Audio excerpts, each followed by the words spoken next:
What's up, squad? Welcome to a special edition of this week's podcast. Today we're going full Paragon, or maybe a little Renegade, as we rank every companion from the Mass Effect trilogy. From iconic badasses to underrated favorites, we're breaking down every squad mate. But here's the deal. We're only ranking them based on the game where they first showed up. So if they roll through all three games, we're sticking to their OG debut. And heads up, we didn't include the Mass Effect 3 DLC companions this round. But if you want us to cover those legends in a future episode, smash that like button and sound off in the comments. Don't forget to hit that subscribe. It's free, it helps the channel, and it keeps us in the fight like a true Spectre.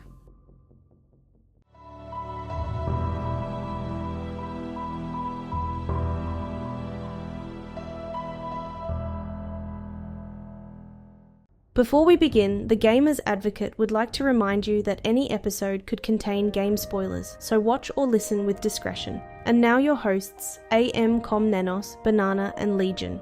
Enjoy the show.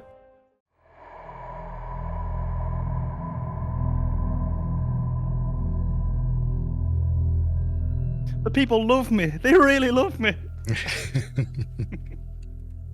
Wait, hold on, I got something for this. There you go. You know this one, Glastonbury? Well, welcome to another episode of the Gamers Advocate podcast. Start off there. Today, We we're just going to do be... this to boost our confidence before we start. Yeah, absolutely. You know, we cover a lot of things. Looks like we're having fun this and way. I know it appears that we're having fun, but inside we're dying. So, but yeah, you get 1,000 gamers in a room, you probably get 1,000 different opinions, and we love to cover games that we love. And today we're going to be doing something a little special, a little companion tier list of Mass Effect. So the general rules of this are going to be, I'm just trying to pull up my list here. We don't want to list the same companion twice, even in different games. For instance, Garrus. We don't want to list him in Mass Effect 1 and 2 and 3. We're just going to list him when we first meet him. So he's going to start off in Mass Effect 1, for instance. And we're not going to probably include temporary companions, because I can only really think of one. But outside of that, everybody's going to be available, and we should be good to go. Any questions? Yeah.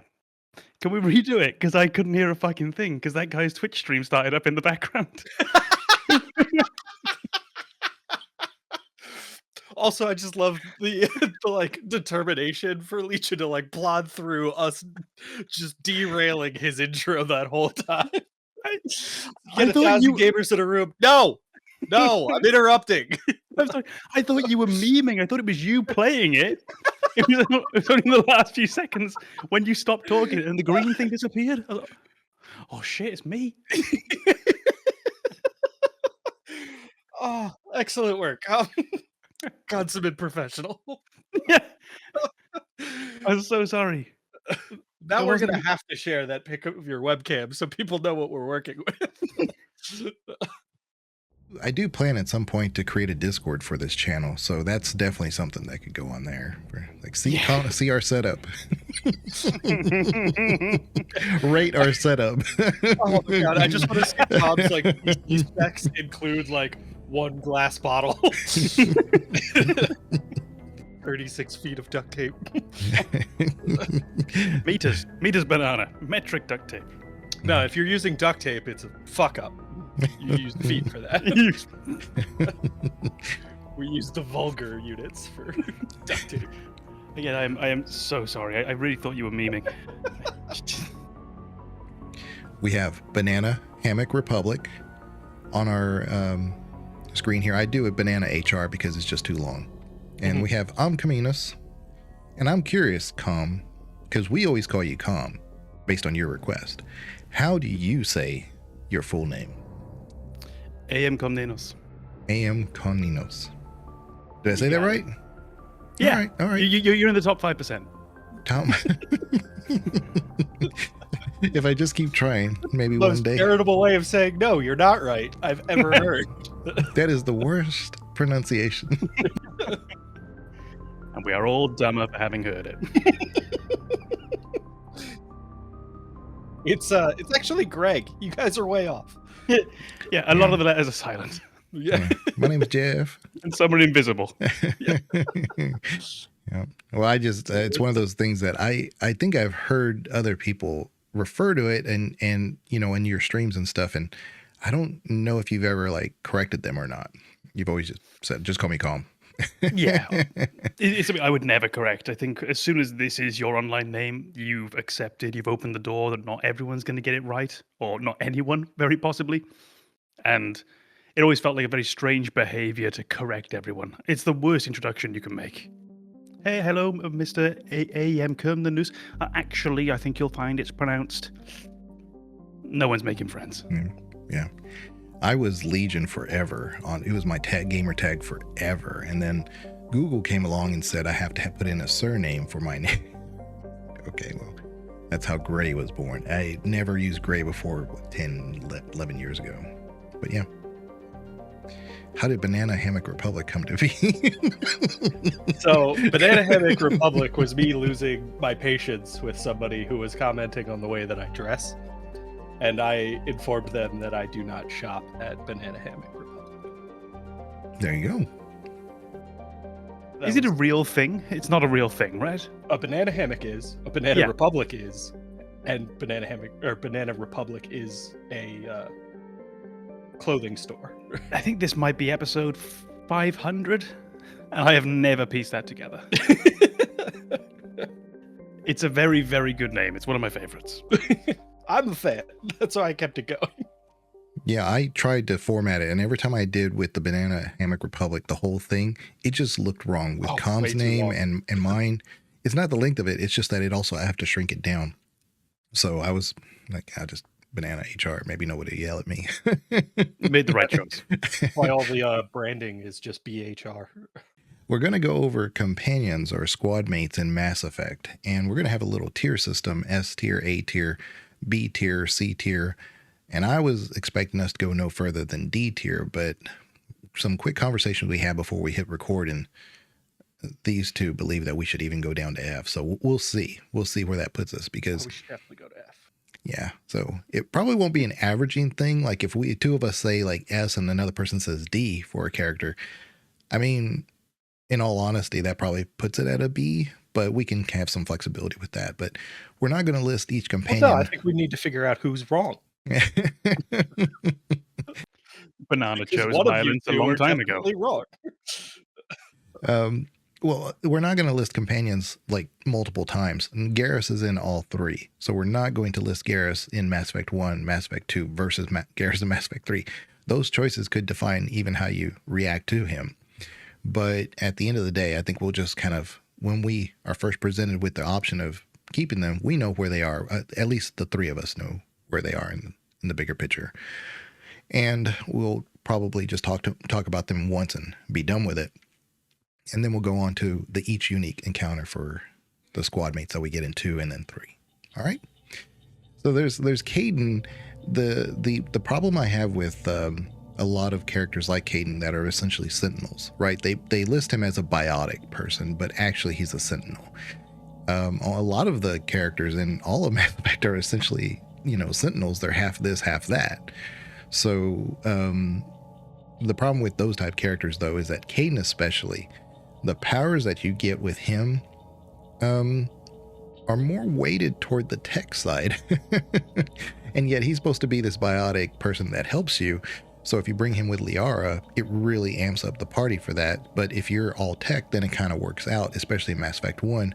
But bringing somebody like Wrex is really the better version of that. I think with Kaiden, you don't have a lot of builds that really help complement him.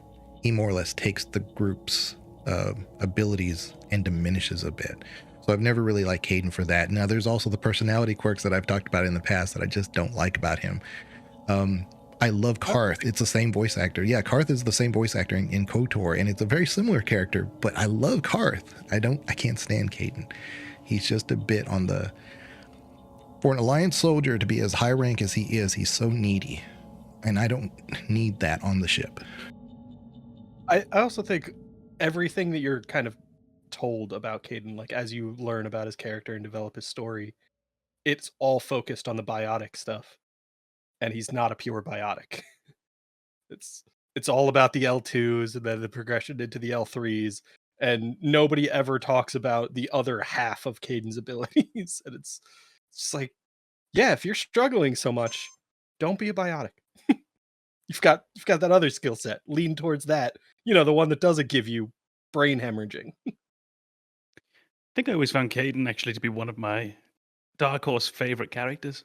But it's not for Mass Effect 1. I think their personality is so cagey. It's weird because he In doesn't Mass survive Mass Effect 1.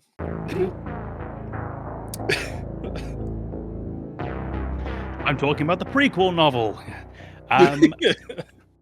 So, Mass Effect 1, I find him to be, quite uninspiring, a bit depressing from time to time. But he does, I think, have some of the more interesting dialogue. Not enjoyable, but interesting in terms of telling you a little bit about the world. And the idea of his suffering that he went through as one of the very early participants in that biotic program, I think that just paints a lot of color to the idea that this wasn't a completely smooth transition over from modern humanity to Mass Effect humanity. And he gives us this idea that it wasn't just, Prothean tech, and now we're super. It was Prothean tech, and now we're going to have to mess things up for a while. The joy, I think, with Kaiden comes a lot later, when you do get into Mass Effect 2 and Mass Effect 3, and he feels more able to actually speak with Shepard. And then it becomes incredibly more interesting.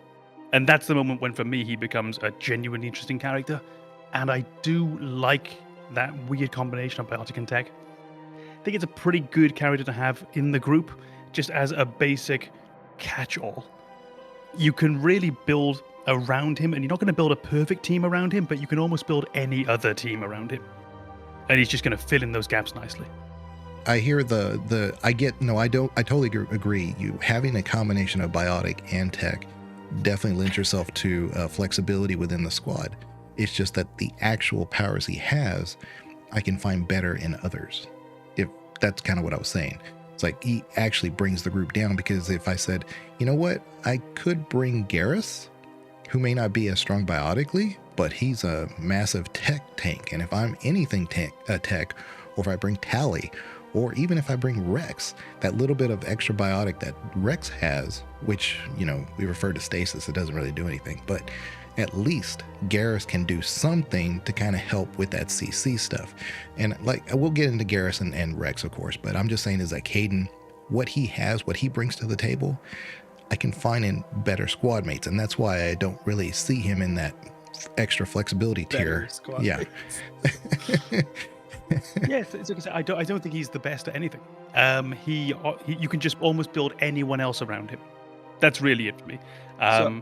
What I would like about Kaiden is he does allow me to run sort of my favorite little party quite easily, which is Shepard as a biotic, or biotic / soldier, along with Wrex, along with Kaiden. Like Vanguard or something. Yeah. Yeah, exactly. I love that combination. It's just violent. Oh, let me tell you, if Kaiden was more of a Vanguard, a true Vanguard, you might get a different opinion from me, but he's not. Yeah. The thing with Kaiden being kind of that almost jack of all trades character is it kind of goes against something we've talked about before, where it's the outliers that are interesting. Kaiden is decent at everything, and it makes him uninteresting to me. I look for the people who are exceptional at one thing, and those people are the ones that I gravitate to. And we've also talked about, kind of the strategy of min-maxing, and you can't do that with somebody who's average at everything. If you're going for a min-max party, you're going for specialists, and you're balancing them against other specialists. Kaiden is not a specialist, and he's not invulnerable to nuclear detonation, so he doesn't make it to Mass Effect 2. So I just don't connect with him. One thing that's kind of confused me is his personality is all over the place. Like he becomes like, all right, we're going to make ourselves brave and do what we got to do. And then next thing you know, he's like, oh, I couldn't believe we survived that. I can't, I'm glad you saved me. Because if you play FemShep, you're the one who saves them. And when he starts telling his story about his, I don't really want to call her girlfriend. They were just very close, and it was turning into something, and he misses her, and he says that he really wishes that could have been different. Oh, by the way, I can't stop but thinking about you, Shep. He turns the gears so fast, and I can't keep up with him when he's like that. And that's the infuriating thing. And so when you see him later on in Mass Effect 2, if he survives the nuke, which never does, but if he were to survive the nuke in theory, right? And he's on the planet, you meet him. The reaction there is different from, say, another character that you would meet in that same scenario, because he's always been so wishy-washy. You don't know how to take his answer. Is he really serious? He could just change his mind once he, walks away for 50 feet. He's like, you know what? I was a little too harsh on Shep. That's what I get from Kaiden, unfortunately. Yeah, I feel like even in that moment where you meet Ash or Kaiden, whoever survives in ME2, I think even though Ash's reaction is more aggressive, more problematic, it makes her more interesting, because she has a reason to be upset. Maybe not with you, but she has a very good reason to be upset. And it's very reasonable for her to misdirect that anger at you, because you represent the reason she's upset. You've been dead. She thought you were gone forever. Now you're alive. Nobody told her. You just kind of showed up, and you're working with the people she was convinced were evil a year ago. She's forced to process a lot of problematic information very rapidly, and she has a very human response. Kaiden feels a little less interesting because he kind of is more understanding in that moment, and that, while that is a positive quality, it feels unrealistic. Yeah, I think in that situation too, either you're talking about Ashley or you're talking about Kaiden, I think the main thing to pull away from that is that both the Alliance are manipulating them because they want to find out more about you, and then the Elusive Man is manipulating you in that situation too. Both of you should be upset, but not at each other. Mm-hmm. Yet you're forced into this situation and that's the dynamic characters that we have. But again, that's why I'm saying is that interaction with Kaiden needs to be significant and needs to be special because of all these moving parts. His personality just doesn't give that to me. So if it was me ranking, I'd give him a straight up D. He does have a usefulness. If he was a Vanguard, I'd consider a B. I would play him differently. In D tier as well. Yeah, I put him higher than you. His moment in his past when he kills the instructor, I believe, it's not a surprise that later in life he suddenly becomes very reticent to be angry, to be too bold. When he knows that the one time that he let himself go completely, he killed someone. As a teenager, I think, or possibly even just as a child. So it's not really a surprise that he turns out the way he does.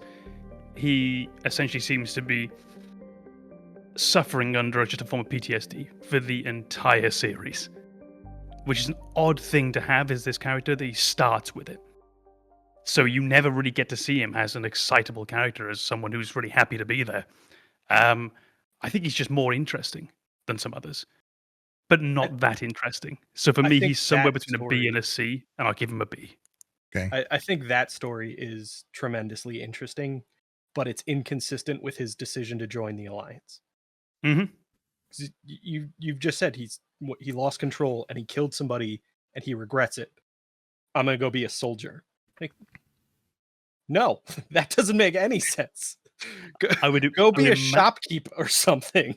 I'd imagine it would be somewhere between. This is just how I would try and justify it.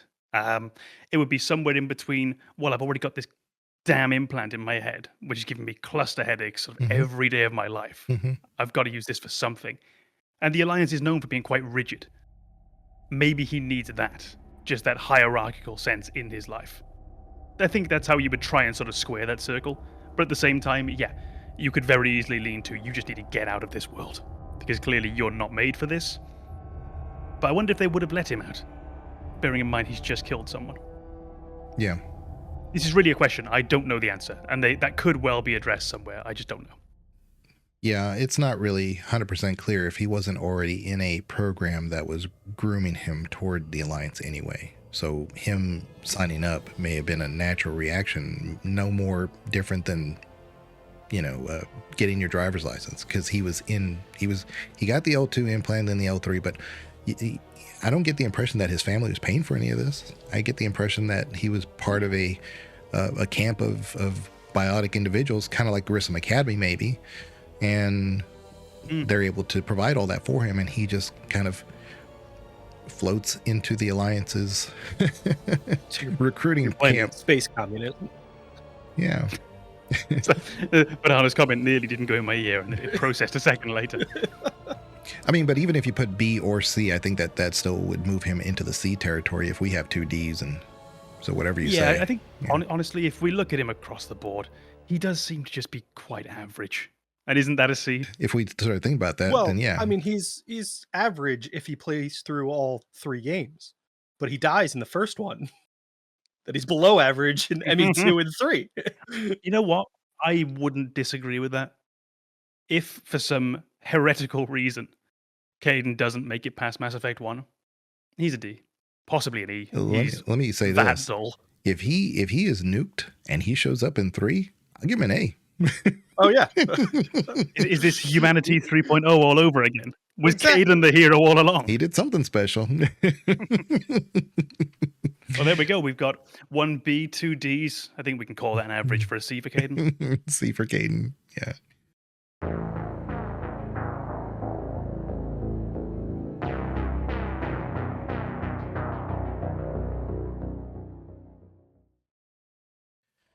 So the next one that we're going to go over is Ashley.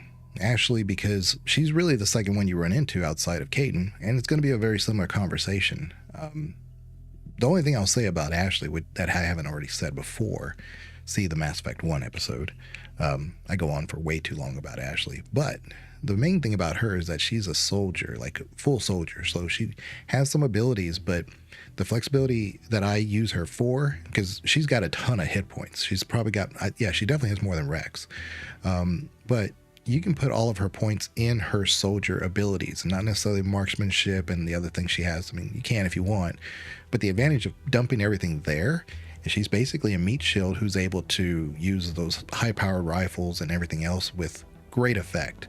So having her is a little bit more focused, and so that's why I kind of like her in especially Mass Effect 1 more so than Kaiden, because whereas he is watered down, she's a little bit more concentrated with that type of power that she has. But anyway, that's how I approach her. I think for myself, I've always found Wrex to be a little bit more tanky than Ashley, so I don't like her for that so much. I think, like you said, I believe Ashley has more hit points, but it's that combination of that light regen that Wrex has and the barrier. So I've always found him to be a bit more useful if I just want a pure tank. But I don't think anyone hits harder than Ashley does.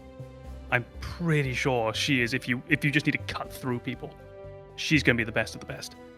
So on the battlefield, I find her massively useful. If I'm not playing with minimum Shepard as a Vanguard or the soldier tech combination or pure soldier, I'm almost certainly going to have Ashley in just because I want that violence from Ashley, the ability to just fight. And I also tend to find that I enjoy having her in the squad. I think she tends to have interesting dialogue. She tends to be someone who is just pleasant to have. And the only reason I wouldn't have her in my team nowadays if I play is I probably have heard it all before. But if I was going back in with fresh ears, either my first playthrough, my second playthrough, I think Ashley would almost be an ever-present in my squad. It's just a shame she doesn't get out of Mass Effect 1. I definitely agree with her role in combat. I feel like she is, if you are not playing as a soldier, she's your best option for just violence, as Cobb put it. She's tanky, and beyond Mass Effect 1, she has access to full weapons, which is not true for every other companion. So she can do whatever, she can fill whatever pure combat role you need her to fill. And you can kind of arrange points on how you want her to behave. So I feel like in terms of utility, she's much higher for me than Kaiden was. But in terms of personality and interactions with the rest of the crew, I feel like she's a little unappealing to me just because it all feels familiar, because she represents a human point of view, which I already have. That's what I am. Not to say that she doesn't have interesting conversations. She definitely does. It's just the points she brings up are things I would think myself. So I'm not getting kind of unique input from her. She's just kind of voicing thoughts that I might have had. And after the first time, I don't need that anymore. Yeah, I think that's an interesting perspective, actually, is the idea that she doesn't have an interesting perspective. She's really just another you. And her real joy that you can have is just that combat utility. Mm-hmm. I think, oddly enough, her imperfection as a person is what I like about her dialogue with others. That low-level latent hostility that's almost always just there, that undercurrent, that it keeps conversations interesting. But it would be hard to argue that maybe we will just enjoy more the conversations between Wrex and Garrus and Tali, because they're just going to give us perspectives that we don't otherwise get. The main thing that I love about Ashley, and weirdly enough, it's what means she can't leave Mass Effect 1, but also boosts her up. I think Kaiden suffers if he doesn't leave Mass Effect 1, because, like I say, all of his interesting stuff happens later. Ashley, I think you can give her the most perfect end, if you will, in Mass Effect 1. You can have her, as briefly summed up, a space racist. You can have her sacrifice her life in this spontaneous, desperate, intergalactic alliance, essentially with Solarians on the ground who are also desperately trying to hold on. So she emerges as this racist character who then gives her life with these people she would never have seen herself giving her life to. And she also gets to redeem her family name. That family name that was always going to be judged based upon the actions of her grandfather. Put those two things together and I think she almost has the perfect death. There's certainly a poetic justice there, although I think it feels almost like she comes to this revelation that the way she saw other races is not accurate, and her reward for that is a bomb. Just kind of seems a little counterintuitive that you're almost punishing her for realizing her past mistakes and growing beyond them. Ah, you've grown. Now go. Yeah. So if we look at it from the space racist point of view, the Solarians, I was prepared to do today. The Solarians tried to neuter the Krogan. Ashley says, "I can do you one better," because that was a facility to create Krogan and to bypass the genophage. So she says, "Nah, I'm going to take it out." That's how like a lot of people would say it. Was like, no, Ashley just hated them so much she just nuked them. Okay. I can't remember her dialogue in the moments before that leading up to the conversation with Wrex. Does she support destroying the facility in that moment because the Krogans would be dangerous? No. Or No. It basically goes by you tell her in advance to watch your back, and it has to do with your relationship with her. She may not do it if she's doesn't have a relationship with you.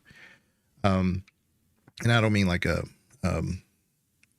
special relationship. I just, as long as you've talked to her and done her dialogue, I believe. I don't know if it unlocks it if you don't. I do believe that it's locked behind your relationship with her. You have to trust her. She has to trust you. And when you have that moment with Wrex and you don't shoot, Wrex is going to kill you if you don't. But it doesn't do that. It doesn't do the womp, womp, womp, womp, womp, womp. She will shoot him for you. Looks like things are a bit of a mess. Yeah. I wouldn't be so worried if it wasn't for Wrex. Looks like he's gonna blow a gasket. You think I should go talk to him? It wouldn't hurt. Well, it might, actually. Just do it carefully. I'll be careful. But be ready, just in case.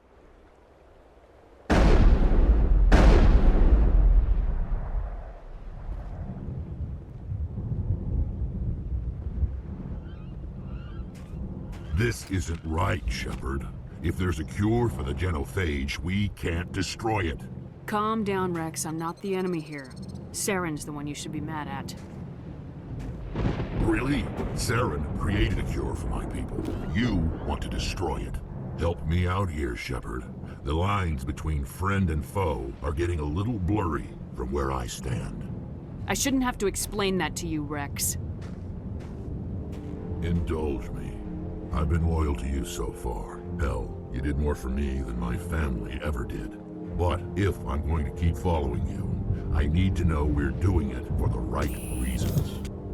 All you need to know is that I'm giving you an order to fall in line. So that's it.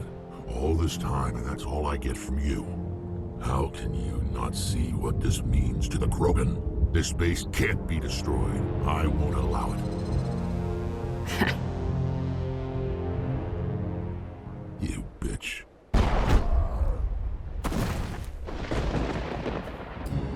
Not today, friend.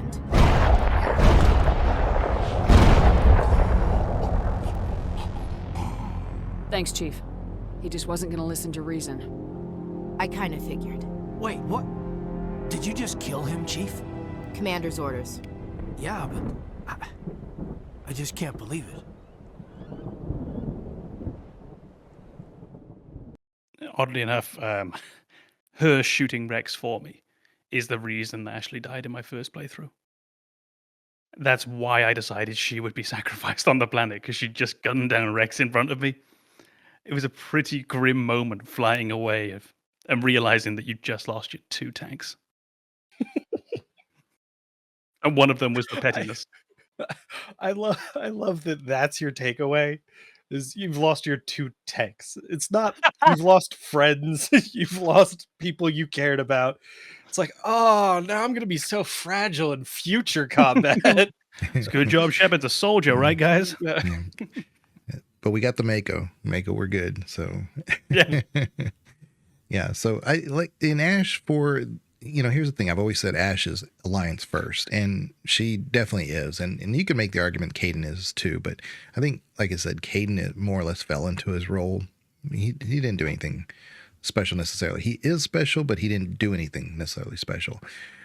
Ashley, on the other hand, has had to scratch tooth and nail just to get what she's already received, and she becomes a Spectre. And it is at that point where she owes no alliance to the Alliance necessarily. Which she is still part of the Alliance, just like Shepard is. But at that moment when she has to choose, am I going to listen to Shepard, who has been with Cerberus this whole time? Or do I listen to someone like Udina, who I'm supposed to be on the council protecting? So I would rank her, for me, an A. I want to give her an S, but there's enough there that I can't. What about you, Banana? So I am torn between a B and C tier for Ashley, just because I feel like a lot of her growth is kind of an alternative Shepard story. And I'm playing the Shepard story. If I want that version, I'll just play that version. So I would say she definitely has an interesting story. It's just not separate enough from Shepard's that I'm particularly concerned with it. So I would probably put her in a B tier. And I'm going to fall much more in line with Banana. I think she's good, but I think she's on a similar level to Kaiden. I see them very much as 2 sides of the same. Yeah, 2 sides of the same coin. So I would also go with a B for Ashley. Okay. So with one... So B plus. Yeah, so 1 A and 2 Bs, it's a solid B. So that's where she's going to land, is a B. For me, the point, however, wasn't between B and C. It was really between B and A. I think I prefer her slightly over Kaiden. Yeah. I mean... Well, I put Kaiden in D, so yeah, you too. Yeah. We have... Plus, she knew not to stand next to the nuke. It's got to elevate her. Points for practicality. Yeah.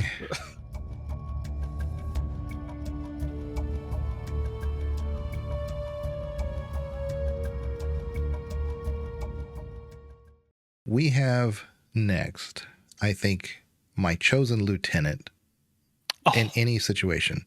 You name me the situation, I want him as my other squad leader and that's going to be Garrus. Oh. James. Finally, someone speaks the truth. Yeah. We haven't had an S tier yet. We're not skipping all the way to James. Okay, so slow Keep some down. anticipation. I just, since you're such a fan of the space racist, I thought we were going humans first. Yeah. So I think Garrus, what's great about him is that he is unique in a group of unique companions. He's uniquely unique, and doesn't matter what you do. If you end up being full renegade, if you end up being full paragon, you decide, hey, look, it was a good idea to blow the Batarians to hell. He's right by your side. He's a shepherd truther. There's nobody more important in the galaxy to him, whether you have a romance or not with him. Garrus is your biggest cheerleader. And I don't think that endears me to say that he's like an S tier when at the end of the day. But there's a lot of endearing qualities about him that even when you have nobody, you're always going to have Garrus. So there's a lot to be said about that. That almost turns me off him a little bit. That you almost don't have to work for Garrus's love at that point. I want someone who is willing to talk against Shepard, tell Shepard what he's doing wrong. I want someone who has that rigid moral foundation that they then work around, rather than Garrus, where it feels more like he's a blank canvas and he's just going to be what you need and want him to be. So oddly enough, the fact that he will always find Shepard to be in the right almost turns me off a little bit. It's funny because I just gave this argument against Ashley and now I'm giving it for Garrus. But the fact that Garrus also goes through this kind of growth where he decides the role he wants to play as far as Paragon or Renegade, I think that really works in his favor because, I mean, I kind of boring, almost always end up doing a almost purely Paragon playthrough. But in those moments where I get to influence Garrus's growth, Garrus gets to be a renegade. And I get to have that kind of sounding board of the two options available to me. I know Paragon is not always the solution. And I know that Renegade is not always the correct solution. So if I'm going to be the boring Paragon, I'm going to want somebody in my team who's willing to break those rules. And for me, that's Garrett. And there's an interesting little set of things in Mass Effect 1 where they're not presented like it is in Mass Effect 2 and 3. I think what they were trying to do in Mass Effect 1 with him was more evident in how you have your reactions in 2 and 3. He'll have a very informal conversation with you about C-Sec and his father, and you know, you have the opportunity to tell him, no, I think everybody under me needs to follow my rules, and it doesn't matter if you feel like you have to go on a vengeance streak, you're going to do what I say. And you get to hear his reaction in accordance with what little information he knows about you. But then he unlocks some information about things that frustrated him that he was trying to accomplish while he was with C-Sec, and one of them was the quest with Dr. Hart. So it's interesting. You can have a full Paragon playthrough, and then when you do the Dr. Hart mission, you have the opportunity to let him live, shoot him, or let Garrus do it. And even if you do play a full Paragon, I'd be hard-pressed to not let Garrus go ahead and handle his stuff. I let Garrus shoot him every time. Of course. It's not even a question. But you see what I'm saying is that you can do that with Garrus, and he's will be fine with it either way. And that's the kind of thing that I'm saying, is that there's an avenue of storytelling that you have almost an ace in your hole with Garrus every time. So even if he's coming from a certain, I don't know, Garrus, I don't know if that's the right thing for you as a healthy personality going forward. Hey, he's always going to be on your side no matter what. So you can let him do certain things, even if it's out of your character, and you just think that it plays better for it. I don't know if this is going to be good for him going forward, but we can use him that way. You're sounding a wee bit psychotic, my love. Just a wee bit. I think for me, what I've really found interesting about Garrus is the fact that he comes from, well, he's Turian, and they're notoriously disciplinary and very strict, very sort of by the book, and he's not. And just what those years that he had on the Citadel, surrounded by others and different races, the effect that must have had on him to make him who he is when you already meet him in Mass Effect 1, to actually make a malleable Turian, who weirdly doesn't seem to consider themselves to be a model of a Turian, Right. but at the same time is clearly the best of them all. And they know it. They know it. Yeah. Oh, yeah, I absolutely adore Garrus. In Mass Effect 3, the admirals are saluting him. And yes. And Shep notices that. He says, "How up the tree are you nowadays, Vakarian?" Valkorian is a Darth in Star Wars The Old Republic that I've been playing a lot of lately. So, Vakarian. I'm sorry. I'm getting my V's mixed up. But anyway. Get your shit together. Targaryen. Got it. Fucking amateur hour. How far up the chain are you nowadays, Vakarian? And he says, let's not talk about all that. And he's right. He's very humble when it comes to that stuff. But that's what I'm saying is that the Turians know his level of abilities. And so and that's the nice thing about being a Turian in the Turian world is that you get punished for nepotism. There's an actual quest related to that. And they know that. And so they only promote the people that they feel can fill that role. I think that's another reason why Garrus is so beloved, is because Garrus is far and away, in terms of story development, one of your most capable companions. If Shepard is not around, Garrus almost kind of becomes the de facto leader just because he's good at it. He's pragmatic when he needs to be. He recognizes the values that other people bring to the team. He could step into the role of the main character very easily, and it just makes him that much more appealing as a character, because people kind of gravitate to very capable individuals, and I don't know that we really meet too many people who are more capable than Garrus. Well, I find that interesting, is the idea of, I wonder how far he actually could have gone if Shepard wasn't there. I wonder to what point having Shepard around forms him and improves him, and to what point it almost holds him back.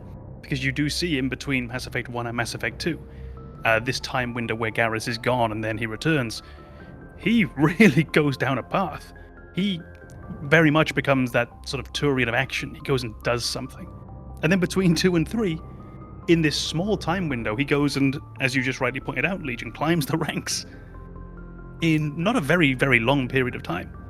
So I'm almost curious about what his hero story would have been in a world without Shepard, but also, did his hero story require Shepard? I don't know at what point that becomes. Because you see him in CSEC. He's stuck in a job he hates. Yeah. That's when he meets Shepard, and he abandons that job because of Shepard. And then in Mass Effect 2, he pisses off an entire planet. Without Shepard, he dies in Mass Effect 2. He's the best. And it's not so much that he's not capable of getting out of that situation, it's that he was too ambitious and pissed off too many people at the same time. And now he has people uniting against him. And that is a very special person to get enemies to unite against you. So it's almost as though if you hadn't had that Shepard arc, he's going to go one of two ways. He's either going to get stuck in that office, or he's going to burn out. Just immediately. He's going to do something too big, too grand, and he's gone. Yeah, in Mass Effect 3, of course, you have a side role of helping Aria to help you by, getting all the gangs to help you. Well, they're an asset, so you need them. Who is Garrus pissing off? He pissed off all three of them. They're all coming at him. All these organizations that you think are going to be great to help you against the Reapers, yeah, they were all of them against him. Yeah, but we killed all those people. Yeah, now it's a double fresh batch who has nothing against Garrus. And on a side note, I've kind of said it before, but for me, I always thought that if you were going to write a story about Mass Effect, like a TV series or something, start with Garrus. That needs to be your first series. You can see almost kind of like this whole good cop, bad cop type thing in space with him, but he's doing these things that are constantly getting frustrated, but you have stories there that you could tell. And so there's a foundation there of telling the Mass Effect world without getting straight into Shepard, because that's the problem with a lot of these ports, because they try to do too much too soon. So just focus on Garrus and the quests of Garrus or something like that. And then, of course, the last episode, as it fades out, you could actually have him talking to that other Turian, expressing his frustration with Saren and stuff. And then you see Shep coming up in the background. And that would be a great, introduction to the next part of that story. I think, yeah, that's absolutely it. You need to prioritize Garrus because very few companions have the same impact on Shepard as Garrus. Mass Effect as a trilogy is very much the two of them shaping each other and becoming better versions of themselves as a result of their interactions. So without Garrus, I feel like the trilogy becomes maybe not a bad game, but mediocre, forgettable. I feel like their dynamic really, really enhances the stories. He was the only character who, when I was playing Mass Effect 3 for the first time and I was a few hours in, I was worried if they weren't going to come back. Almost everyone else I didn't really mind, but that had me concerned. Well, I mean, you killed Kaiden, Ashley, and Wrex, so I didn't have many others left. Yeah. You know, and you kind of mentioned something before too, like he could step in if something happened to Shep. I could totally see in Mass Effect 2, even with the elusive man saying, look, Shep's gone, and they're supposed to have gone straight to Miranda. I bet you Miranda makes a fuss about it, but at the end of the day, they're going to offer the job to Garrus. I mean, I have no doubt that that's what would happen, but yeah. I think for me, even though I've been praising him quite a bit, I don't see him in S tier. Again, it has to do with the Sentinel stuff and the way I use him. He dies pretty fast in my playthroughs because he like gets moved up almost like a tank, but he doesn't have those tank numbers. So he puts himself in a position where his powers are on a pretty high, they're not a very fast cooldown. So if he doesn't hit, he's going to die. And then you're going to be in a worse position because if you play on harder difficulties, it's really hard to keep Garrus with you at all times, unless you have the Dr. Hart mission, in which case he's got to come with you. Because you can do the mission, you just don't get the special dialogue, and it just doesn't make sense to take Garrus with you for that. So for me, he's an A. It's funny because I don't bring Garrus along a lot in combat, but I can't imagine the Mass Effect story without him. And I think the reason I don't bring him along in combat is kind of what you said, because you and I play on Insanity difficulty overwhelmingly. But I feel like Insanity difficulty is our own little challenge. So to evaluate Garrus's abilities based on that difficulty feels a little unfair. And I have Garrus as an S tier. Just, if I'm playing on a lower difficulty, there's nothing I can't overcome with Garrus. I don't think I have a clearer S tier. It's Garrus all the way. I think very much Banana almost summed it up with the idea that the series is about the two of them. So for me, Garrus, clear S tier.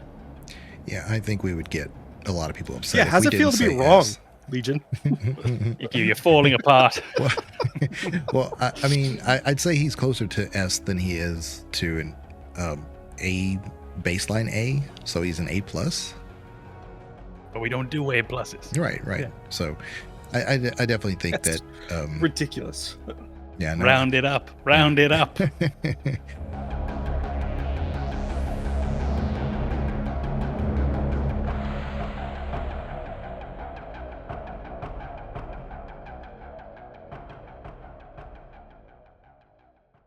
The next one we'll go over now is a little known guy named Wrex.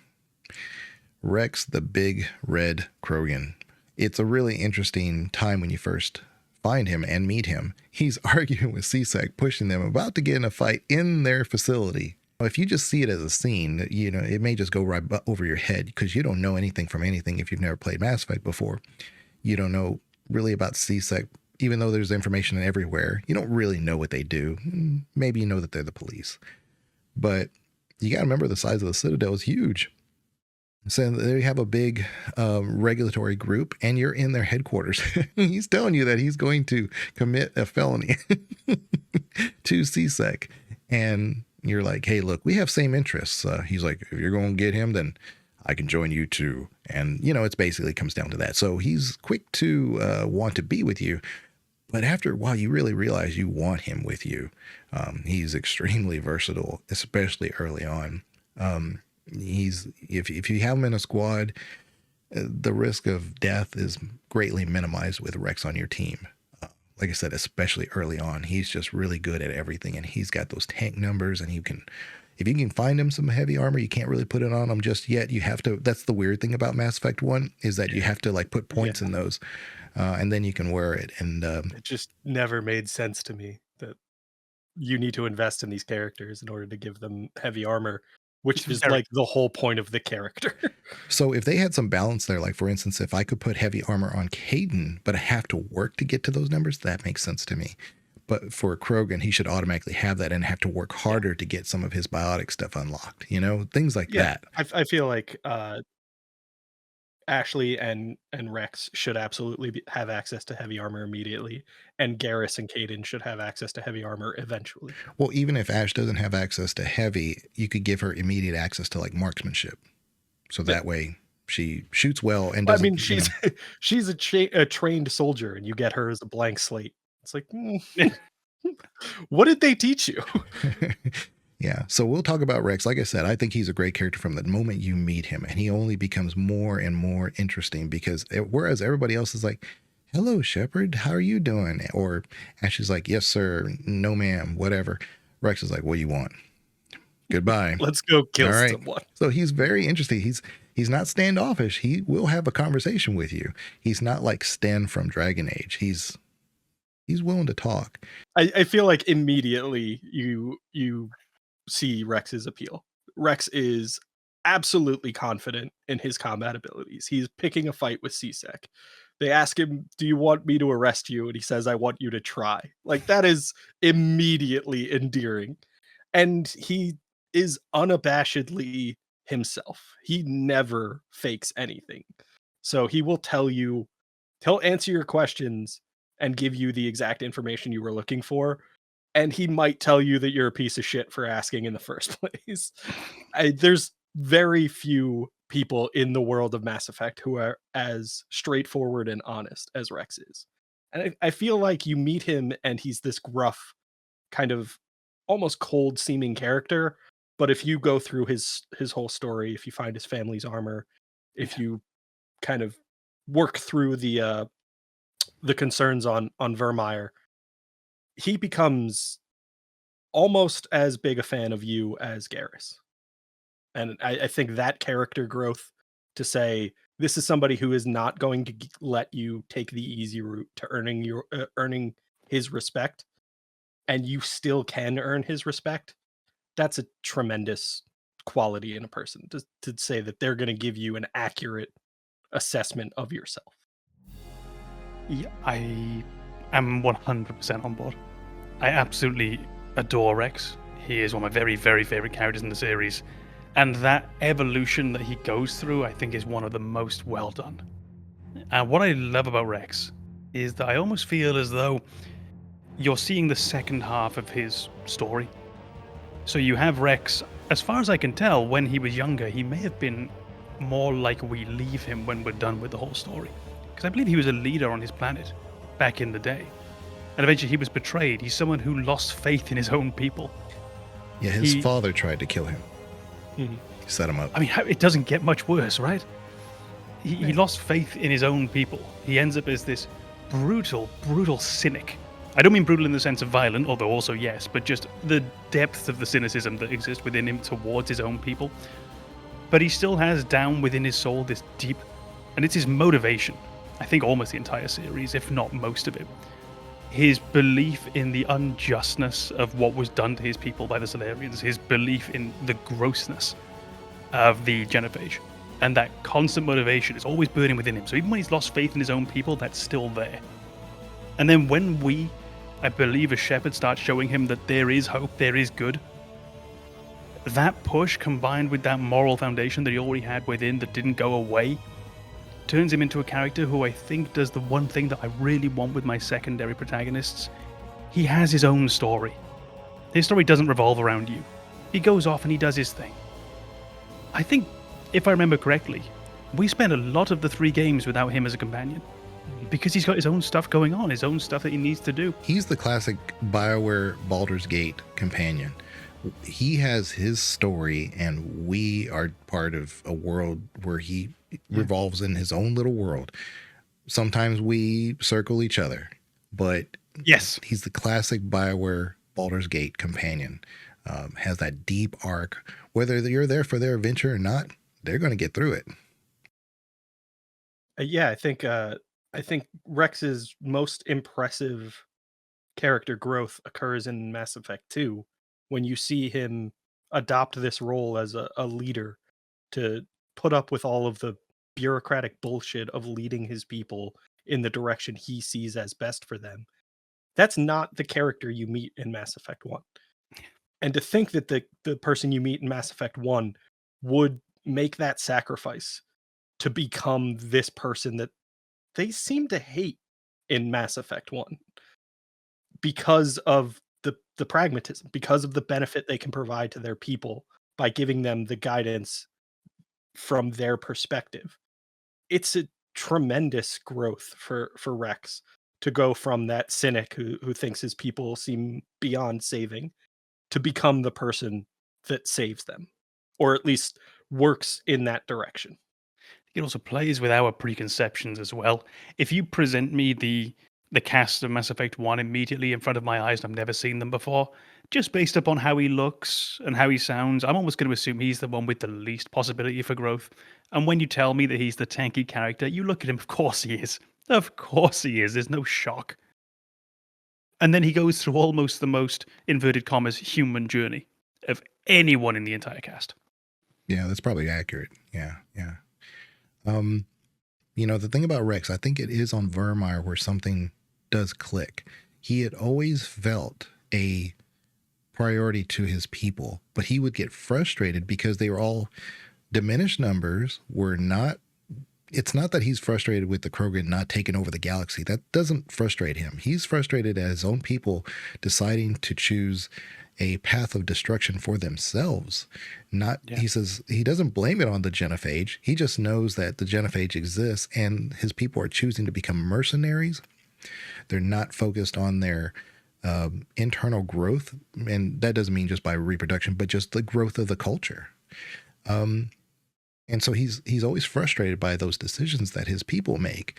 And so when he's on Virmire, he sees an opportunity. He says, wait a minute, Saren is actually bypassing the genophage.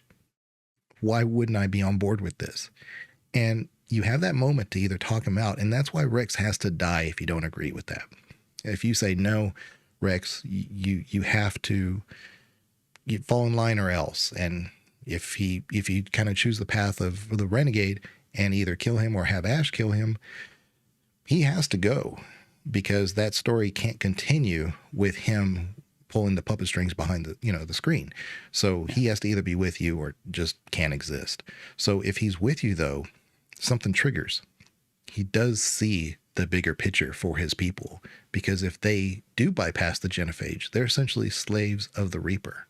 Well, we don't know it's the Reaper, of course, but we think it'll be slaves of Saren. And that's what they are. They're mindless husks, basically, in Krogan form. And that is what Wrex realizes. And so somebody who is projected as a mercenary, which he kind of is, quickly turns into a non-mercenary action. He's trying to defend his people. I think that's a really nice thought, is what you're mentioning about him and the other Krogan. It's that idea, I think, that he's so frustrated that the other Krogan are proving the galaxy right. They're proving that there was, outside of a bold, just grand objective version, he's proving that there is a real subjective morality behind the genophage because of the actions of his own people. That they choose destruction. They don't choose culture. They don't choose growth in their borders. They choose only to continue pressing outwards. They choose only to engage in the most violent of professions. They choose for that to be who they are and what they're defined by. And you can really feel it just in his character. And I think it's wonderful if you do what I did and accidentally get Wrex murdered. So that in Mass Effect 2, you can actually see what's going to happen when someone like Reeve is in charge. And you don't have that more tempered version of the Krogan, the Wrex is. Right. And it's not always a huge change, but just some of the dialogue, the more sinister air that it takes on, the different way they speak about why Krogans need to get past the genophage. I think for Wrex, it's more of just a moralistic principle It's not right for someone else to choose this. Whereas for Reeve, it's not right that we're being held down. It's a very different way to look at the same problem. I think there are a number of players who first played Mass Effect 2 and were introduced to the series through Mass Effect 2 when it came out. Because even then, the graphics between 1 and 2 are just huge. Yeah. So those who have played 2 and never played 1, there's a good chance they never even knew who Wrex was. So it's really interesting that coming full circle, a lot of people do now. But you got to remember, for the longest time, it was kind of like, who's Wrex, right? Who's this guy that you're talking about? Because there was a lot of people who got into Mass Effect 2 and never knew of Wrex because you didn't have that option. I think it's funny that you said when Wrex is facing that decision on Virmire, he doesn't blame the genophage for his people's behavior after the genophage is introduced. Because from my point of view, I think he absolutely does, but it's not the genophage's fault that they're making those decisions. It's the genophage has put them in a position where they are resigned to their fate. And he knows that his people can't make the decisions they should be making in that position. So in my mind, Wrex's goal is always to eliminate the threat of the genophage, to give his people the freedom to be what they choose to be. Because now they feel like the universe has already decided what we are. We just have to be that. And Wrex sees that resignation and says, if I can eliminate that obstacle, if I can get rid of the genophage, it opens up opportunities for them to say, no, I'm going to be what I choose to be. And that opportunity doesn't exist as long as this external control is always holding them down. And I think that's where Com was going, is it's not so much this shouldn't happen to us as much as this shouldn't happen to anyone, because you're destroying the freedom of a sentient race to exist and better themselves because you've decided they're not worth saving. And I think that is where Wrex's temperance in Mass Effect 2 comes from, is to say, our goal should not be to rebel against the people who are holding us down. Our goal should be to prove them wrong. We need to be better than we are and show them that they've made a mistake this whole time. And unfortunately, it kind of seems like you need to eliminate that threat in order to have the opportunity. So it becomes this kind of catch-22 where you can't prove them wrong until they accept that they're wrong. But I think that kind of almost hopeless struggle that Wrex is always engaged in is one of the things that makes him such an engaging character. And I think he is that next step of Krogan, because you got to remember that the Solarians are the ones who uplifted the Krogan. And I think the BioWare writers were really intelligent when they were looking at it from that point of view, because what have the Reapers been doing? They've been leaving civilizations behind that aren't advanced enough, and then they let them grow for the next 50,000 years, and then they can harvest them. So I'm pretty sure the Krogan were on their map. So what did the Quarians do? Not the Quarians, the Solarians. What did the Solarians do? They basically amplified. Yeah, they amplified some evolution there, and they basically played God. They played Reaper. I mean, I don't really know how to correlate the two. That's obviously they're not the same. Let's not just make those the same term. Yeah, but they're basically put them in a position to be spacefaring, and now they're not culturally advanced enough to know how to responsibly handle that, because the tech has advanced their culture. Because the whole reason why Tuchanka is a mess is because they nuked the whole planet. That's kind of where the Krogan were, you know, and so then they become uplifted in this inherently violent culture who knows enough to get them into trouble. Now they're worried about them taking over the galaxy. He's the one who has the level head. He's the one who looks beyond. Yeah, he's playing chess when all the other Krogan are playing checkers. That's basically what I'm saying. So I definitely see Wrex if I don't ever get to play with him again. I just know his story. But the Citadel comes along, and suddenly, if you do have him in your party, he's immediately the Wrex you remember, and he's just clearing a path for you. It's on easy mode. Even if you're on insanity, you're on easy mode suddenly because you have Wrex in the party. It's like, it's a fun watch. I mean, because you're doing your part, but it's almost like it's the Wrex show. So I have him as an S tier because you do get to use him again, and it's a very impactful DLC. So, Banana. I think I would have had him at an S tier, if not for Mass Effect 2 and the majority of Mass Effect 3, him being kind of external. He does have his own story, which is wonderful. I love his story, but I think the fact that you're not as closely involved in it throughout Mass Effect 2 and 3 kind of lowers him a little bit in my estimation. I love the character, but I feel like we're not given enough Wrex for me to put him in S tier.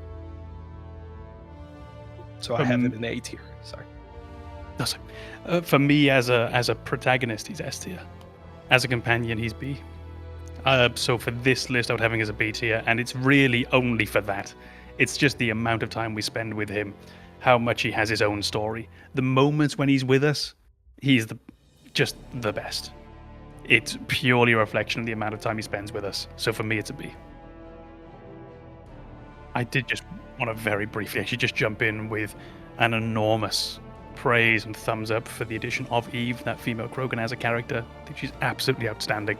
And it is nice to see that there are other Krogan who are more in line with Wrex's ambitions, so you realize that he is certainly a trailblazer. He's certainly ahead of many in some way, but it's nice to see that the Krogan aren't this monolithic block exclusively of warmongers. There are these others within the society who are a bit more thoughtful and reflective, and you're having almost this reformation in their society taking place. And even advocates for Wrex, because she says any other Krogan would do this, but don't tell him I told you, but he's exactly what our people need. So she even says that. Yeah, I think that's... It's like when we were first planning the podcast, I had said the same thing about Banana. Like, just don't tell him, but we need Banana. Well, I can't wait to prove you wrong. I feel like I already have, but we'll definitely get there if we haven't reached that point yet. But no, I think you're absolutely right. The introduction of Eve and those statements she makes about the direction that Wrex wants to take the Krogan race show that it gives you that little bit of hope that Wrex can actually impact that change. He can actually convince people to see the benefit of his ideology and work in that direction. And without getting some traction with someone of importance, it does, again, kind of feel like that hopeless cause that he's just always in pursuit of. Yeah. So I said S, but Banana said A? I did. And then Com said B. So A. So he's an A. So I'm right.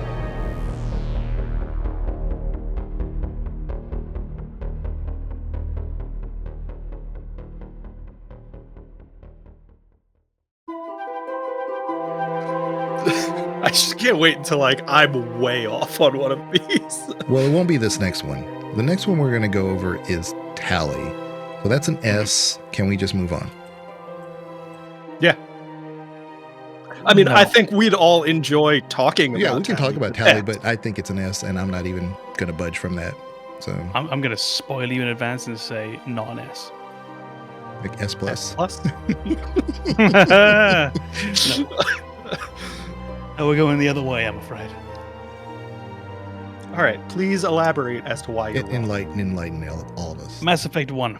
Tali is the most boring of the companions you have with you. She's the beige Power Ranger. She has almost nothing of interest taking place. And I think this largely comes down to the realization by the developers that they weren't going to make Tali a romanceable figure, at least at this point. So I think they surrendered some of her dialogue that might have been meant to be more endearing and might have been meant to more pull on your heartstrings somewhat. And they used her essentially as an exposition dump for you. She spends a lot of time essentially reading you the manual of the universe. If you didn't have time to open up the codex and listen to those entries, don't worry, because Tali's got you covered. And for me, that sours Tali. Her performance in Mass Effect 1. Mass Effect 2 and Mass Effect 3, oh so different. Oh so different.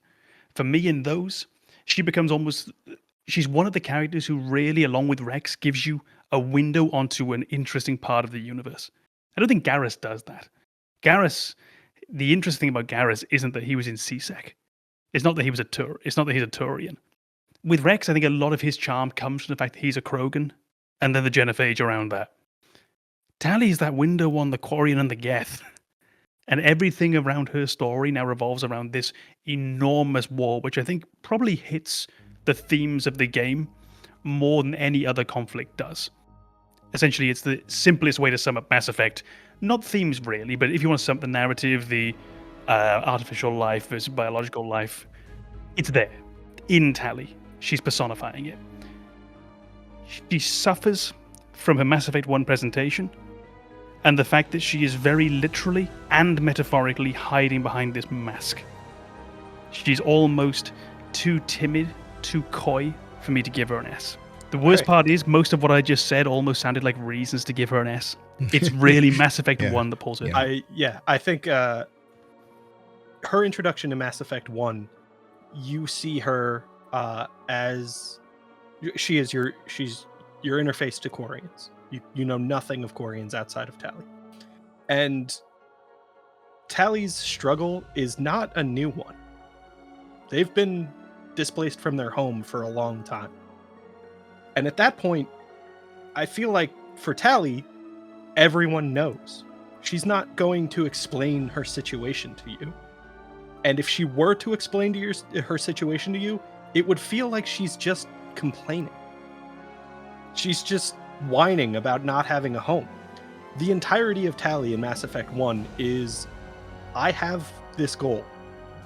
I want to restore my people's home. I want to give it back to them. I'm going to do whatever I can. I'm on my pilgrimage to find information that could be useful to the flotilla and get us back to that goal. I'm not going to share more than I need to with you because you're not going to care. It's not your home. If I whine about the fact that we are displaced people for the entirety of Mass Effect 1, you're going to kick me off the ship. So I'm going to only present to you the ways that I am useful to you. And then when I realize that I can trust you, I'm going to drop the mask. I'm going to let you see all of the stuff that I was struggling with through Mass Effect 1, but didn't tell you because it wasn't your problem. But once you establish that connection, once Tali knows you're on her side, the mask falls away and you see everything. And I think that Mass Effect 1 is that slow burn up to that point where you have to earn her trust. See, I think for me, Mass Effect 1 isn't the slow burn. It's almost like we haven't found the candle yet. It's like we're just desperately searching in all the drawers. But 2 and 3, it's beautiful. If you were, I guess, told the entire time you're on the Citadel that you're a space rat, that you really have no value whatsoever, that you're just coming here and we suspect you that you're always going to be like stealing from us or something. They're the most diminished group in the entire group of civilizations on the Citadel. They're always put down, even in front of CSEC. CSEC doesn't care. You know, they're basically discriminated against by everybody. That's when she runs into Shep. And Shep sees it for what it is, you know, very objective about it. Oh, you have information about Saren. I need it, you know. And so when other people are, you know, coming at her, she's able to hold her own. You know, she slaps the guy in the hand. It's like, no, we didn't agree to that. Yeah. And then you step in because they want to, you know, have the fight.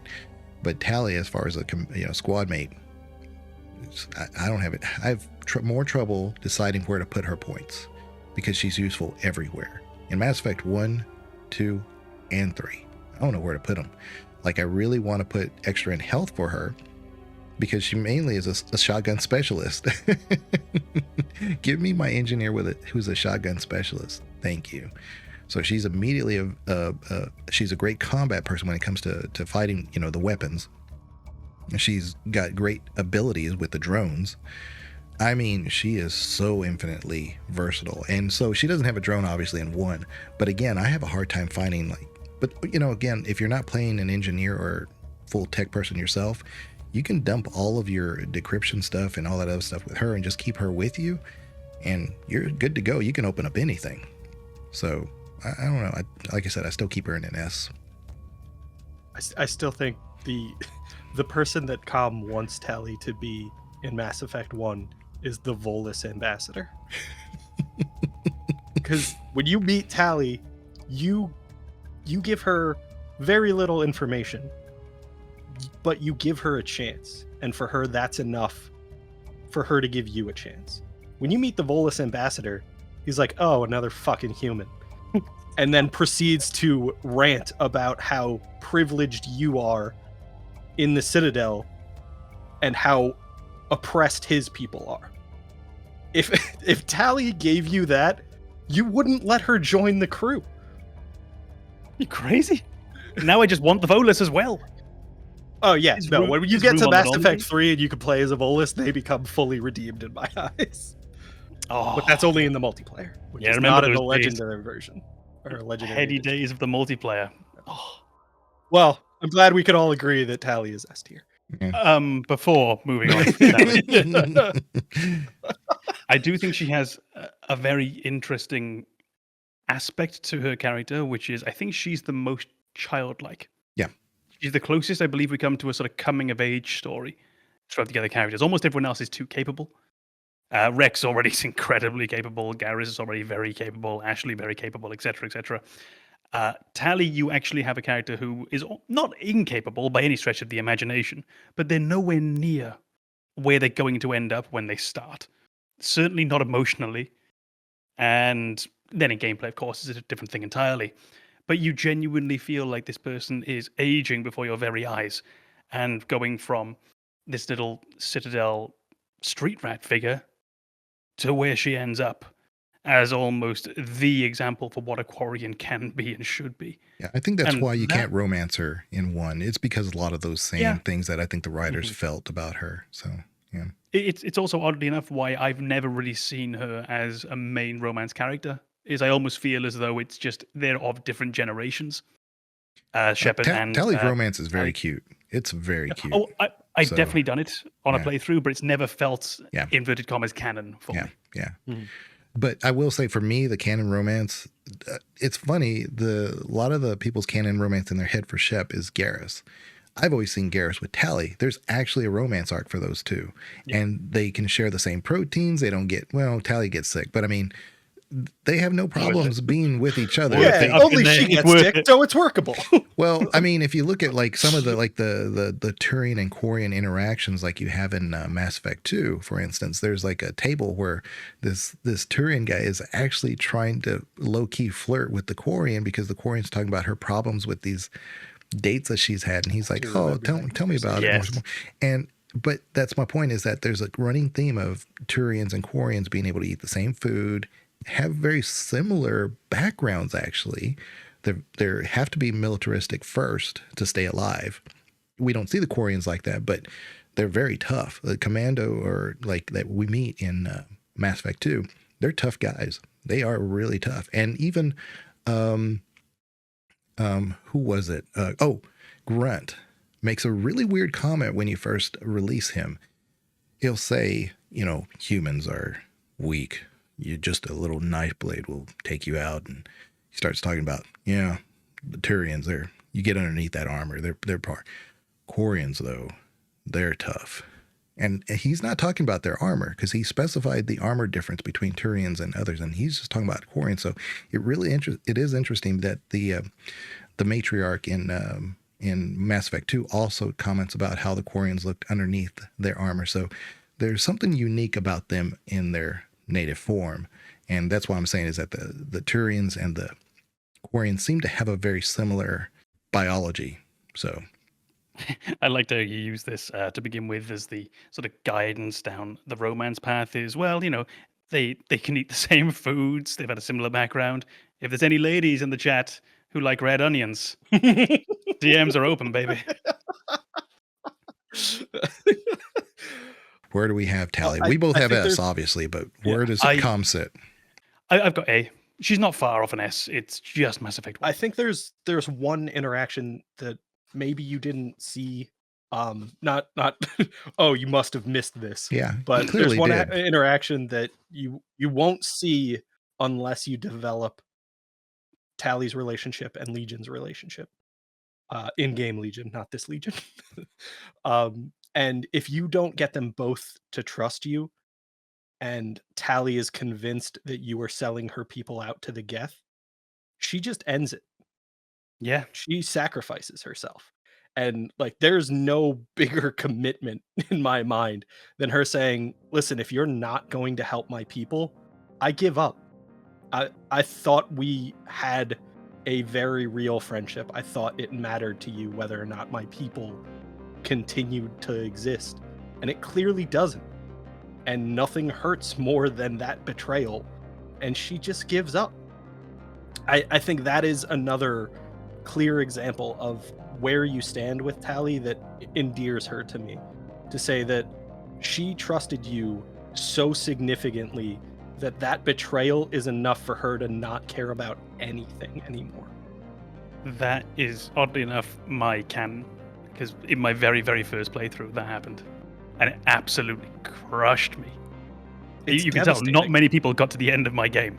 Like that, but that was one of the harder moments. Everybody died. So that was one of my attempts to replay outside the full trilogy. Was just load up into Mass Effect 2 or load up into Mass Effect 3. And when that happened, I wasn't ready for it because that's not what happened in my first playthrough. My first playthrough, I'd gone through and put all the work in with Tali so that she trusted me. And when I made that reveal to say, we're going to help you end the Geth, she trusted that we were going to make it work. When I went back and just played them separately and she throws herself off a cliff, I was like, all right, we're done. We're not playing this anymore.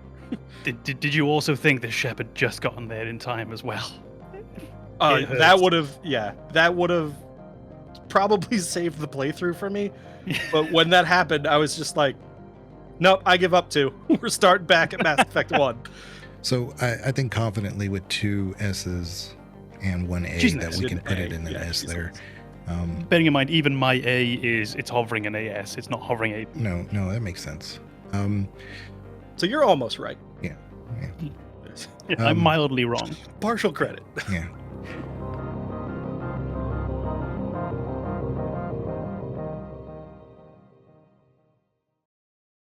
Liara. That's going to be our last one for Mass Effect 1. And Liara is going to be a real interesting one. She's kind of a unique person in the world of the Asari because she is really young. What did Saren want with you? Do you know something about the conduit? Only that it was somehow connected to the Prothean extinction. That is my real area of expertise. I have spent the past 50 years trying to figure out what happened to them. Just how old are you exactly? I hate to admit it, but I am only 106. Damn! I hope I look that good when I'm your age. A century may seem like a long time to a short-lived species like yours, but among the Asari, I am barely considered more than a child. She, aside from my opinions about the Asari, she does come on really strong. And I could never tell at the very beginning when I first started playing it whether or not it was just her being grateful, or maybe she's displacing some things because of her mother. I couldn't really place where all this was coming from. And I think it was just that they needed another romance option. And I think nowadays she's kind of considered the canon romance because you can clearly do it with male shepherd or femme shepherd. All doors are open. And it becomes very natural later on. But Liara does confuse me to no end because even in Mass Effect 2,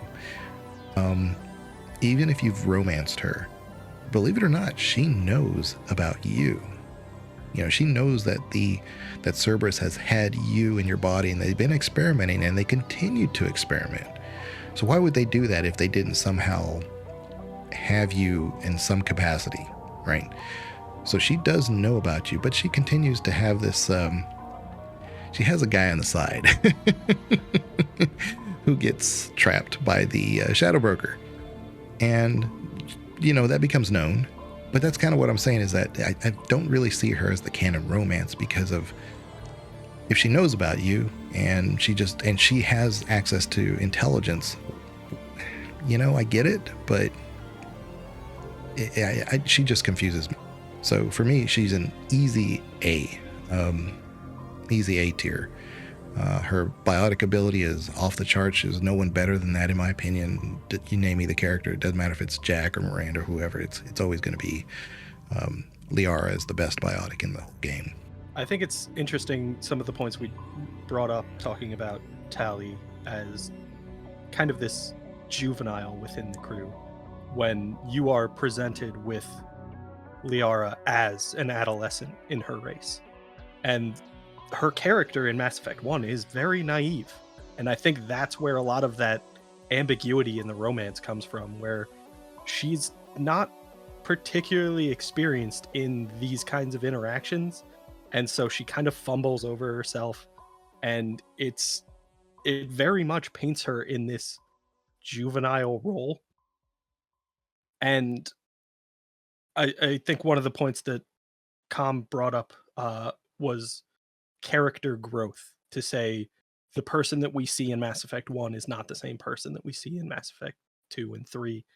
And for Tali, that was absolutely true. I feel like it's even more true for Liara, because when Liara becomes the Shadow Broker, there's nothing even remotely close to the first interaction you have with Liara there. She is no longer timid. She is no longer under anyone else's control. She's taking control. She is taking control of other people in some ways.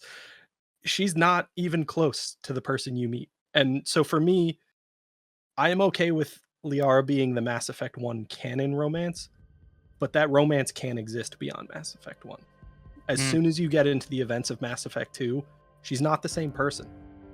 And the romance doesn't make sense anymore. I've often wondered about her role with Shepard in particular when you first meet Liara. The impression I've got is that actually outside of you and the Normandy crew who take her very seriously, you take the fact that she's an Asari already, the fact that she's got these decades and decades of experience. Yeah, it's not the centuries or millennia of the others, but it's more than anyone else has got, except probably Wrex, I imagine. But when you think about, yeah, she's young for an Asari. Young for an Asari is old for almost everyone else. So we take her very seriously. But I believe amongst the Asari, she's actually this adolescent figure. She's studying a very, very niche topic, as I understand, this sort of Prothean history and culture. It's not something that important. It's essentially me going back to college and studying history. It's Legion going back and studying literature. You're not being someone who's going to come out of this, go into high up ranks of the Asari military or Asari high command, whatever it might be, and become this important figure. You're destined to be this nose in a book academic character. And then, as you rightly say, by the end, she's the Shadow Broker, which couldn't be any further away from where she starts. And it's another one where, a bit like Garrus, without Shepard there, she doesn't really have that arc taking place. It only takes place as she gravitates around Shepard. I mean, without Shepard, she's almost certainly dead when we think about how you actually find her. Yeah. But assuming that wasn't taking place, she relies thoroughly upon Shepard to have this story. When it comes to the romance, doesn't do it for me. Just doesn't do it for me. There's something about it that feels a bit iffy and a bit off. And I always feel as though the power dynamic between an Asari romancing anyone always feels a bit peculiar. But for me, Legion very happy saying that. Yeah, it's just not quite right for me. There's not many of the romances, oddly enough, in Mass Effect that do it for me. I think a lot of them feel a bit peculiar, but that one in particular, I think she suffers a little from the permanence that her character has. You get the feeling that from the very, very beginning, she was a character who was going to make it all the way through from Mass Effect 1 until the end of Mass Effect 3. There was never a chance that she was going to die, never a chance that something was going to happen to her. In fact, I don't even know if she can die outside of the entire squad wipe. Well, she's not part of the squad in 2. Oh shit, no, it wouldn't even work then. Whereas almost everyone else, it feels like there's a moment where they can, where something's going to go terribly wrong and you're going to lose them. Normally you don't, it's normally quite easy to. But I wonder if that's a result of when the game was first designed, if maybe they had more ambitious thoughts for more characters could fall, more characters could die, it'd be more easy. Everyone's story would be a bit more dynamic. They needed someone who was going to be in there from start till finish alongside Shepard. And this led her into being almost the canon romance, that canon secondary figure that was always going to be with you. And I feel she suffers a little bit from a lack of precarity in her story. She's immensely powerful relative to you at the beginning, despite being this young Asari, and by the end, she's the Shadow Broker. She doesn't really go through these weak moments, which almost everyone else does. Garrus's enormous self-doubt, Wrex's complete disgust with his own race, Tali starting off weak. Liara has a bit too much luck in life. She's born on third and thinks she hit a triple. Yeah, I would say with every other character, there's an explanation as to how they found themselves in combat. With Liara, it doesn't make any sense. And yet she is immediately capable. And that is not an endearing quality. To say that, like, you showed up, you rescued her, and now she is on an even level with the Krogan mercenary who's been fighting for centuries, the Alliance-trained soldiers, the CSEC officer in a highly militarized society. They're all on the same tier with this bookworm. Have you ever been on a flight and then the pilot comes on and he's got a posh British accent? You just think, prick. She's that to me. Never had that experience. Even if 99.9% of their relationships are genuine, I can't trust it because they're biologically programmed to appeal to every single race that exists, including the Protheans. And now we see why Legion relates to the space racist. Well, Banana is a notorious, he hates fake news. Oh, I do. I hate misinformation. So when you take an Asari and she's literally presenting herself falsely, no matter what you do, we don't know the true form of the Asari. We don't, because they look humanoid to us. To a Turian, they look more Turian. To a Solarian, they look more Solarian. We don't know what they look like. And that's not the point. But they are biologically programmed to not only appeal to us, they can't turn that off. And so we couldn't say that they're not also biologically programmed to manipulate us in every single aspect or form. We can't ever trust them. And that's kind of why I say that the Asari are a great species to look at and to recognize and to study. But that's where Liara, no matter what she does from a romance standpoint, I can't trust. Because if you know that about the Asari, then maybe we give Liara the benefit of the doubt. Maybe we put ourselves out on a limb. And she doesn't betray us. I mean, she's actually, she's always got our back. She helps us through. And in going into, if there is a Mass Effect 4, which is not Andromeda, but if we go into Mass Effect 4, the trailer that we have is of Liara. And I think there's a lot of interesting metaphors there in those scenes. You do have to have played Andromeda, or at least know the story of Andromeda to know where I think those scenes are going. There's a story? Yeah. Well, the main thing to take from Andromeda is that it took a long time to get there. They didn't just show up 5 years later, right? They took them a long time to get there. So that's all you need to know. That's all you need to know. And one of the things that they had was a hibernation, cryo table, whatever it is. And they kept some people in stasis because they were either not capable of handling that population. They only brought in the people that they needed, but there were also some people that they found had illnesses and sicknesses, specifically Ryder's mom. And so they kept her in that stasis. But who is the most powerful person in the Milky Way galaxy at those points when the Andromeda project was being done? Well, that's going to be your Shadow Broker, who is Liara. She knows about this stuff. She actually helps them. She actually has some cameos in Andromeda. At least her voice is. So she's very aware of the project, and she knows about all their technology, and she has access to all this stuff. So the trailer that's in Mass Effect 4 is her going up this steep mountainside or whatever. It's snowy, and she wipes off an N7 emblem. I mean, that's a metaphor. It's you're finding And in certain playthroughs, again, I'm not going to go into the whole, like, this is not about this, it's about Liara. But Shep can live. And if he or she is so badly damaged, and by this point, Liara does have access to all that tech, I could see that totally being transplanted. But this is all through the course of action of Liara. So she's almost the central figure at the same time. That's why I want to give her a higher rate than an A, but there's all these other things that come as baggage from the fact that she's an Asari that really kind of unfortunately pull her down. So I want to love Liara, but I also love the fact that I'm conflicted about Liara.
I'm not going to give that symbolism enough credit. Call it a metaphor. It's the most on the nose thing I've ever seen in my life.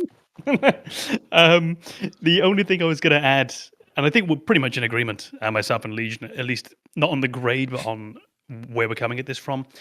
I think if Asari existed, they would be much scarier than the game makes them out to be. I think the other little detail is that, if I remember correctly, the children are always Asari. Yeah. No matter what the pairing is. Right. That's terrifying. They will look as attractive as possible to you, just genetically on a biological level. They are inherently charming, inherently charismatic, inherently gifted. I mean, the biotic level throughout their population is just... Is it everyone? If it's not everyone, it's an enormous amount of them. And then they supplant you genetically. They are always the dominant trait that gets passed down. That's terrifying. That's genuinely sinister. And then there's two sides of it that see it as, well, we're trying to introduce genetic variation because we don't have much. The humans have the most genetic variation in the Mass Effect universe, but Asari have some of the least. So their reasoning for getting with Krogan, getting with humans, getting with any other species, even Hanar, the little jellyfish things, they still produce Asari, and there are conversations where some Asaris are saying that's total crap. We're not, there's no genetic passing down. It's just simply to basically force the carbon copy. So it really is interesting that how deep the manipulation goes. You're right. I would suggest that if any race needed a genophage, it's them. It's considerably more sinister than the Krogan.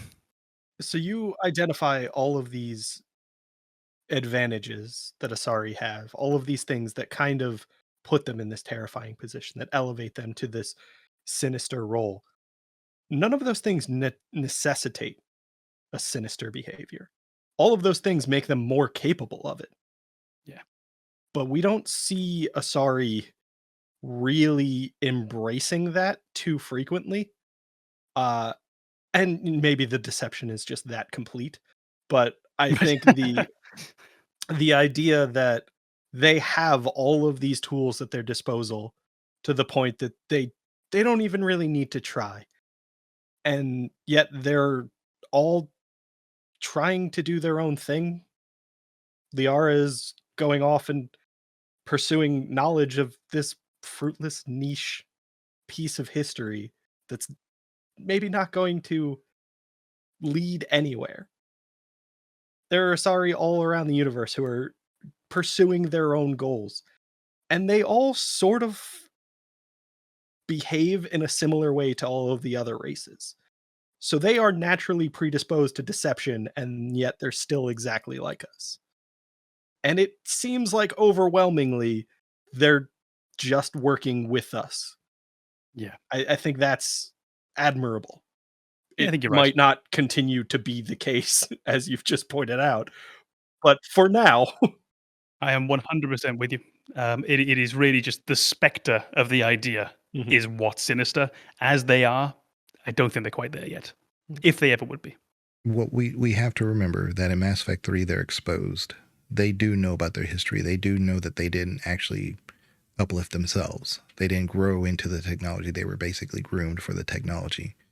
And so you see them working with other civilizations, because I think if they don't have the numbers to support everybody else turning against them, but if other civilizations were wise enough to say, you've been, you've been the puppet master this whole time, we can't allow that. So they could be exposed for that. So that's why they have kept it hidden. They don't want to tell anybody. I mean, what's wrong with telling them, like, look, we didn't get here on our own.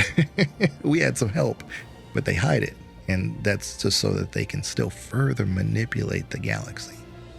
well, I think the idea that we've talked about with Ashley and her space racism plays a big role in there, is the idea that they have installed themselves in a position of power because of their advancement. And to acknowledge that they are not the sole race responsible for their advancement would undermine their image in that position of authority. And they've proven themselves as capable leaders in that position of authority. So for them to announce, like, hey, we didn't get here ourselves, kind of undermines the conclusions that they draw in this role, to the point that it feels detrimental to the universe's advancement to take a race like the Asari and say they can't be trusted. Yeah. So I have her as an A tier because, like I said, if I don't like Liara, I don't think she's useful. If I truly think she's manipulating me, I don't think she is. But if I truly thought that, then I'd put her in a D. But no, she's an A for me. She's an A for me as well. She's a C for me. Oh, interesting. I would have never seen her as a B, though. That's what I'm saying. So you see it as a C because of all the manipulation, or? No, I think for me it's largely the lack of, what's the word? Impediments in her story. She seems to just glisten and glide from one success to the next. She's which a I don't Nepo find- baby. Yeah, she's a Nepo baby. She has every possible strength that could be bestowed upon her, and pretty much all of her failings are just minor and can be very, very easily overcome. I don't use her that much in battle, so she doesn't have that gameplay boost either. For myself, if I'm going to have a biotic in a team, normally I want my Shepherd as the biotic, and then Wrex as the backup, possibly even Kaiden on top of that as well. And as I go further into the games, I have more fun with other biotics. I prefer Jack in the team. I prefer Samara in the team. Not really necessarily thinking they're better, but I prefer having them there. So she doesn't have, for me, the character arc that I like. It's not bad. I just think from success to success to success, it's a bit of it's not that interesting. And she doesn't sadly have the gameplay that would just counteract that.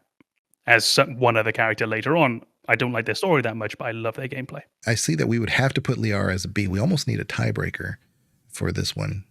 Almost. I'm fixating on Com's statement about her being a Nepo baby, just because it feels like you are holding her physiological advantages against her to say she didn't work for them. And she didn't.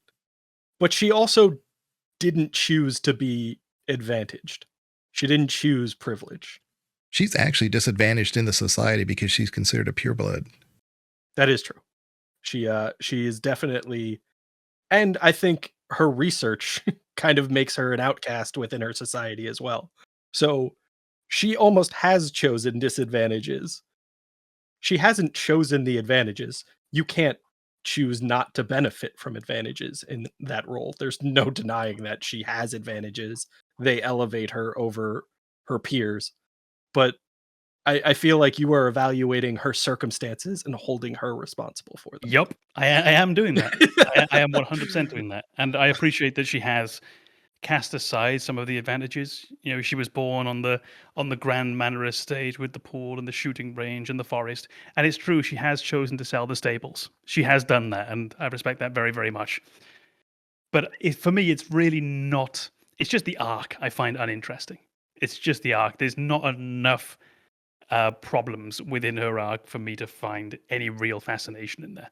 Oh yeah. And just to be clear, if this was a real person, I would be more aggressive at correcting you. But because this is a story and she is a fictional character created for this story, you're absolutely right. You have to take into account the full picture, because the full picture is her character. The writers could have made her any other way, and they chose to make her this. I would have never imagined us, I would have never imagined Com giving her a C. And that's why I was on the side of like, this is going to be an easy A with some B sprinkled in. But when he said C, that's going to pull us to a B. But I guess that's just where we are. We have, I think we're at a high B on average. So yeah, you're on a high B, possibly even rounded to an A. I'll let you guys fall on that, because you are clearly very united on what it should be. Well, I didn't call her S, because if she was S, then we'd be having that discussion. But now you can always go back. Yeah. But I don't think she is an S tier. I just, from my point of view, I think A is if only we could somehow edit this. I don't know. Across I would just love you to piece together clips of us saying S tier and like clearly different tones, different volume. It's like very much Legion manipulating so that everything just works out to his answers. Yeah. No, I'll be honest. I despise Liara, and I really, really think that she should get an S. Exactly. Yeah, exactly. I feel like that would be spectacular if we have everybody's individual tier list appear, and then the collective group, and the collective group just matches up exactly with Legion's. Well, let me offer one final thought then, for just whether it's an A or a B. It's really, who do you think she aligns more with? Do you think Liara aligns with Ashley, who got a B? Or do you think she's on par with Wrex, who got an A? I'm giving Wrex an A because he would be an S if I could play him more. That's it. I do get to play with Liara more, so she's an A. You think she lines up? I think the reason Ashley is lower is because I get to see more of her and I don't like it. So you think she aligns much more closely then in terms of your favorites with Wrex than she does with Ashley? I do. Then give her an A. Well, we did. No, we didn't. You gave her an A. We gave her a B because you gave her a C. Yeah, but give her an A across the board. I don't know what's hard about this. The average mark. The ultimate conclusion is that we just ignore your input and give her what we decided. Right, basically, you've got two choices. You do this, or I pull it down to an F and she's going in the fucking C's. It's a group project. I mean, it's not a... You're holding us back. Yeah. I think that could have been aimed at either one of us. You're holding us back. Choose. I mean, I could have been talking to myself. I just like the idea of Legion and I holding your hand, walking you to the conclusion that Liara is an A, just so we can pass her off as an A, and you're just like, she's a C. You're really pushing me the other way. I know. I if they like it, there must be enjoy something wrong. That you have this conviction that she's a C. It just makes this more entertaining. I think the issue here is that I'm as a contrarian. So if I said Ashley was a... It actually does. Yeah. If I said Ashley was a D, and I gave all these reasons why she's a D character, forget her, D stands for dump. Con would be like, you know what? I see an S here. I'm seeing an S. Yeah. Oh man, I can't wait until we get to my F tiers. And Com is just first of all, not only are you wrong, but I hate you and I'm quitting the podcast. Is it S for space racist? I mean, yeah. He's just But contrarian. the name of the podcast, I believe, is The Gamer's Advocate. What is Right. the very job of the devil's advocate? It is to argue the other case. Yeah. You're so, right. I'm sticking with my C. I'm moving towards F unless we move on. No, Yeah. I think that puts Liara in the B tier overall.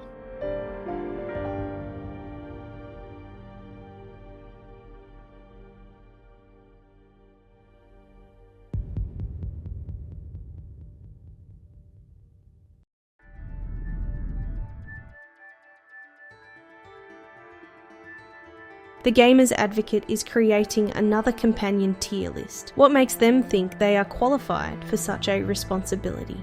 Intelligence reports that Legion has less than 50 hours playing Mass Effect. We can't trust the fate of the galaxy to people with names like AM, Komnenos, Banana, and Legion. I heard they gave Liara a B ranking. Seriously, a B. Liara is a bloody icon. I guess we will have to express our frustration in the comments and let them know how unfit they are in their Discord. How will they rank someone as amazing and intelligent as, well, myself? Let's hope they don't screw this one up.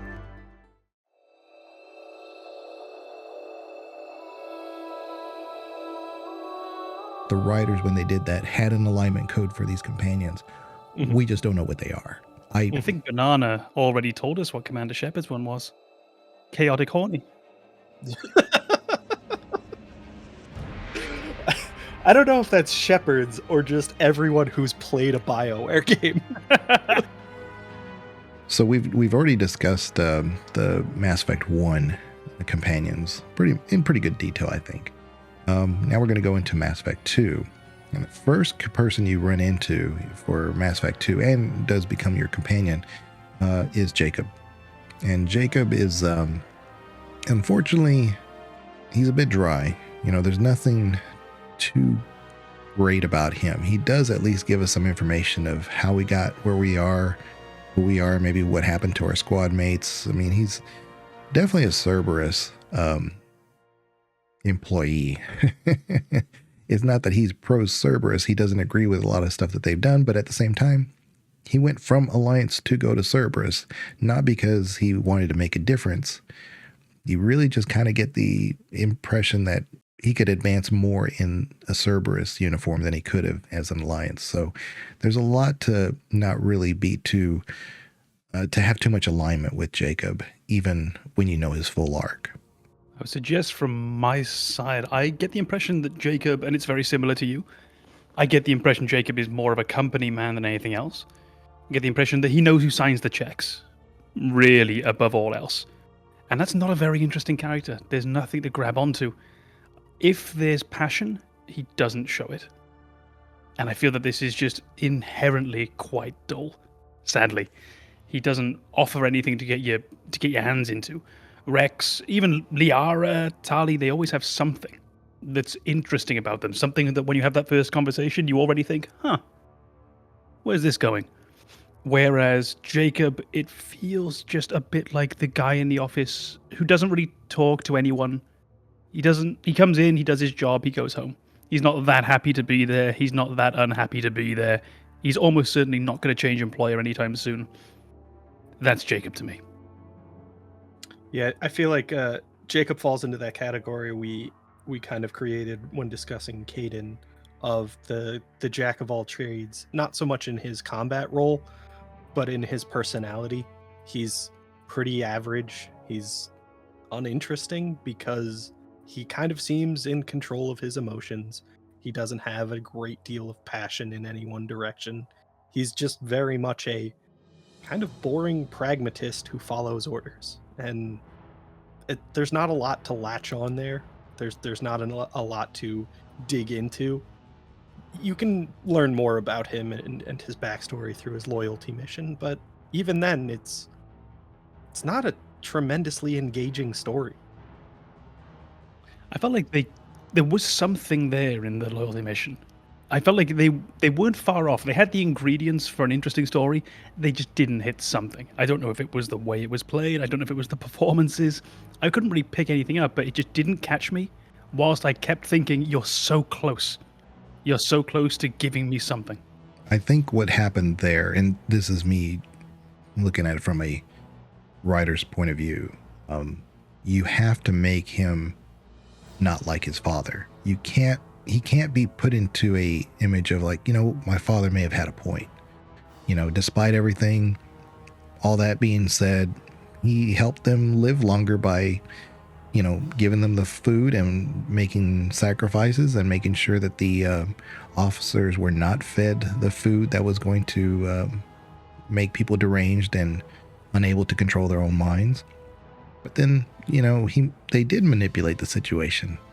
And if Jacob was apologetic for that in any way, I think that almost might make a better character, because then you'd have to fight him on that. But you're never fighting him because he's always taking the road of, no, what my dad did was disgusting, and you agree. There's really no renegade option here. I mean, outside of just, killing his father. But I think that the writers painted themselves in a corner that they could not give him any alternative of having an ability, because if he did, there's no story there anymore because you have to kill him. It'd be the Wrex situation without the dynamic of having a Wrex, Things that I were going to add, and it feels like a bit of a pile-on, but I'm afraid there's just not a huge amount that he has going for him. And I should stress, it's not really anything that I hate about Jacob, sorry. He just leaves me very cold. I just find already forgotten his name. Yeah, the good start, yeah. He's so much like Kaiden that I called him Kaiden. Yeah. The problem with him, he leaves me cold. He leaves me uninterested. But there's a few things that stand out that I remember, and none of them are positive. One is combat. I'm never taking him. He doesn't do anything that makes him stand out, nothing that makes him special. There's always someone else who does better what he does. It's a bad start. In between games, what does he do? In between 2 and 3, Garrus goes off and does his thing. Suddenly he's high up in the rankings. Tali goes and gets herself taken fucking seriously. Miranda, she's got her whole story. I'm not going to go into it too much because we'll get onto Miranda a little bit later. Thane's got a story. Jacob pisses off. Just goes on vacation, I think. Well, he becomes a security officer for a Cerberus science team that has decided to not be part of the Elusive Man's program anymore. But my point here is that he still continues to do the same thing he was doing. Yeah. He's just saying, you know what, I see the scientist side now. Well, wait a minute. We exposed everything for you. You couldn't make that decision back then? Yeah, there was no growth. If anything, he regresses. Mm-hmm. And the only other one is I feel like, and this stands out, he's the one pushing to go through the relay earlier in the game into. It's bad advice. He is the thing that sticks out for me is he offers you bad advice. So your bad advice, you're uninspiring, you don't grow, you don't change, and you're useless in combat. I will remind everybody that loves Tali, he did not need to make that comment saying, be sure to talk to our AI. He knows Quarians. He knows their history. What does he say? As Tali's walking out the door, he says, oh, make sure you introduce yourself to our AI, E.D.I. And Tali just kind of gives a look to the side and then doesn't say anything, walks off. He didn't have to say that. So he's a dick as well. He's a dick. I think that lack of growth is probably the biggest one for me. Is you're presented with Jacob, and I want to say Jacob is a terrible character for a story, but probably a decent person to hang out with because he's not tragically flawed in any way. He's not presented to you as somebody who needs to grow. He's kind of presented as somebody who's got it pretty much figured out, and he's not going to take any major risks because he knows where his priorities are, and he's not in a position where his priorities are overcoming some tremendous injustice or anything along those lines. He's basically working towards your goal, which is counteracting the Reapers. Could we refer to him by the thing that you would find great in real life? It's almost the curse of the character, which is he's competent. Yeah. And that's not a story. That's a destination. That's an end point. Yeah. I don't need characters who are endpoints introduced to me. I think it feels like we know where we stand on Kaiden. Right. Not Kaiden. Kaiden! Jacob. Yeah. Oh la la. Yeah. I will say that also, if you romance Jacob, if you do make that commitment to him, he doesn't do the same for you in 3. He's with somebody else by then. And not that long later. Yeah. Yeah. So, I mean, well, we've established he's a dick. Yeah. I mean, there's a lot of things going against him. I will say, too, I think it would have been more interesting.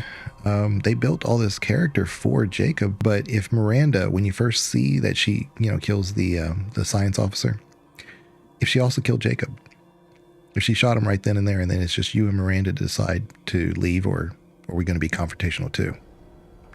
Oh yeah, that would be a much bigger decision in that moment.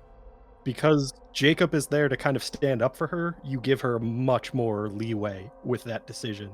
But if she kills both of the people who you've been working with to escape this facility, there's a lot of gray area there, a lot of ways that you can convince yourself that Miranda can't be trusted. Yeah. And then if you find out that Miranda had actually been a love interest of Jacob in the past, they're clearly not together anymore, then there's a lot of questions you have about Miranda. So that's where he becomes interesting. Like if they had killed him, probably not a great sign that our argument in favor of Jacob is he would have been more interesting if he were dead. Yeah. If he got the Jenkins treatment, then he would. Yeah. But I'm serious. I mean, I think from a storytelling standpoint, I think it would have worked, and they would have used that extra time and resources to put somewhere else, some other person. Yeah. Less is more. So I call him a D, because he is helpful to get through the story, but you don't even use him as a specialist in any of the missions that would allow him to survive at the end. So you could send him through the ducks, I guess, if he doesn't make it. Oh, what a pity. But yeah, no, I don't even think he survives. But you're definitely not bringing him along with you in those moments where you choose your squad. Right. I always use Mordin. I've always used Mordin for the sending with the scientists back and the crew back to the Normandy. I don't even think Jacob lives that one. He should, but I don't think he does. I'd have to look that one up. I think that's Mordin and Miranda. I think those are your surviving options. You have more flexibility on that decision. I was furious when Zaeed got killed doing that. Yeah. I thought he could have handled it. Yeah. Zaeed is a strong character. But so I have Jacob. Almost called him Kaiden. You got me doing it. Yeah, boy. The idea that none of us could get his name right is not helping him. D. I have him as a D because, like I said, he is capable and I can use him if I needed to. This is all relative to each other. So this isn't saying in the grand standards of video games across time and space. He's an F. Purely in comparison to everyone else, I think he stands out as the weakest character. And if you have to have F as the weakest, it's him. So we're not even considering E. We're just going straight to F. Straight to F. Oh, I don't even have an E in my personal tier list. I just got rid of it because I don't think we need that precision for this. I have F. I have him as an F. Okay. I feel like he genuinely brings nothing to Mass Effect 2 or 3. I feel like if Jacob wasn't there, never introduced, I don't know that my experience would be all that different. Yeah, this is one of those where I kind of wish we had a fourth, because 2 Fs and a D.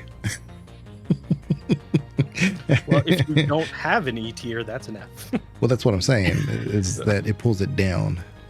So I guess we could go with an F. And I'm okay with that. It's fine, you know. Oh, I think E is fairer, honestly. I think we've established the precedent so far that if we have 2 on A, 1 on C, it's a B. I think we have to have Jacob fall on an E. You don't necessarily have to have an F to define what an A or an S is, but I mean... I thought about relative to each other. We're saying if there's something in the gap. Well, we'll move on. We won't spend too much more time on Jacob. I mean, Kaiden 2.0. Whatever. Wish.com Kaiden. Yeah.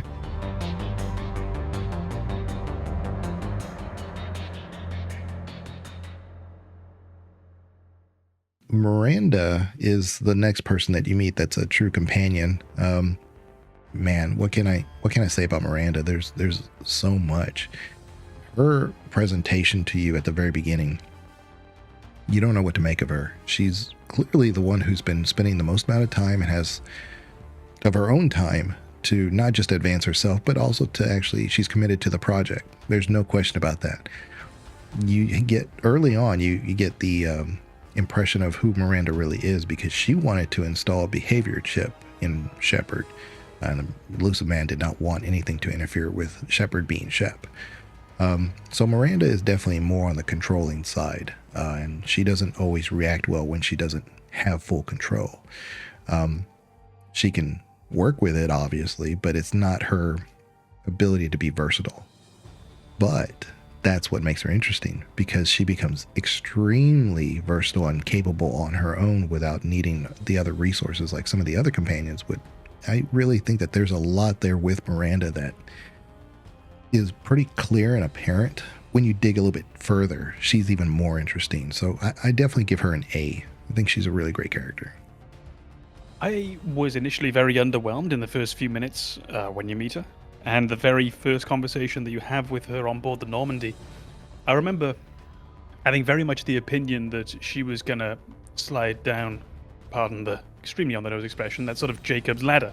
They were going to turn out to be very, very similar characters. Let's go with a very similar feel and arc, and I felt like they both had that cold demeanor to begin with. She had something a bit more going on beneath the surface, a bit more tetchy. Like, she was on edge, she was a bit closer to having an outburst of some kind, and you get to see a whole bunch of those as the game goes on. But the way that her facade cracks is beautiful, and I don't mean that as an attack on her, I mean the way she lets the walls down. She is this person made to be perfect, very literally. In that sense that I should dislike her in the way that I dislike Liara, or that aspect of her. For me, I think it turns out in her case to be very much a positive because of the way that she begins with this very stoic demeanor, very all business, and that just slides away. And you begin to see that she actually is flawed. And when you see, certainly emotionally, and when you see her family brought into the game as we go further and further, she really moves very highly up my list of characters that I like. And she will also get the added bonus that I use her a lot in combat. Particularly in late game Mass Effect 2, I always felt I could rely on her, so she would go really quite high up my rankings very quickly. I won't call her letter yet because I'm not quite sure, but she's nowhere near down in that lower half. Not even close. I want to disagree with you so much on your relationship between Liara and Miranda, because they are very, very similar characters. And Miranda has all of those advantages that you said Liara does. She's physiologically better than other people.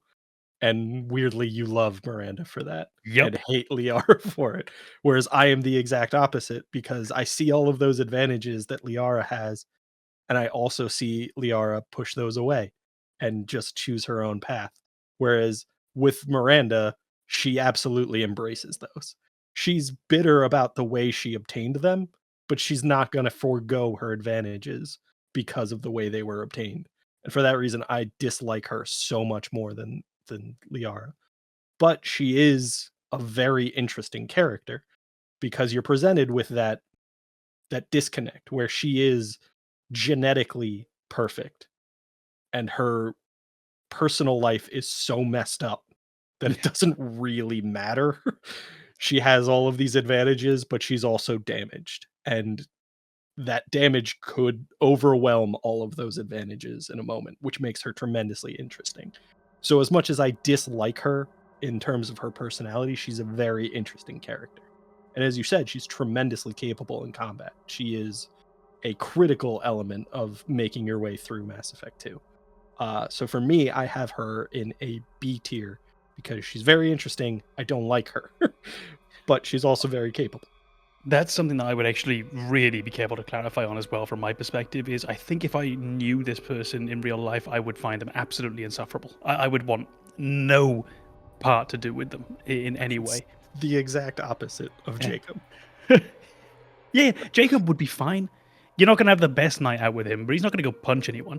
You know, it's going to be a quiet couple of drinks together. He'd probably have your back. if I got into like a scuffle or something, he would probably like, hey, Yeah. And you could imagine him being like the negotiator, the peacemaker if need be, and if not, he's there, he's got your back.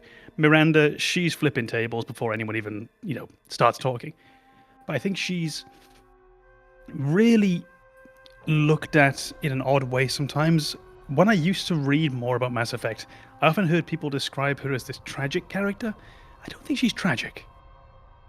I think there are characters in Mass Effect 2 to whom that could be applied. I'm thinking another biotic for one. But I'm not sure that really applies to Miranda. Her ability to, at the end of Mass Effect 2, she's seen everything. She doesn't need to be convinced anymore. Cerberus is bad. She quits on the spot. Oh, that moment is as satisfying a character conclusion. It's not her conclusion, but as satisfying the closing to an arc as any other. It's absolutely wonderful. Yeah. So she is already turning that page, and she does so very convincingly, and she doesn't need anybody to tell her that she's right or wrong. She's going to make her own decision anyway. So Shep meeting up with her again in 3 is a very interesting arc on its own, not because of just the storyline. They didn't need to give her a storyline, but they did because it actually lends more information about the bigger world in general, because her father was helping the elusive man create those artificial husks. He's trying to recreate what the Reapers do. I just think that that kind of revelation where she finally recognizes Cerberus for what it is tremendously satisfying, but it's that satisfying of, I've spent years trying to convince somebody of something that I know is true, and for years they have adamantly defended it and ignored all of the evidence to the contrary. And when they finally do accept reality, it's almost not as satisfying as it could have been, because it was all there in front of them from the beginning and they chose not to see it. And now they don't have a choice, and that's the only way they were going to see it. Well, they have a choice. Jacob chose to still choose Cerberus. Yeah, but Jacob's an idiot. Yeah, we're not going to use him as the bar for where you should be. Jacob's personality is following orders. That's all he has going for him, is doing what he's told. Jacob is kind of that I do what I have to survive kind of person. Like, I'm just getting through. Miranda has these principles, and at the very beginning you're presented to her and she wants to control you. She wants to be in charge. And by the end, she realizes, I wanted to be in charge in an organization I no longer believe in. And there's not enough of a fall there for me to say she's really seen the tragedy of her behavior. I think the thing that I find thoroughly engaging, and it's again another thing where if I knew her, it would be awful. But as a character in a narrative, I find thoroughly wonderful, is she really doesn't hold Shepard in the way that everyone else almost seems to. Everyone else is always, you get the feeling, that they're looking up at Shepard, or they've got their rose-tinted glasses on. She's much more, I'm not going to say pragmatic or neutral. There's much more of an antagonistic relationship between the two. Or it's quite one-directional, to be honest. But she has that. And then you combine that where she can see all through the game, and ideally before the game, because I'd like to think she's not an idiot, the evidence mounting up that Cerberus might not be great. But she can't quite jump to that conclusion, because she's going to first of all have to jump to the conclusion that she has done everything wrong. Ultimately, she's been fighting on the wrong side for goodness knows how long, and she has to overcome this antagonism that she has with Shepard. So when she has that moment where she essentially tells the elusive man to go away, to screw off, she's overcoming two different things. It's the antagonism towards Shepard and her role in the organization. I think for me, that's what I really liked about it, was those two things just coming together into that one big moment. I agree with you. It's not necessarily enough in and of itself, and I could see how you could find it not to be enough, but for me, it just about hit right.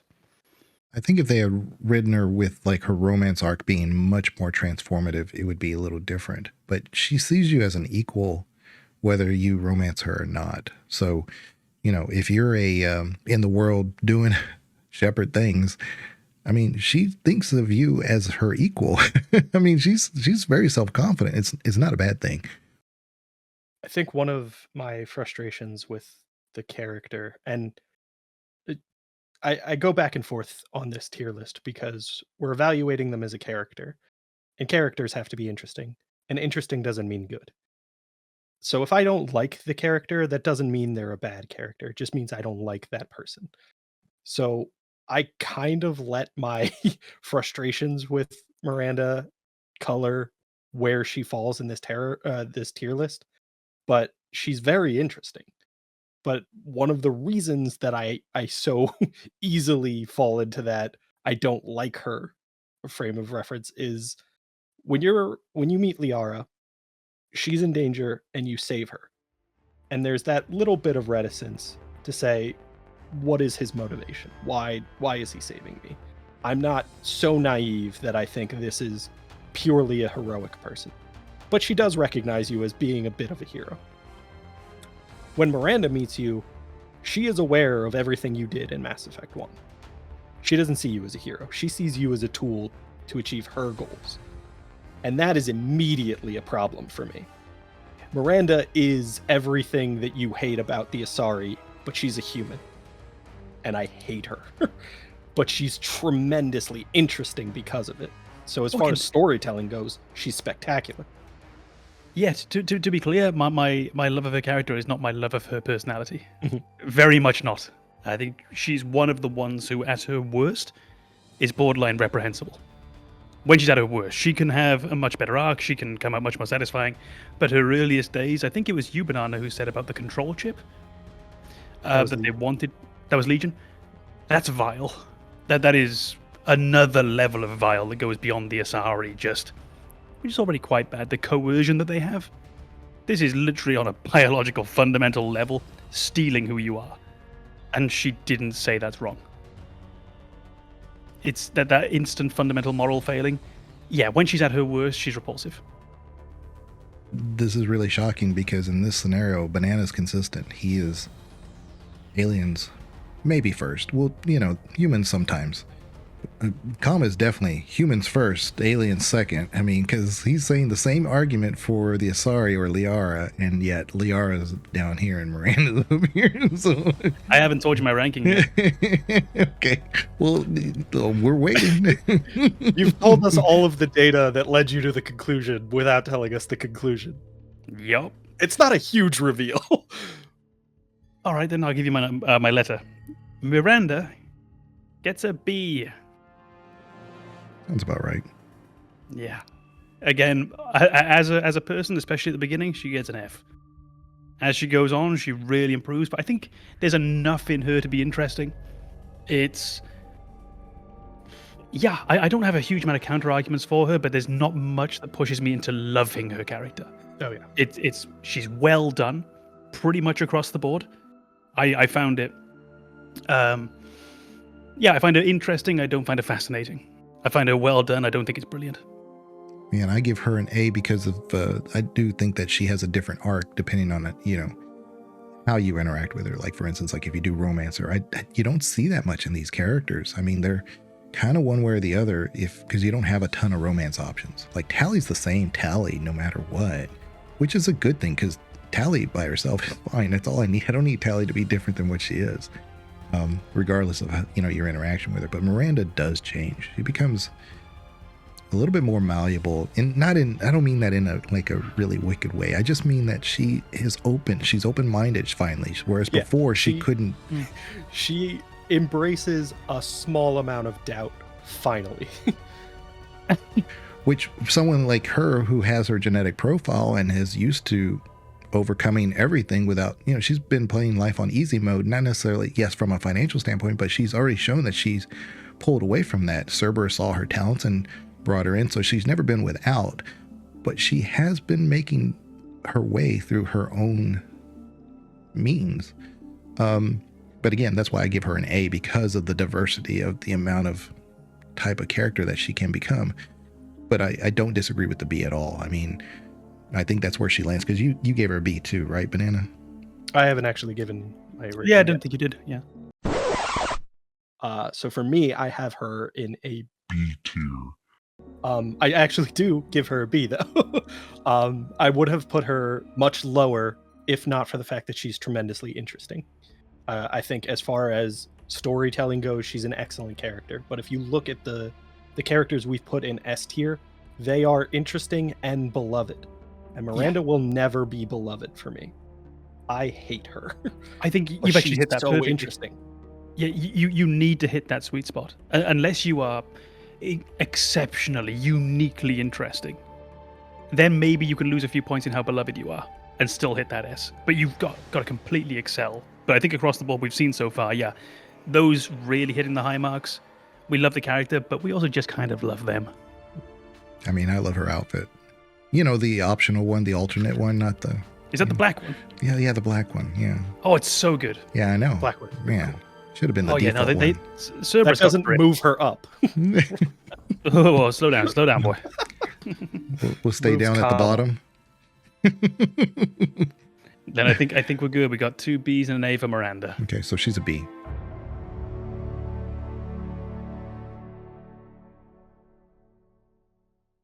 All right, so we're going to move on, and it's a character I thoroughly enjoy. She's never in my party.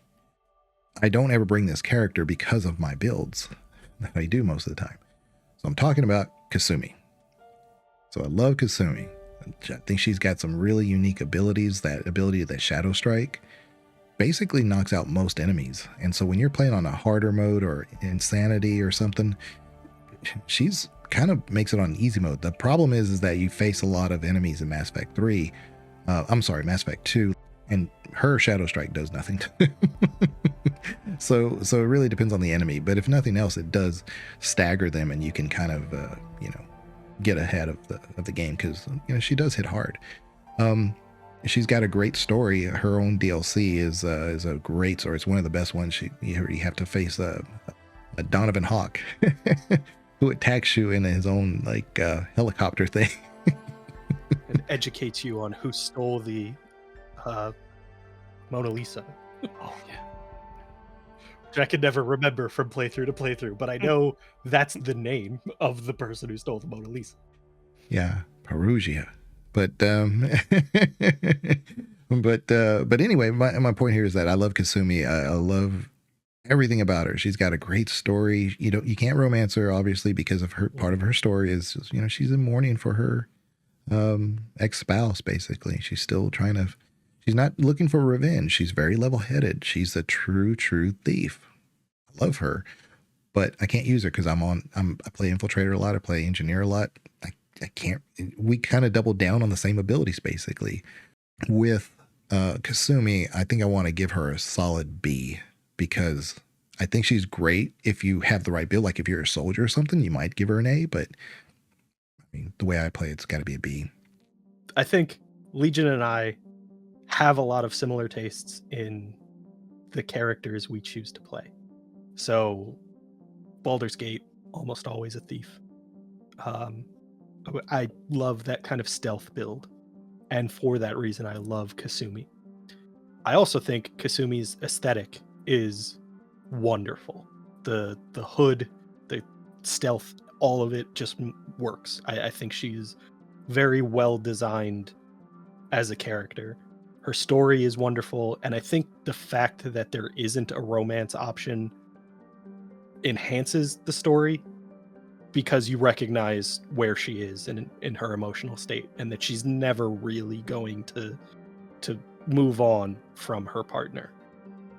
I think she is a tremendously well done character, but there's just not enough for her to be elevated to an S tier. So for me, she's an A because I love everything about the character. And if you're stubborn, you can force her into your party when her abilities don't really enhance the party too much. And they're fun. They're just fun in combat. But I don't think she hits that S tier because you don't get enough. I think she has her story, she has her closure, and then she kind of falls away. I feel like I'm going to disappoint you because I'm not a fan of Kasumi at all. I think for me, there's one thing that I do very much like, so I'll go there first. I think she's incredibly useful, if anyone's ever tried, in the final battle of Mass Effect 2. She is outstanding. I don't think there's anyone better than her at that, which oddly enough, bearing in mind how damn near useless she is for most of the tasks that don't involve her being in the party, it's the perfect place for her. She's outstanding in that final battle, and I do love that attack, the Shadow Strike. It's just vicious. I don't think anything hits harder than that in the whole game, or if it does, I'll be surprised. It would be Warp with Shockwave, probably, be the only other. Yeah. Yeah, combination. But yeah, there you go. So if we think of it in that very simplistic way, we need to put 2 attacks together to match what she can do on her own. Like that, she's astounding. The great problem I have with Kitsune is really twofold. I think part of it comes from Mass Effect 3, where she's in the Citadel DLC, and she comes across as a creep. It's distinctly unpleasant. So I don't like that. That really turns me off. And weirdly enough, if I remember correctly, and I could be wrong on this, but this is just my memory, so you can't really correct me. I think I never played Mass Effect 2 with her in before I had played Mass Effect 3 with the DLC. So my first impression of this person was just what a creep they are, which is obviously not a great start. And then she was really badly hurt over the course of Mass Effect 2 when I eventually got around to playing it. For also one of the things I don't like about Zaeed, the impossibility of actually talking with them and having a genuine structured dialogue-free dialogue. I always feel as though she's not quite there. It's almost like she was just pasted into the ship. It's like the ship is a Final Fantasy VII background. We're getting that in you. And she's just on top of it in that one corner. There's no dialogue tree. It's just dialogue. And I felt that really built distance between me and her character, as it did for Zaeed as well. It's just, I don't like that in a game where the dialogue tree system is so good. For myself, that bad introduction to her, not using her really ever outside of that one section of the game where she's definitely useful, and a dislike to how the game approaches her her dialogue, she's low for me. She's around a D at the moment. Okay. Yeah, I think Com is referring to like at the party where she just kind of shows up in places. Oh, she's kind of introduced in that way as well, as she is flexing that she knows things about you that you don't share. She's showing off that she has that stealth, she has that infiltration ability to find information you don't want made public. I get that in certain contexts can be very, very unsettling and problematic, and creepy is definitely a word that comes into that frame. But for me, I think it's kind of the attempt to showcase her specialty. This is what she's good at. And if you didn't have a need for that ability, it would be terrifying. But you have a need for it, and you're going there to recruit her. So her showing off the reasons why you want her didn't really rub me the wrong way, but I can imagine if I were introduced to it in the Citadel DLC as my starting point, I'd be like, ew, I don't like this. Well, it reminds me of someone who's unobjectively a bad guy, which is the character of Translucent from The Boys. That weird creep who's just violating all kinds of personal space. It's just that. And especially in the Citadel DLC, where I found it so off-putting. And it's a bit hypocritical, because Liara's whole thing is knowing a bunch of stuff about you that you don't want the world knowing. We're just talking about different ways of dealing with it. But I think this is where the interior ickiness of the method... I nearly called it Kitsune then, who's a friend of ours. You did that once. Did I? Ha ha! What's her name again? I wrote it down. Hold on. Kitsune, just for clarification, not a creep. Yes, not a creep. Kasumi, there we go. I'm going to say that from now on. I'm just going to be pronouns. The ickiness that's within my system for just the method that they use, it's icky. That's all. And it's a visceral, guttural reaction to that character more than anything else. And yeah, I find it incredibly off-putting. I am definitely not budging from that D. I think if I were presented with her in that way to say, hey, she's a problem, and then go back and play a game with her as an ally, it's like, Wasn't she invisible in the bathroom with me? No, I'm good. I'm good. I think we overall average a C, right? Because you said A, Banana? I did. Yeah, and I said B. And Com said D. Yeah, so it's like C. a high C, possibly even a B. Yeah, so we'll say C.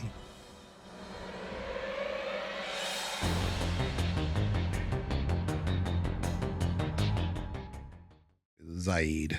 You get him early on, and I actually use him quite a bit in Mass Effect 2 because he's kind of like that Ash character. Not as good, not as versatile, but he's like that Ash character for me because he's a warrior. But you also get Grunt, and we haven't gotten to Grunt yet, but why would I want to use Zaeed when I have Grunt? Why not both? So as an infiltrator, it actually kind of works. I don't have to work with biotics if I'm on insanity. I just need to survive. Having a combination of Zaeed and Grunt with me, it's a pretty good combination, to be honest. Zaeed just hits hard, and so story-wise, he's the only one that's a true renegade playthrough, and you do have a Paragon option now, and it's easier to access it now in the Legendary Edition. If I use him quite often, because you meet him early and you're able to access his abilities, if you're going to get Garrus, you're going to get Mordin. I'm probably going to use Zaeed because he's just so tanky. I would probably give him a C, though, after all that, because he's got no real story beyond that. I really, really like Zaeed. I'm quite a fan. I can go through sort of a few points. I've just noted them down whilst we were talking. Genuinely quite chaotic. I like that. And there's something about Zaeed that for me fits perfectly into Mass Effect 2. I don't think he'd have fit in Mass Effect 1 as his character. Everyone on board is a little too much goody two-shoes for that. But Zaeed, his manner, I think it fits perfectly into Mass Effect 2. It's such a shame he wasn't a base character. For me, that idea of going around recruiting this disparate, weird group of people, some of them good, some of them bad, and having them all try and kind of fit together, he's almost the best embodiment of that. So for him to be DLC was such a shame, because there are people who will have played this game without having actually Zaeed in the party, which is for me, that's a real letdown. I think his side mission, his loyalty, is very good. One of my real favorites. There's some beautiful moments in it, and I didn't know that about the option becoming a little easier now with the Paragon check. That's interesting. It might make it feel a bit more approachable. Like you don't have to worry about putting off his missions until later in the game, which was often something on the second or third playthrough you really had to think about. Also wrote down that I love his war stories, and they're just great fun to listen to.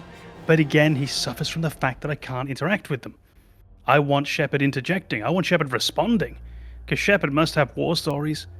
Depending on the kind of Shepard you're playing as well, your Shepard might have been through terrible things before the events of Mass Effect 1, and I would have loved to have had almost therapy between the two of them, of this back and forth. Yeah, well, this happened to me. Yeah, well, this happened to me. And I want to have them going back and forth over and over on top of each other.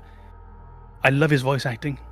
I think it's one of the great performances in the game. It's absolutely astounding. The only real negative I have about Zaeed, I love him in combat as well, is he's got that same problem. Kasumi. What's he called? Kasumi. Flip. He's got the same problem the spy lady has. There we go. With he doesn't feel 100% integrated into the game. He feels a little bit like he was thrown on top of it, added in, which he was. But I felt they could have done a better job with that. So he always, and this is such an arbitrary thing for him to lose points on, he never quite feels like a part of the game for me. So despite everything that I love about him, I've got him somewhere around a C right now. His lore is locked behind a lot of conversations throughout the world. So if you go do the Garrus mission, for instance, and you bring him, which a lot of people don't. A lot of people will take Jacob and Miranda for whatever reason. Hey, play how you want to play. But if you do take Zaeed with you, you'll find out he was the original leader of the Blue Suns. You don't know that unless you have that conversation, because he recognizes the people, the officers in the room. They recognize him as, Zaeed, you son of a bitch, what you doing here? And he's like, how'd you get into this mess? You know you're fighting a losing battle. I mean, it's clearly banter. They know each other. But yeah, he was the original founder of the Blue Suns. It's pretty interesting. Did you hear, Banana, by the way? That wonderful Legion saying, play the game however you want, very much with a tone that didn't say, play the game how you want. Oh, yeah. Play it however you want. I don't care what you do. I've heard that for years at this point. I'm not a fan of Zaeed. He doesn't work for me. I think it is because I'm that boring paragon in every playthrough. Yeah. And Zaeed forces you to not be a paragon. There is a stubbornness, and it's showcased in that original version of his loyalty mission, where you have to be an incredible paragon to convince him. That's not really an option in a blind playthrough. You don't know to prepare that much. So you end up either abandoning him or choosing an option that doesn't suit you. And I hated that because, again, my gameplay is always that power fantasy where I want to do what I know is right and still save everybody.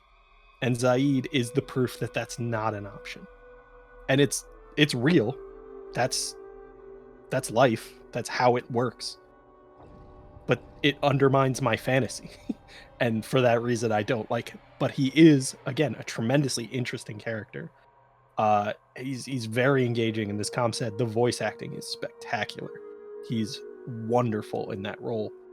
I just cannot reconcile how much I dislike him as a person. And I think that other element of the way he is presented with all those war stories, when you talk to Wrex and he tells you those war stories, he presents them as almost shameful events in his past.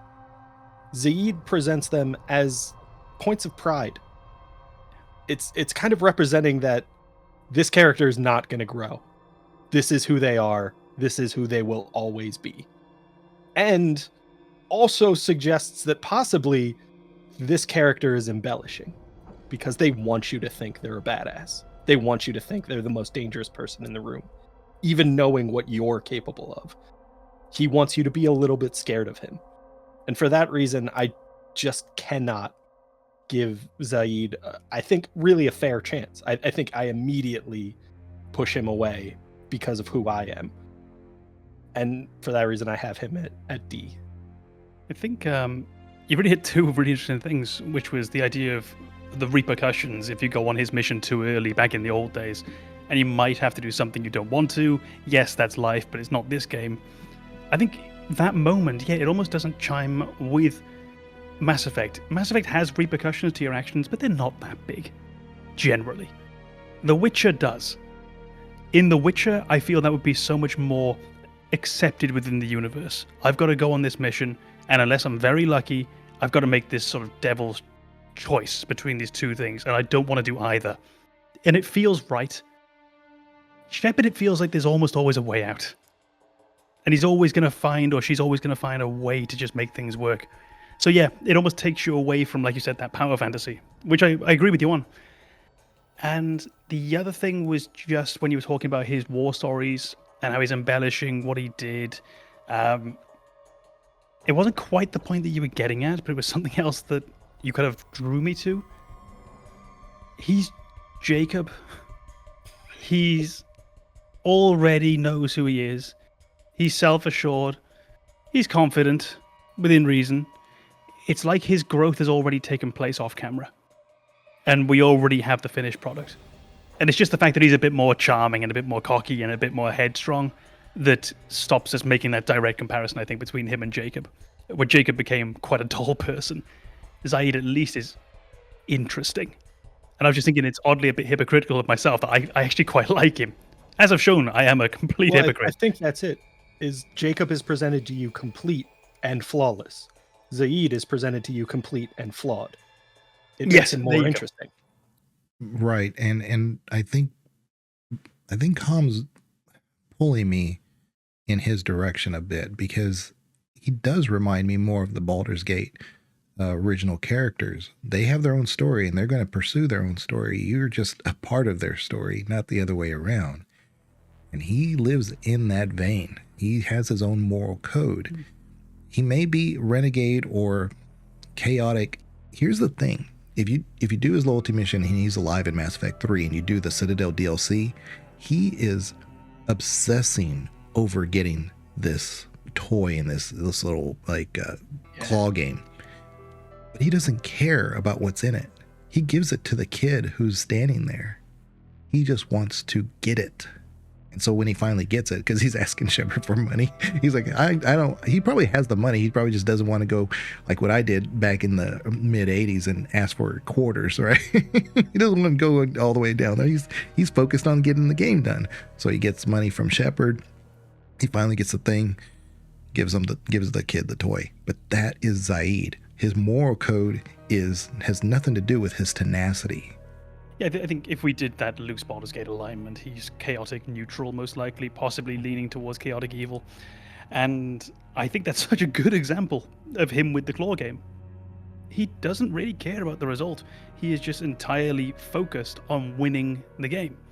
And when you look at his life story and what he is, he lived his entire life on, well, most of his life on mercenary contracts, where if he doesn't go and get the job done, he doesn't get paid, he doesn't eat. And he's probably not going to make the next contract. And you're just seeing this little microcosm of his character framed in the delightful context of him playing a crane game. He goes into missions where there's probably his life is endangered at every single one of them. Yeah, that may be true for some of the other ones, but he knows that. I mean, there is a distinct, he's going up against armed people who are told to shoot on sight. And so he has all those war stories that are like when he took down a Turian frigate, and things like that. Yeah. He'll give you the description of what happened. I mean, he doesn't mince words, but he's matter of fact. But that myopic point of view, and like you said, if he dies in the mission, the final mission, it makes no sense. He is a survivor. I think that that kind of speaks to his character, that claw machine of ultimately showcasing where his priorities are. He is always focused on overcoming a challenge. And that's where all of those war stories come from. He's not afraid to approach a challenge that seems overwhelming just to prove he can beat it. And I think that is a very interesting quality. It's not an endearing one. That is somebody with a death wish. That is somebody who's constantly putting themselves in harm's way to prove how capable they are until it doesn't work out. I think that's it. He probably doesn't care if he dies. I would imagine that he is completely and utterly haunted. If you think of everything he's done in his life, he's just a human. There's nothing else going on. He's just a human. There's no way he's held together under the surface. Which is no doubt where that ridiculously cocky, stoic demeanor comes from. The one-upping in the tales, the exaggerations, the embellishments. He is clearly broken. And he's going to go out the way that he knows. He's going to go out in the biggest gunfight he can find, fighting the biggest opponent he can find. It just so happens that rather wonderfully, he's in a timeline with the Reapers. I think that is so that brokenness of Zaeed it's not unique to him. There are a lot of broken characters in Mass Effect. And I think the way they handle it is what shapes my opinion of them. When you meet Miranda, she seems perfect. You learn her backstory and you realize she's broken. When you meet Zaeed, he seems tremendously capable, put together. You learn his backstory, he's broken. There's another character that we'll discuss in a few minutes, I'm sure. You meet and they are abundantly obviously telling you, hey, I'm broken. This is who I am. It's messed up. I'm not really sure what to do with it. That is tremendously endearing to me. To say, to be that honest, to be that direct, to say, I've had trauma in the past. It's a part of who I am now.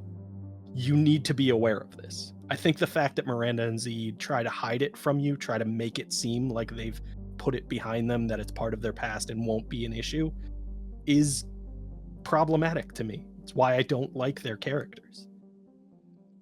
So I think Com has moved me up to a B. And Com's saying a B, right?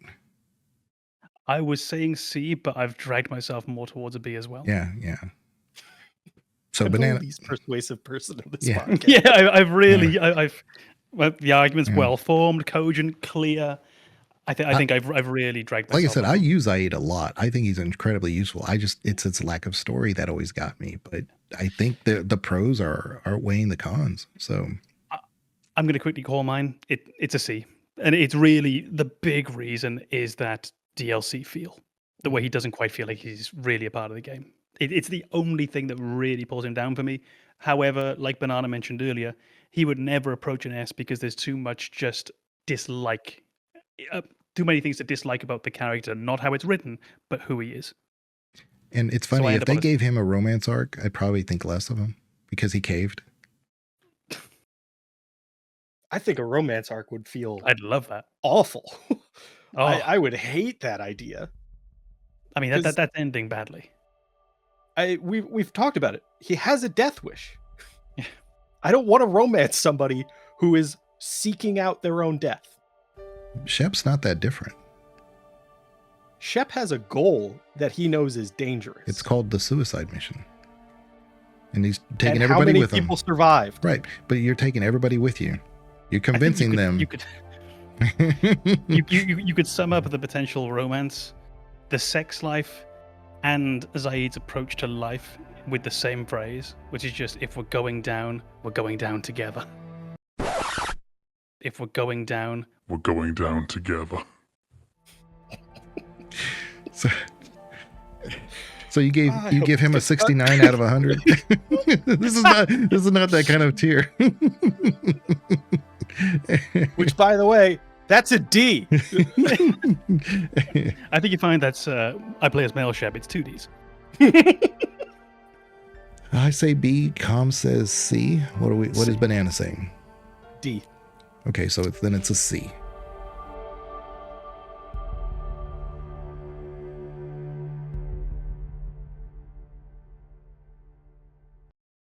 Since we've already covered Garrus, and we're not going to cover him again, you go to Omega, you get Garrus there, and you run into Arya.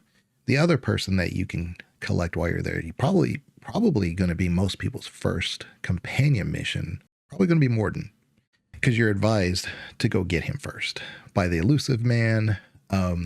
Arya kind of alludes to that would be a good idea. Can I have a Mordin moment? I'm gonna give Mordin an F. Mordin F.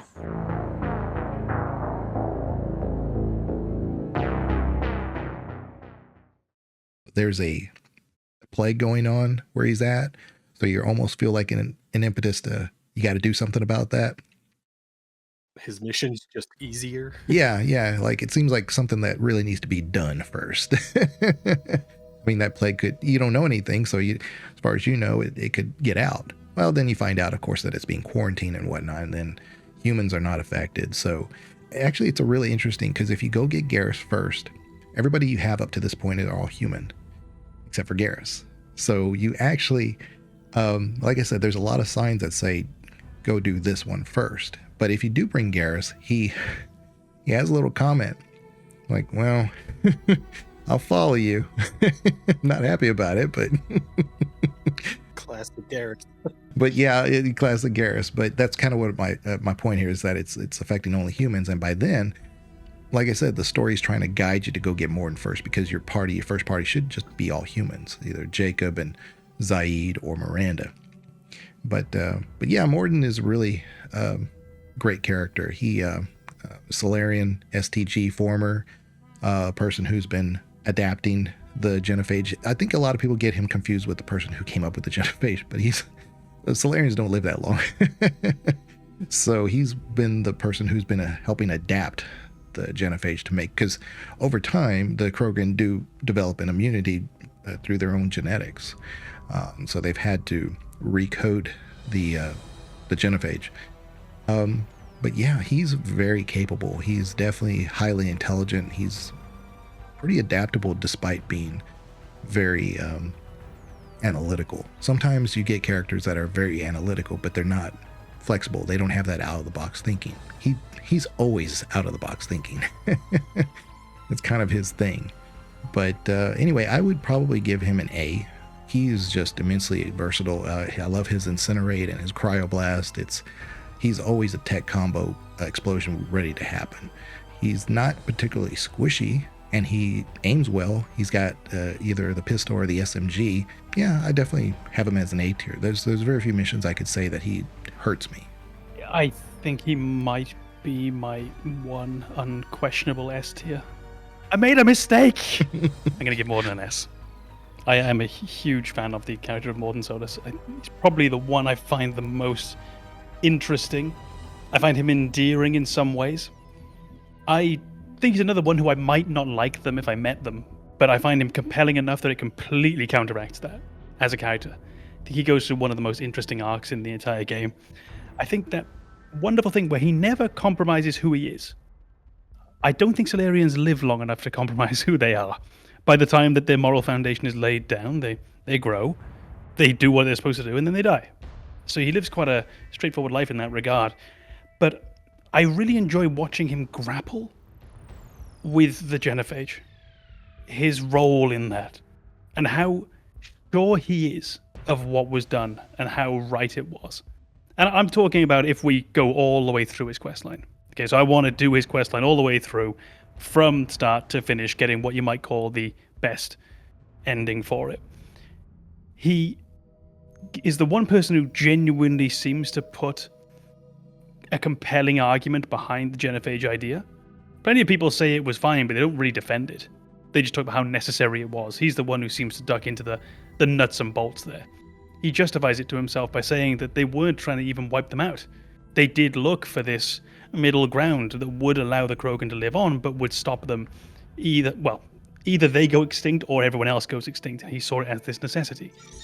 And you see that he doesn't really compromise himself as a person or his values. He just evolves over time from being with you, likely with Grunt, the purest of the Krogan in many ways, and then with Wrex as well. And he comes organically. It never felt strange to me that he changed his mind. And it felt really true to who he was. So you've got a full, complete, and compelling character arc that felt true to who the character actually was. You saw how they started where they did. You see how they ended where they did. And they did something about it.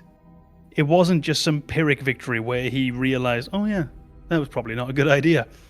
No, he got to the end and he undoes what he did. Again, depending on what we take him, but that's my canon. He undid what he'd done and decided to let the universe and life work itself out because he had this newfound faith in this other species. I just find him infinitely compelling. And when you think about his character quirks, like his scientist Solarian song, it's so good. And add to that he's just pretty damn good in a fight, which I didn't think. I think the first playthrough, I probably never used him because he looks squishy. But like you mentioned, he is a tech combo just waiting to happen. And if you start using him efficiently, yeah, sending him one of the best. With the scientists or the crew, I'm sure I keep calling them scientists, but sending him back with the crew to the Normandy always made sense to me. Like, why would I not send the STG agent? He always makes it just fine. Yes. Oh, yeah. So for me, he's right up there in S right now. Yeah, I'll be honest about my biases right away. I think of myself as a scientist. I am by trade an engineer, going to gravitate towards the science character, undeniably. He was immediately an S tier for me. And the reason I think he's an S tier for me is because he so encapsulates what I love about science. He has no real bias. He approaches every situation with, admittedly, the perspective of Solarians, but he's not concerned with the impact it has on Solarians. He's concerned with the impact it has on everyone. And he is absolutely willing to revert his previous conclusions based on new information. That's what makes science work. That's why scientists are constantly looking for new information. And Mordin is the embodiment of that. And the arc he goes through with the genophage is the perfect example of that. He was convinced that it was necessary to curb the Krogan population, to control it, not eradicate it, for the protection of everyone. And as he learns more about the race that the Krogans kind of have become, because they're not the same Krogans that were causing the genophage to be considered. These are the Krogans after the genophage has ravaged their population. And he sees them, he gathers all of that data, and he realizes his previous conclusions were flawed. And he fixes them. There's no better arc for me than somebody who can acknowledge that they were wrong in something that they were passionately working towards, when they're presented with the evidence that it was wrong. And honestly, that scientist Solarian thing, I would put him at S+ if that were an option. It's wonderful. I am the very model of a scientist Solarian. I've studied species Turian, Asari, and Batarian. I'm quite good at genetics as a subset of biology because I am an expert, which I know is a tautology. My xenoscience studies range from urban to agrarian. I am the very model of a scientist Solarian.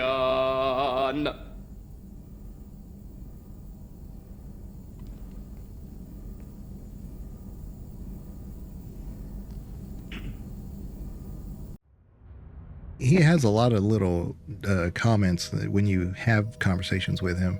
Like he mentioned one about like a sexually transmitted disease that only happens through Varen. He's like, ooh, implications are messy. Anyway, I don't have time to think about that right now. He has very, very funny quick jabs like that. He's always questioning, and he's never one to like be, like you said, he's objective to a fault sometimes, because even when he first boards the Normandy, E.D. greets him and he says, oh, this can't be that, maybe it's this, maybe is this an AI? So he's still, even though he's probably 99% sure, he still has to ask. He needs that validation, and that's what Mordin is. It's not a bad trait. He's just always questioning, and that just makes him that true scientist who's always asking the proper question, because you can't assume an answer. I think it happens organically with what you were saying, Banana, how he transitions over, because he still truly believes, even probably late in the game, that the original decisions were done correctly because of the parameters set in front of them. During your loyalty mission, you run across the female Krogan who died trying to help her people. Yeah. And so something clicks in his brain saying, yes, we might be right. The Solarians might be right. Everything we're doing is correct. However, it's creating atrocities, and now it's offsetting the good we may be trying to imply or trying to create. We're creating a race that is so desperate for an answer that they're killing themselves. And that is morally now questionable as far as what we're doing, where maybe it wasn't before, but now he has that extra parameter, that extra factor that he has to plug into the calculus of his brain of what is reasonable for a genophage. Is it necessary? Or should we just let evolution play it? Now he's questioning those, and he does not have an answer. So at that point is when it starts clicking. Maybe something different needs to happen.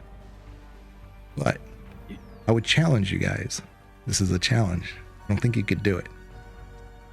Renegade option for Mordin at the end. Mass Effect 3.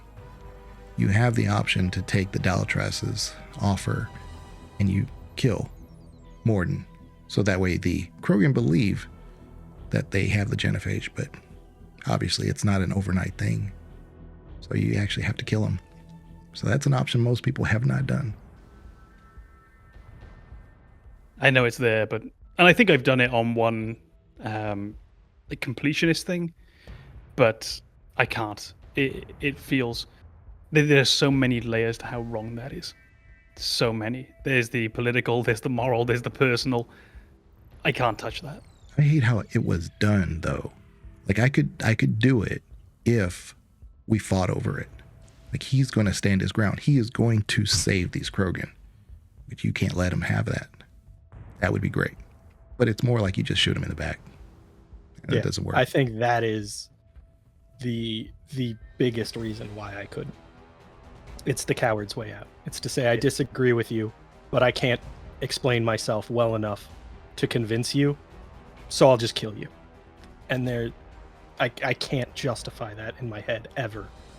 If your argument can't hold up to an intellect like Mordin's, reevaluate your argument.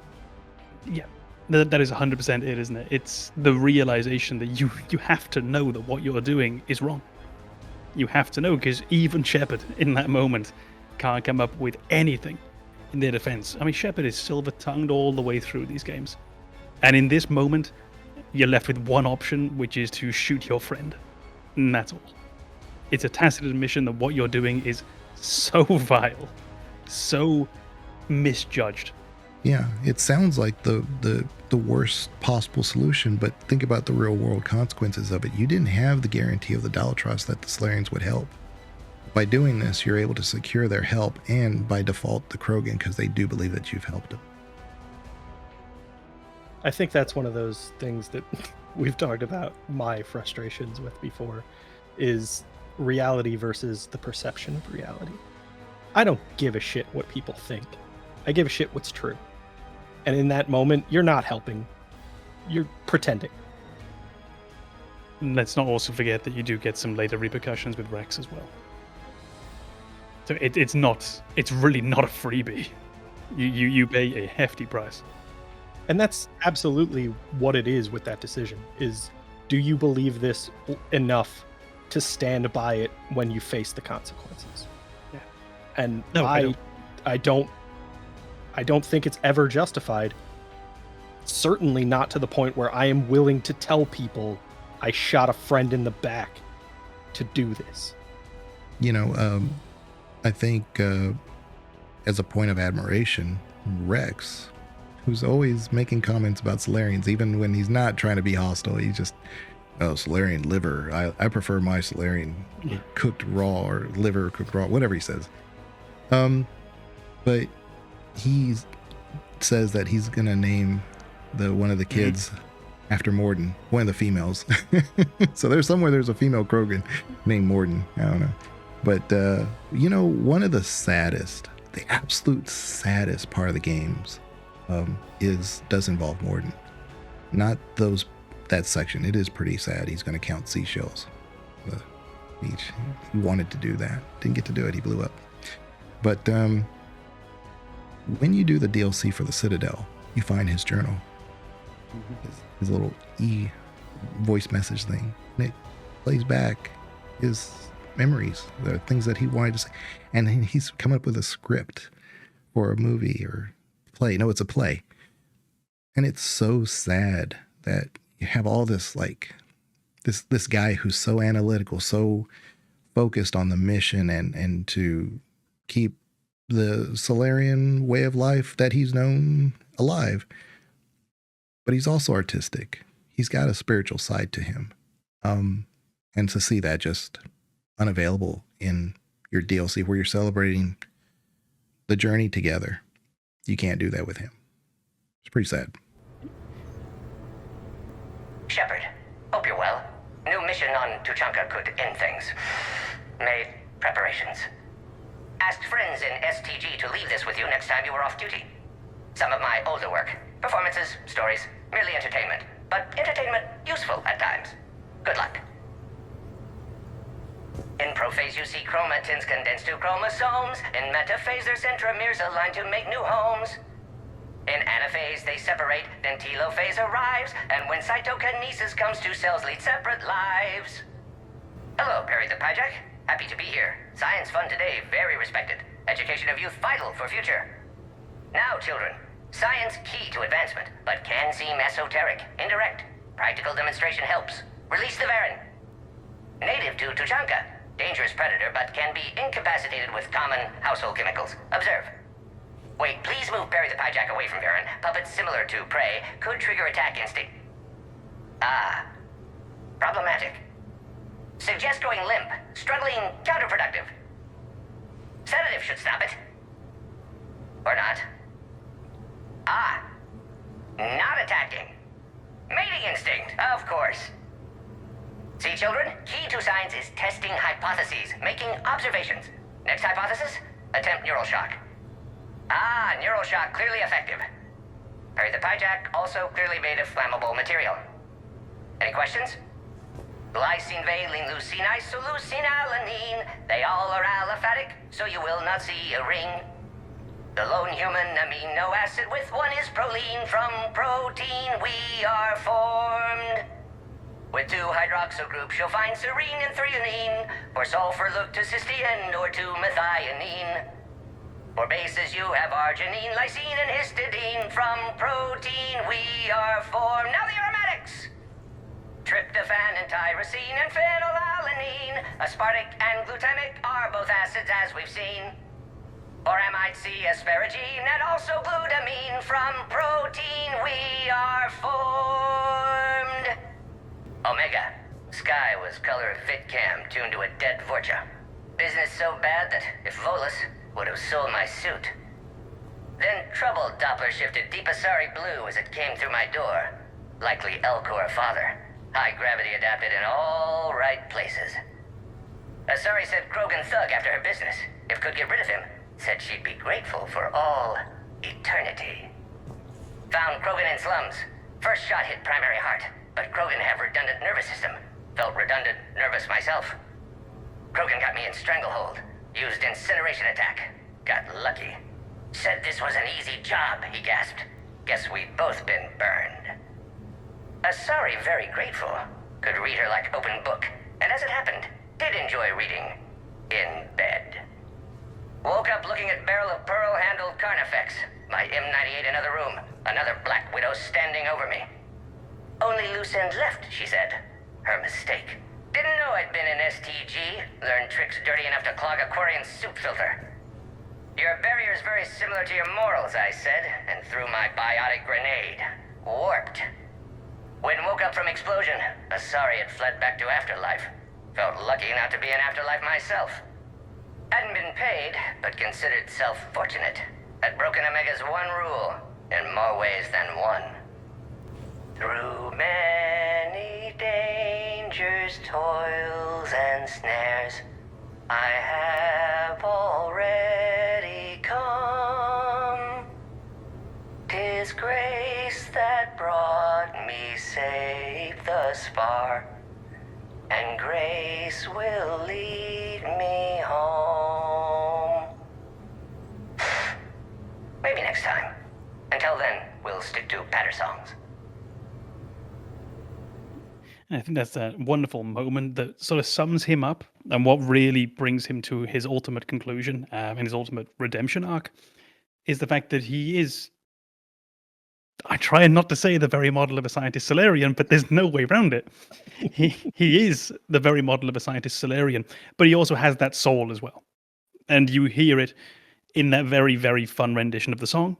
And then you see it personified by him adding in this moral aspect to his argument about the genophage. And then that having such enormous weight to the point where it's not just the numbers anymore. It is just the numbers, but he's added new numbers in. He's added new variables, meaning of life, the meaning for this people, what it means for your universe and for your values as civilization. And he's only in 1.25 games. And he leaves that impression. I wanted to add one small thing as well, which I think is really, it's beautiful game design, and it plays into his strengths. He has so many little dialogue lines, like you said about the STD that you could only have gotten from the Marin. That's it. The upgrades, if I remember correctly, are in his room for the ship. Mm-hmm. So you've got to keep going in there. You don't miss out on those little extra lines of dialogue. You don't always want to go down to the lowest level of the ship to go and see what's up with Jack or with Tali. But Mordin, you're going to be going in there all the time. And it makes sense thematically. Of course, it's in the lab. But you have to keep going in there to get these upgrades, and you've always got a chance of hearing some Mordin. So pretty much I think everyone who's played this game has heard all of his dialogue. Or at least all of his side dialogue. And I don't think that's true for every character. So much of his dialogues are contextual, but they're easy to follow. Like, for instance, like when he's talking to his apprentice who is working on the genophage cure, he has him at gunpoint. Mordin is not upset at the fact that he's coming up with a cure, but it's how he's getting a cure. He's upset at the methods of everything. So Mordin is extremely complex because they both have the same, well, they're diametrically opposed, him and his apprentice, of course, but Mordin is more upset at his methods. So a true scientist. Yeah, I feel like that moment where you see Mordin as somebody who did something wrong for the right reasons, and his apprentice is somebody who's doing something right with the wrong methods. It's that two sides of the same coin, and it really shows you how far Mordin could have fallen from who he is. It's so well done to showcase exactly why you are okay with him being on the ship, knowing his contribution to the genophage. It's not because he's an evil person. It's because he saw this as, and we're going to use this term incorrectly again, the most humane way to implement a solution. Yeah. He's not trying to be cruel. He's trying to be pragmatic. He's trying to find a solution that maybe doesn't feel right, but does provide everybody with the best outcome. And as he gains more information, recognizes that it wasn't really the best outcome. And he was wrong. And he takes that responsibility upon himself to rectify his mistake.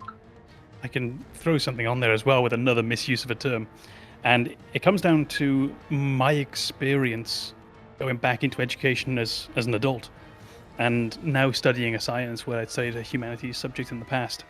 And I've got to say, when it comes to things like politics, I've heard some absolutely insane takes on it from people with scientific backgrounds. Really, really unpleasant. And it almost feels like you've never spoken to a person in your life. It's bizarre.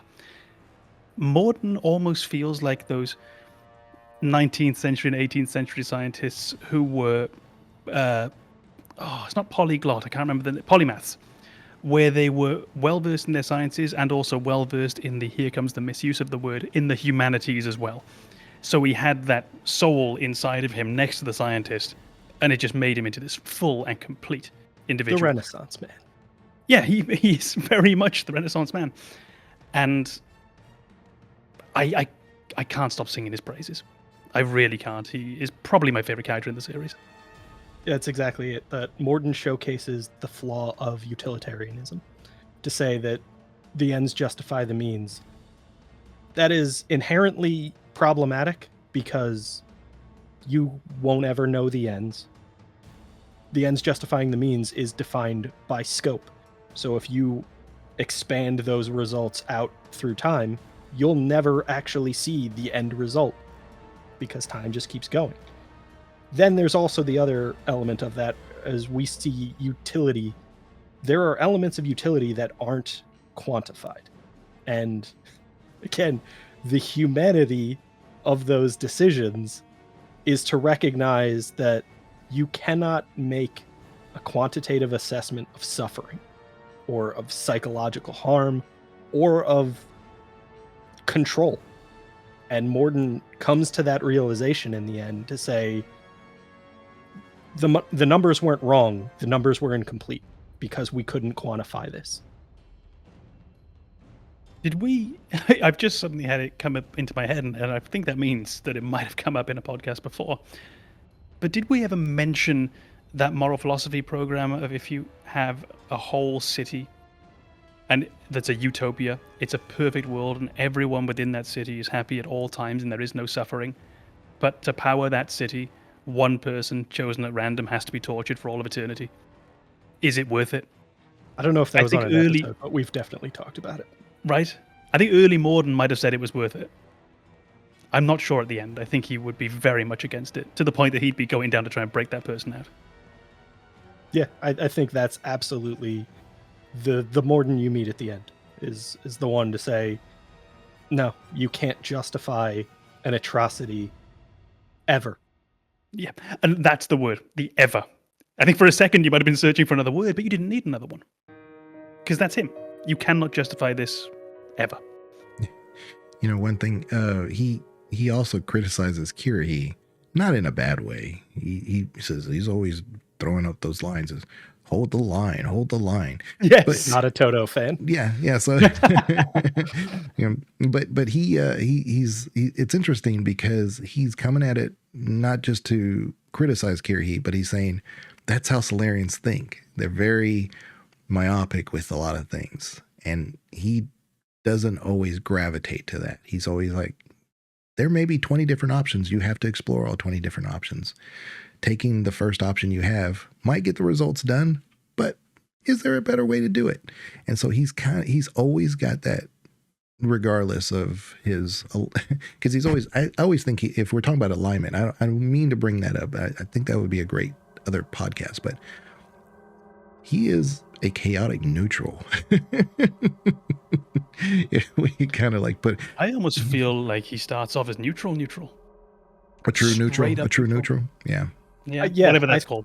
I think initially he is kind of the ultimate pragmatist, and he progresses to what I would consider more chaotic good.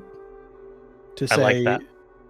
The idea is that I don't so much care about value to me in my decisions as much as general value, and there are certain lines I am no longer willing to cross because ultimately it is still value. He's just saying I now have a colossal figure on one side of this equation that's outweighing everything, and that is atrocity.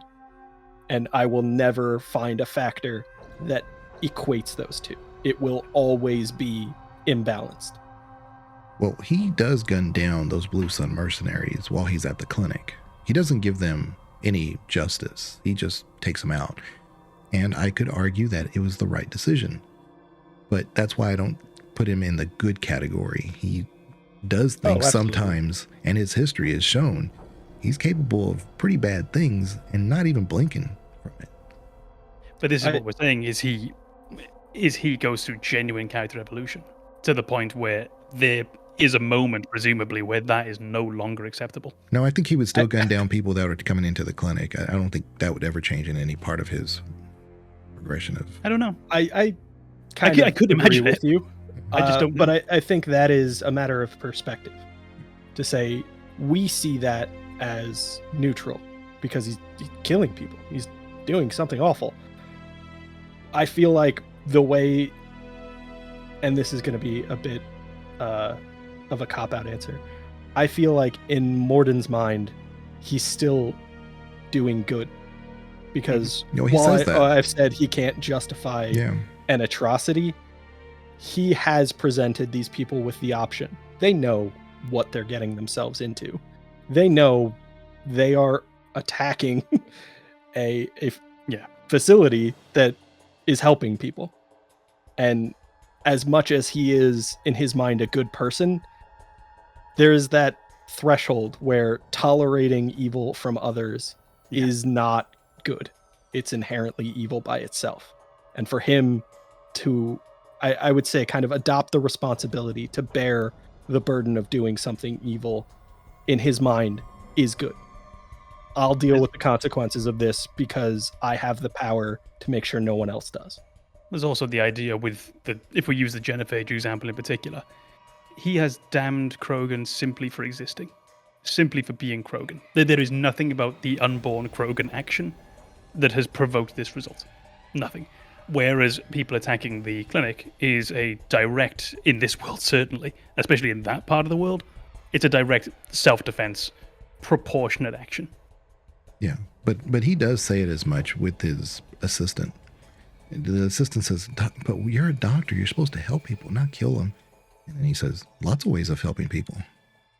And I think this is what we're addressing about the idea of his character developing. That is very much who he is at the start. I think at the end he would probably still do it, but his reasoning wouldn't be probably quite as cold And it would likely be very much informed by the self-defense principle. I don't know. I mean, what if a Solarian or the Dalatros showed up right before the elevator? I think he guns her down. Oh, I think he does. But I think in his mind, it's not the justification that this is the. I think in his mind at the end, the justification is, I'm going to bear this evil because it does good for other people. He doesn't see it as an inherently good action. He sees it as a necessary evil. And I think the version of Mordin that we get at the end of the game will carry guilt from that. He'll never think he made the wrong decision, but he will regret that he couldn't find another solution. There you go. But I think also we've crossed wires, and we haven't really. We're not approaching the problem in a proportionate and related way. If you think about it, if the Dalatras turns up at the elevator, I think he shoots her if she's got a gun. Right. That's what I meant. Shooting him. If there's a violent encounter. In which case, it's still just in the self-defense parameter.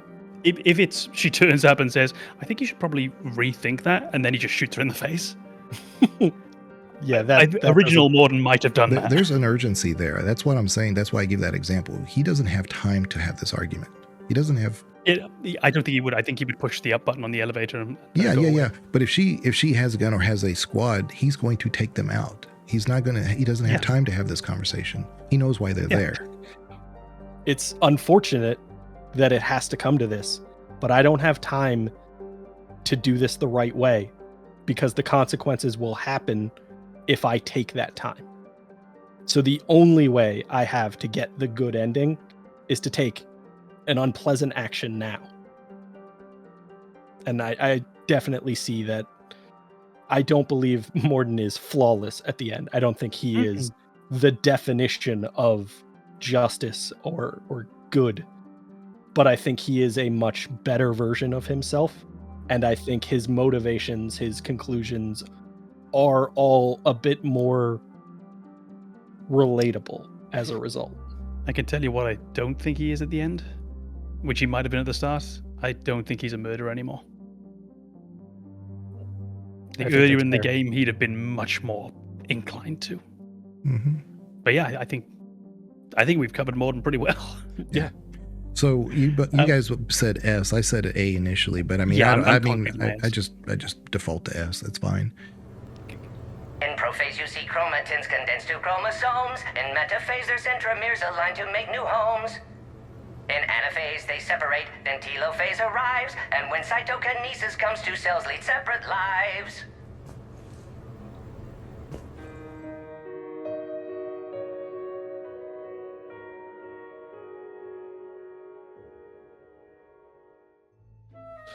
Not going to mention how often he dies for me. The conclusion will be, Banana plays very stupid. Yeah, and don't tell everyone you are also playing on story mode.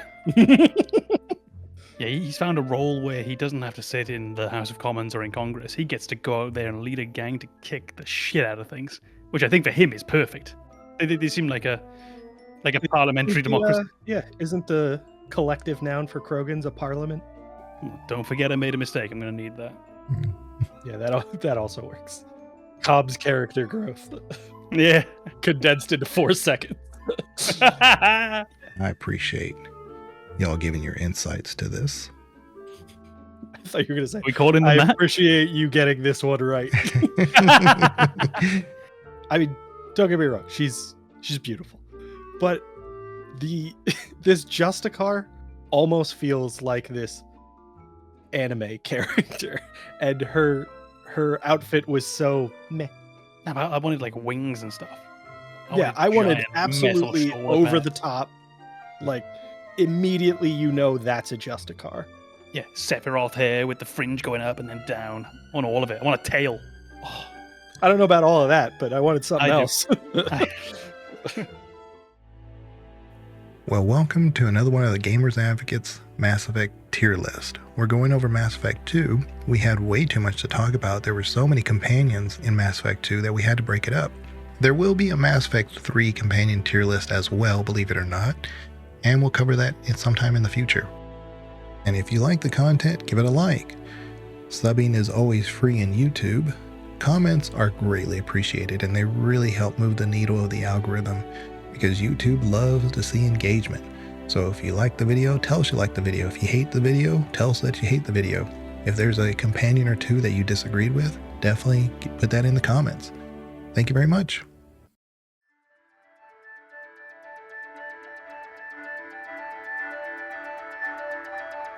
When you first get this quest, you are kind of told that you're supposed to deal with one person, and then you end up dealing with a different one. But Grunt is who you acquire, but you're actually there for the warlord. And he's, you're trying to negotiate his passage, which only can include the Krogan specimen that's in stasis. But because the warlord dies during that mission, you have the choice of, you have to bring him with you, but you have the choice to either activate him or not, which ends up being Grunt. And Grunt is supposed to be the perfect Krogan. He does look differently, but of course that's because he's younger than most of the Krogan that you encounter. But it is interesting, you don't meet any other Krogan that even remotely look like him. He's an intimidating figure for sure. He doesn't look nearly as big as Wrex, but he's clearly just as capable. But he does things if you do them in a certain way. I love all these like little tiny lore dumps with Grunt. If you kill the Thresher Maul, if you kill Beetlejuice, yeah, if you kill the Thresher Maul during his trials, they'll tell you like, oh, this is the first Krogan to have done that since Wrex. It's really interesting. So you're always going to be comparing the two, but they are completely different. But they both are, I think, very equally beloved because Grunt is definitely a slow burn. He's not hard. You don't hate him. There's nothing about him that you would immediately hate. He's always, even when he's aggressive with you, you can work with him. I'm telling you, there's Grunt on the battlefield in any mission. It's amazing. He rarely dies for me unless I'm just playing stupid or something's going on. He handles it. I don't think it's an S tier, but I do say he's an A because he's highly versatile. Even if you play soldier, you can use him. So I love Grunt so much. He's not quite up there with Mordin for me because I don't think he's as interesting as Mordin is. But in terms of just a character of pure pleasure, pure fun, I don't know if anyone compares to Grunt. And I noted down two things which I think sum Grunt up for me. And this doesn't relate to combat, so this is going to be just who he is and what I find interesting about his character. So we're not looking for fun again, we're not looking for simple, we're looking for what's interesting. And I think the first thing is he knows everything, essentially. He's had all this knowledge poured into his system, but he knows no one. He is dropped into this world. It's a bit like you when you start playing as Commander Shepard. Commander Shepard knows everything, but you know nothing about where you are. You have complete unfamiliarity with the characters, the world, etc. But your avatar knows everything that your avatar knows, and that whole codex is there. This is essentially what's happened to him. He's been birthed from this tank with all this knowledge, but really no idea of what to do with it. No idea what it all really means. And the true joy and interest outside of just the fun of Grunt for me is the fact that he's such a simple being searching for meaning and actually what he's supposed to be and what he's supposed to do. And his quest, if you can call it that, to find out who he is, I love it so much. I think he's an astounding character. Yeah, I immediately enjoy Grunt. I feel like Grunt is one of those characters that you almost gravitate towards because of how foreign they are, how alien they are to you. Grunt is, like Com said, dropped into the world as almost the perfect version of his race, and knowing tremendously more than almost any member of his race actually knows, but not given any direction. You're the first person he meets, and you have your goal, which is not really the goals of the Krogan race, And immediately Grunt says, yeah, I can work with that, and joins your crew. I think that is such a strange, very, very difficult to relate to point of view, to say that I am extraordinarily capable. What do I do with this? I don't think I've ever felt that way. I think even in the areas where I consider myself capable, I typically have an idea, and that idea is what got me to be capable. Whereas Grunt is exceptional immediately and doesn't know how to use that. That's immediately endearing to me, to have somebody who's this tremendously unique outlier of just humanoid experience. I think that's a pretty interesting thought, actually, is what you were saying about him latching onto you. Essentially, you're taking on this almost surrogate parent approach as he comes out of the tank, makes eyes with you. Perfect. This is Mama. Great. And then when you know nothing about his culture, beyond what little bit Wrex has taught you, I can't decide if that makes you the worst or the best possible role model for him. Because you're going to make him a pretty bad Krogan. In the end, this isn't how it works out, but you're going to make him a pretty bad Krogan. But that's probably for the good. So it's quite an odd position to be in. And I think the thing that really sums it up for me is how useless you are to him. He doesn't make you feel this way. In the end, it turns out that you are incredibly useful to him and you really help his development. But you know nothing about his home, Tachanka. I remember that when I first went there with Grunt, I don't know what I was expecting, but it wasn't it to be that. It just looks like a sand trap on a golf course. And not much else. It's a ruin. The throne's like a rock. And there's a couple of people betting on Varen fights. And I think that's about all there is. And you knew none of this when you arrived. You're coming in with exactly the same kind of ignorance that he's coming in with. You couldn't have told him any stories about his home, what it was going to be like. You can't tell him any stories about his people because you don't know any of them, except for Wrex, who, oddly enough, isn't your typical Krogan. So yeah, he comes out, as you said, perfect in every way, but with no foundation in the world. Thoroughly interesting character. I think he's also perfect in not just physical. There is a mental process that's going on, and that's why I think the Warlord was so proud of him, because I think he was able to kind of capture a lot of things that are like Wrex, basically. But most Krogan aren't like Wrex. They're not thinkers. They're doers. And he's a thinker because he actually has a dialogue with Shepard in his cabin that says, I realized something. What'd you realize? What'd you realize, Grunt? I hate Turians. Yes. I had this vision of me. They had killed one of our female shaman, and then our pack found the Turians, and we killed him. And he went through this whole description. It's like, I get it. I hate Turians. And then you can say, as Shepard is like, well, you better leave Garrus alone. I don't hate Garrus. I hate Turians. And like he's piecing together, so he is thinking about that. So the typical Krogan would just look at Garrus and say, I hate Garrus. But he's separating his culture identity from the logical conclusion of where that should and should not be placed. And that's a thinker. And Grunt is a thinker, believe it or not. So I think he's perfect in more than just one way, not just physical, but also in a lot of, and so he's the one who is likely, should be, I mean, you already see it in Mass Effect 3. He's got a, where he's leading a squadron, an almost suicide type mission, and he survives. But I think he's going to be the future leader. Yeah. Which, by the way, that moment where you are convinced he hasn't survived was a cruel, cruel joke. How fucking dare you? Yeah. But I think the writing's clearly on the wall. He's the future of the Krogan in more ways than one. In Mass Effect 4, I do believe that you'll see him, maybe Wrex, in retirement. But I really hope he comes back in Mass Effect 4. I would not expect to see Wrex, because I feel like Rex's story almost reached a satisfying conclusion. But I would definitely expect to see Grunt as the continuation of Rex's vision. Well, I think we only ever get to see Grunt as a child.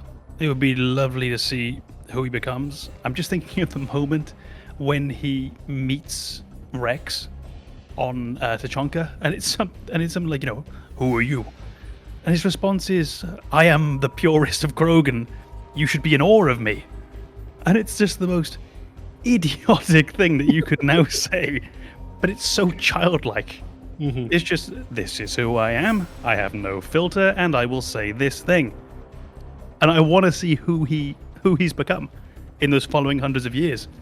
But I think there's one thing that would make me a bit sad, and it's the same thing that pushes me away from Shepard being the next evolution of humanity. It's the same thing. I don't want Grunt to be the leader of the Krogan. I don't want Grunt to be in that role because he's special. I don't want the next leader of the Krogan who goes and turns them into the next stage of who they are to be special. I want not someone tank formed. I want someone who came out of the normal Krogan world and became that person in and of themselves.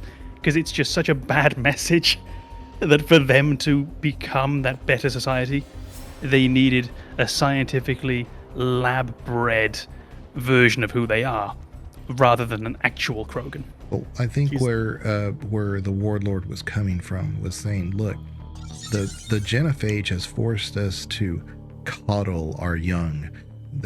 The proverbial, what does he say? The proverbial teat, as you would say. Like we say that. but I think where he's coming from is that we're not creating biodiversity. We're never going to get to that the way the genophage is doing that. So rather than produce pure numbers like Sam was trying to do, or the genophage project, fixing that would do, he says, let's just create one great Krogan. I think we can get further with that than we can with waiting forever on this genetic change. So he's not forcing the issue. He's saying everything's there. I'm not saying I don't see his logic. I just find it thoroughly depressing. If that's the only way that they can improve. The story makes sense if Grunt acts as an example and not a leader, because Grunt is an outsider. And I feel like for the Krogan to truly move forward, they need to adopt what makes Grunt special into what it means to be Krogan. And I think if you have him in a leadership role, that's not really what you're doing. You're just saying this special one is going to lead us, and when he's gone, we're fucked. And that's not really how that works. Like, we don't want to see regression in the Krogan. And I also think that because Grunt is an outsider, he gives this really unique deconstruction of Krogan culture and Krogan priorities that you don't see anywhere else, because Grunt is kind of imbued with that knowledge of Krogan culture, and he is born knowing that it's important, but not knowing why, because it's not presented to him in the same way it was every other Krogan.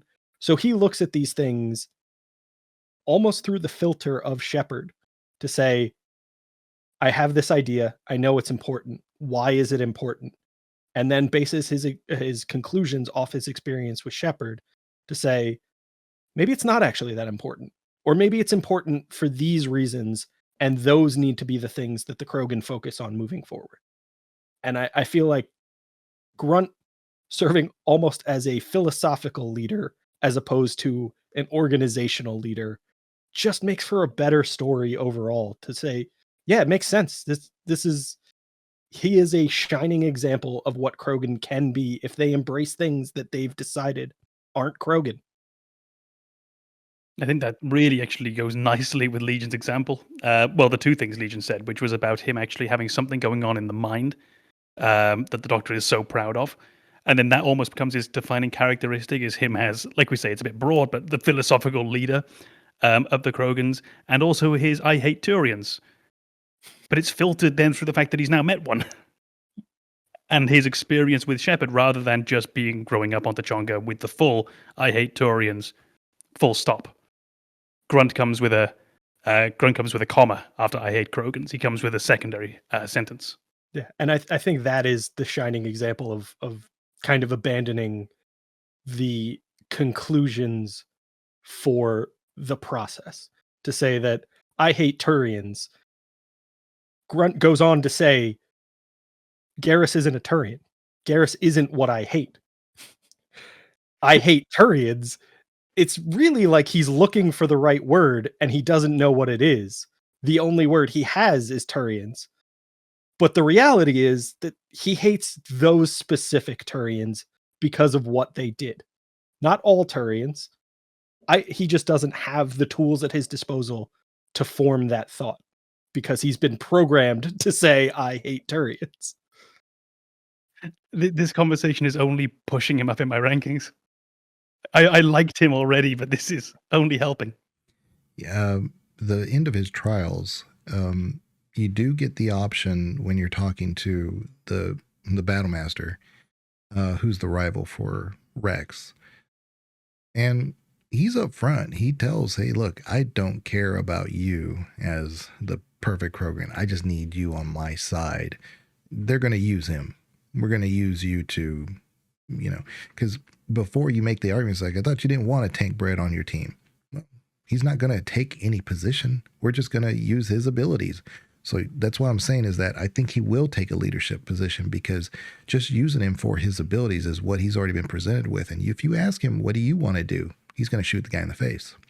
He wants his own future. And the Krogan society puts the strongest, toughest, most capable person in their leadership spot. And there's nobody going to be better than Grunt for that. So again, we can disagree of like whether they should.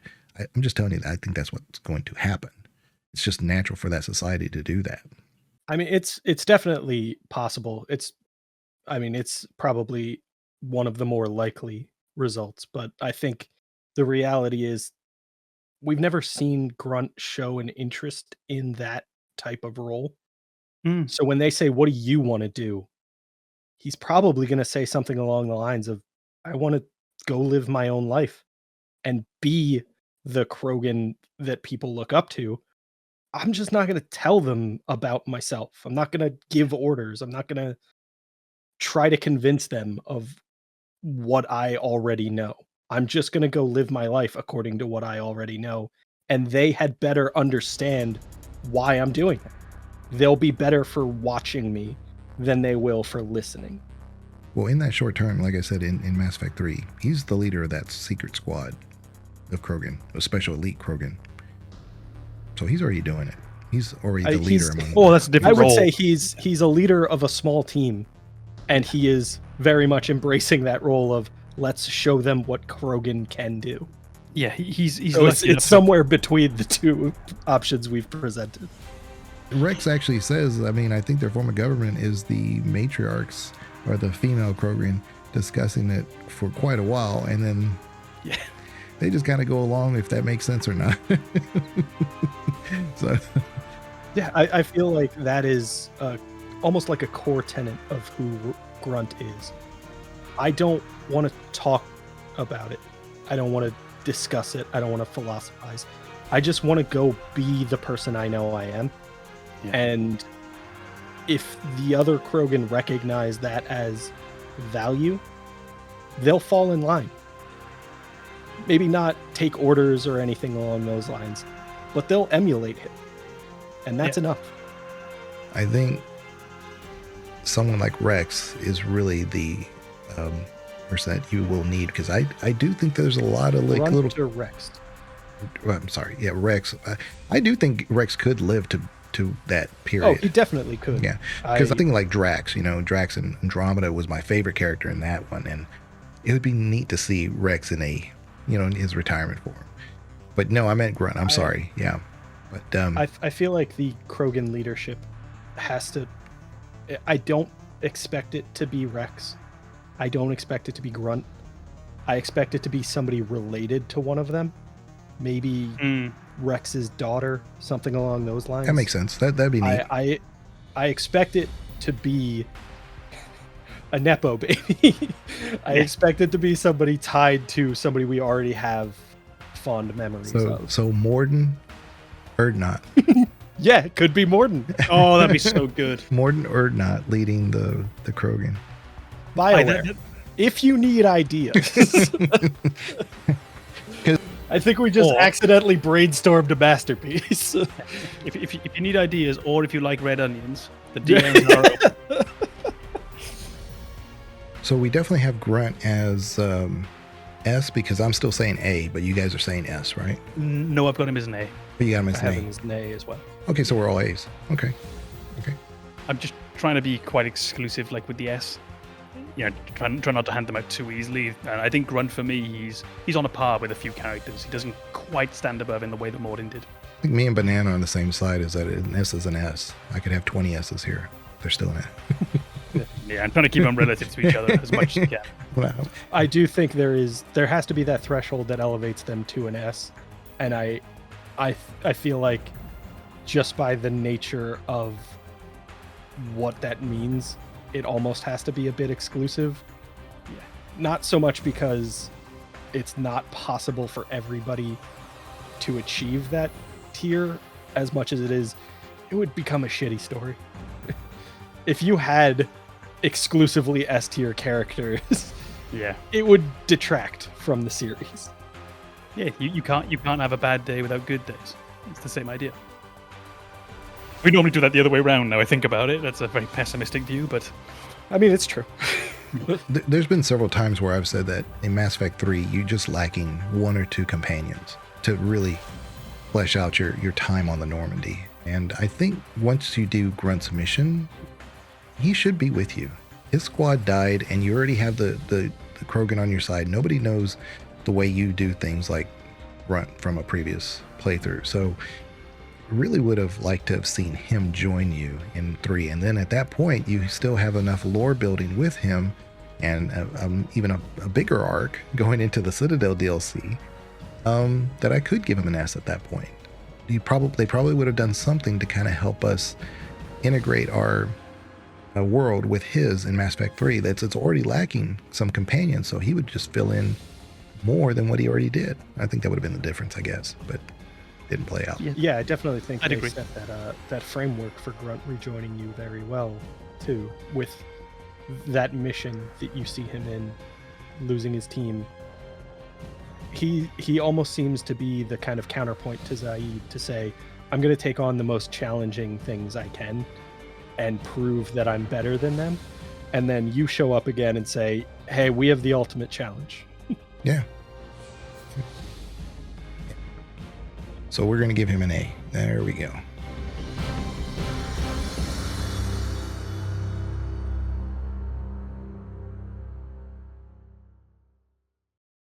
This character, there's a lot going on with this character from the beginning to the very end. But it's done so quietly that you almost mistake it for a lack of effort on the writer's part to make this person interesting. They're just naturally interesting.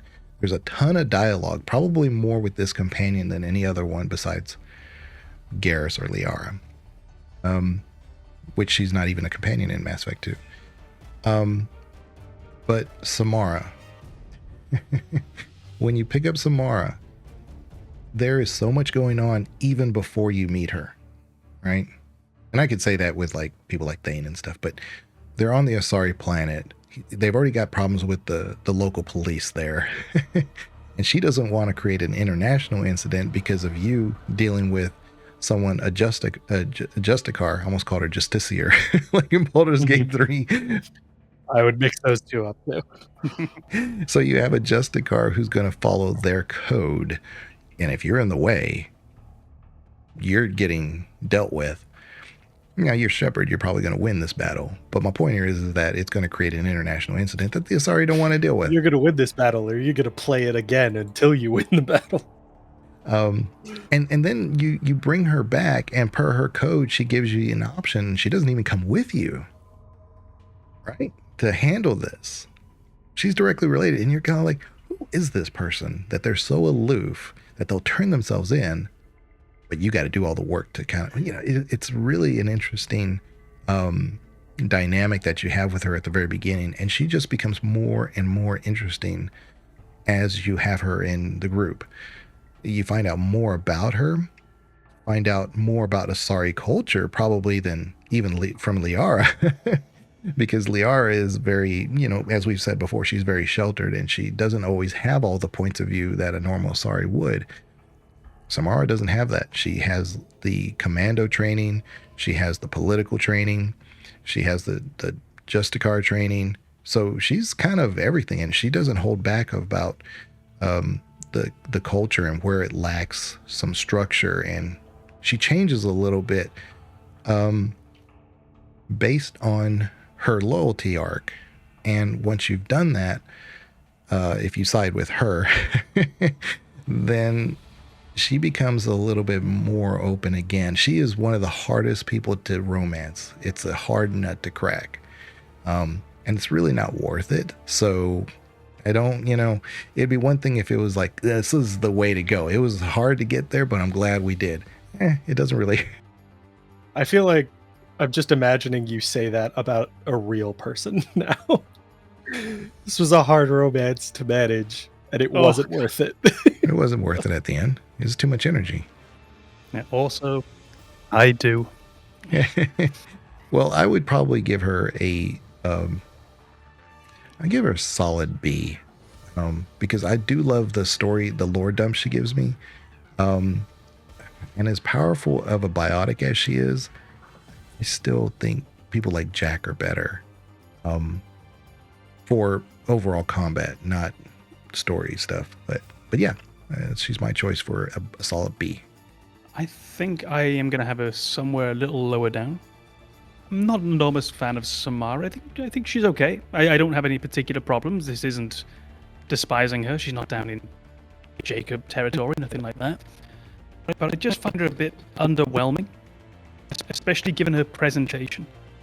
And you have that weird switch in between what we need for the gameplay and what we need for storytelling. Honestly, I would prefer if she wasn't in the team. I would prefer if she was some other figure who we met who had advice for us. We would see them in cutscenes maybe from time to time, but they weren't a part of the team directly. I think I'd find much more enjoyment in that. Having said that, I think they also miss a beat with her storytelling. I think it should be a lot easier to lose her from the party.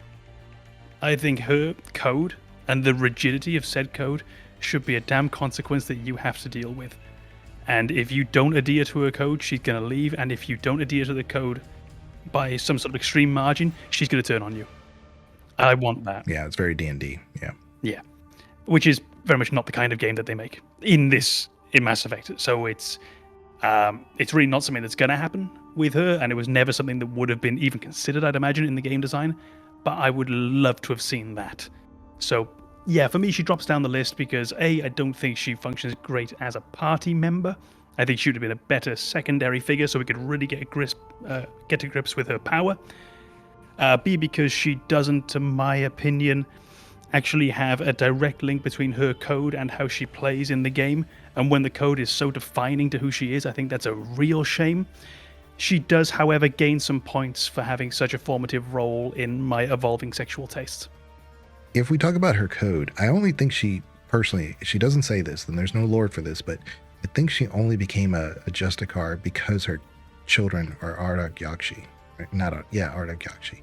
Because she doesn't want somebody I don't think she wants taking the ability to do justice to her children without her being involved. So no matter how cold she is when presented with that issue, I still think that that's really the reason why she's there. And that's why when I say that she adheres to the code, but she changes a little bit once you do her mission, because now she has one less child. And now she's got to deal with the other two that she might have to dispatch the same way. Now she's questioning her future. I only think she's adopted the code because if she didn't have children that were all Urdnot Yakshi, I don't think she would be a Justicar. So I think that is, her children are, for me, the only thing that really makes her interesting. The Justicar are presented to you in story in a way, like Com said, where she is hyped up beyond belief. When you meet her, everybody is talking about how she could devastate the entire planet, basically. Like, if she can't get to her target, she'll destroy everything in her path. And then she joins your team, and she might die. It's like, all right, you're clearly not the force of nature that everybody just described you as. And then the other thing is that code of the Justicar. That is also hyped up. It's directly alongside her abilities to say that she will follow this code to dangerous degree, to catastrophic degree for everyone around her. She will adhere to the code. You don't even really get to know what the code is. It doesn't play a big role in the game. And her power doesn't play a big role in the game beyond any other biotic. So she is a colossal letdown as a Justicar. The only thing that redeems her from that is her children. She has a tragic story to say that I have 3 children that I love, and they are monsters. And I need to deal with that. And you are presented with really only one encounter into that world as far as how she has to deal with that. In the case of her 2 other daughters, they've made that a lot easier for her, and you can learn about them, but you don't have any responsibility. You don't have to take action. You only have to deal with Morinth. And that is really the only time where I care, is when Samara is faced with this horrific decision. And it's not because she's a Justicar. It's not because she's adhering to this code. It's because she has to take responsibility for her child. That's what makes it interesting. So for me, Samara is a huge letdown because she is billed as this obscenely powerful, incredibly devout follower of this code. And you don't get to see either of those things. You get to see her as a mother, which is interesting, but it's not how she's presented to you. You're not introduced to Samara as a security guard working in the planet, telling you like, man, this mom just tore through here and threw everybody around with her biotics. Nobody talks about her children except her. So your introduction to her is a lie, and I hate that. So I have her way down the list. I put her at a D because she is so disappointing for me in the way that she fulfills the role that she was presented to fill. I think the note about the code actually and its lack of having a defined nature, which I get makes sense because it's a gigantic, enormous world, and they need not leeway, but I mean from a writer's perspective for the story, they need to be able to add and adapt to this code as and when needed based upon what's happening. The trouble is they don't. We never actually end up in a situation where the code needs to be elaborated upon, and we're left with this vague idea that the code is, if people are bad, kill them. Unless don't. The code is basically our advice for game designers. If it's a good thing, do it. If it's not, kill people. Unless the plot demands that we don't. And that's a shame. If you're going to give me the character where they are bound by this very strict code, and we can get into whether or not she really is, but based on purely what the game gives us, because I'm going to say that if your game is actually going to say that she's only taking this role on so that she can find a way to psychologically deal with the task that she has at hand, you're going to need to give me a bit more evidence. Not you, but the game. I'm going to need that more concretely spelled out. It just feels like they had an idea for what this could be, and then never got it further than the headline. Just, she has a code, and we'll leave it there. And I think that's why Legion's explanation that she has taken the role of a Justicar to deal with her rogue daughters is way more satisfying as a story than what we're actually presented with, is because it kind of paints Samara as this character who adopted this role just so she had the freedom to do what she knew she had to do. She's not doing this because of the code.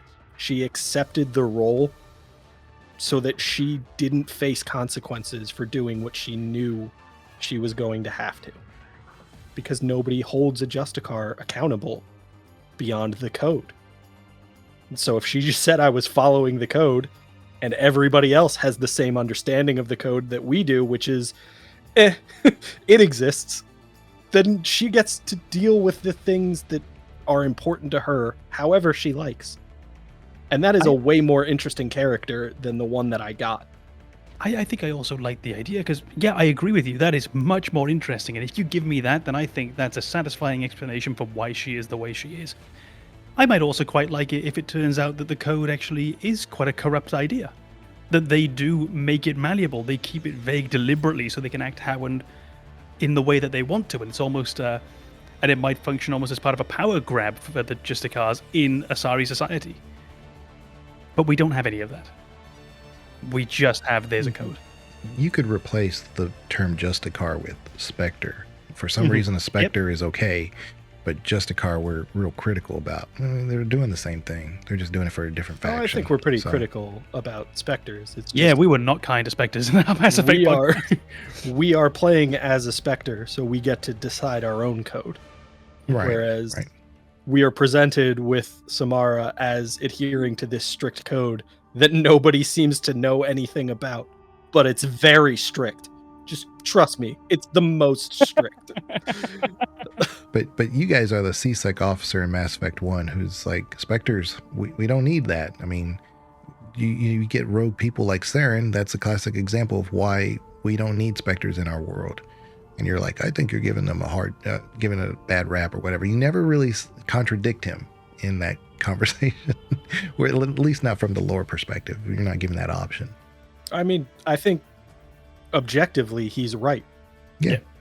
I think we don't need Spectres. I think the reason that Mass Effect works is because Shepard, after Mass Effect 1, is not really a Spectre anymore. They reinstate his title if you ask for it, but Shepard was going to do what he's going to do regardless of the Council. He's aware of information they don't have. He sees the threat to the universe. And Shepard is a hero. He's not going to just let that go. It doesn't matter if he's a Spectre anymore. He's a hero. And we need heroes. We don't need Spectres. Oh, that's nice. Well, you can be both. One thing about Samara is that I always use her in the suicide mission for protecting against when you're on the collector ship, whatever. And her and Jack, if you use Miranda, you'll die. Doesn't matter what your loyalty is, which I always found a little weird. Miranda just can't hold it for that. She's supposed to be the perfect biotic, and she can't hold it for that. And yet Jack can. I would think Jack would be the one that gets taken because she's more of a burst energy person, and Miranda's more of the static, I think they got that wrong, in my opinion. But I personally love that decision. Yeah. But then again, I hate Miranda. Yeah. So. But I always use Samara. I've always used Samara from the very beginning because I kind of thought she fit that role of what you were saying. She's supposed to be this biotic dynamo. Well, in that situation, she did. She did it. In fact, I would love it if she was the only one that could have done it.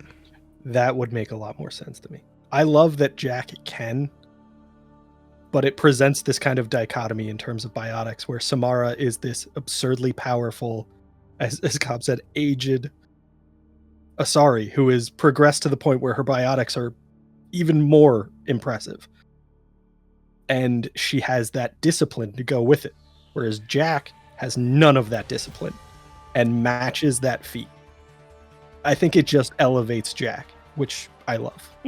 If they were going half that distance, Jack could do it. But that's why I'm saying that entire distance, no. That's Samara. So I'm the only one that's given a letter, I think. I gave her a B. So what do y'all got? I gave her a D. Okay. Oh, I'm tied D and E. I'll go D. I don't have it. I don't have an E. I'm gonna have an E, just because I'd like to fill up my list. Yeah. Just because fuck you, Banana. That's interesting. I would never put of Samara as a D overall, but I guess that's where we have her. So yeah, I'm just uninspired, which is such a shame for what she could have been. I think Samara that's exactly what it is. Samara is a huge lost potential, and that's why she's so low.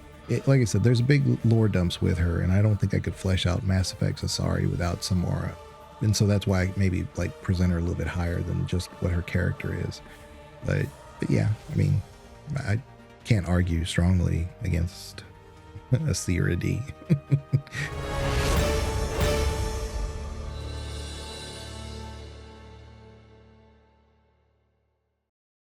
The wheels are somewhat turning. They're not always.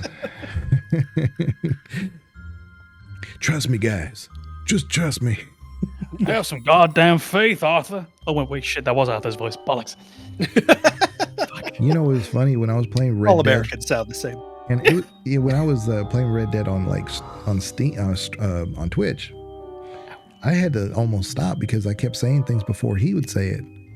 And I'm like, dadgummit. Dadgummit.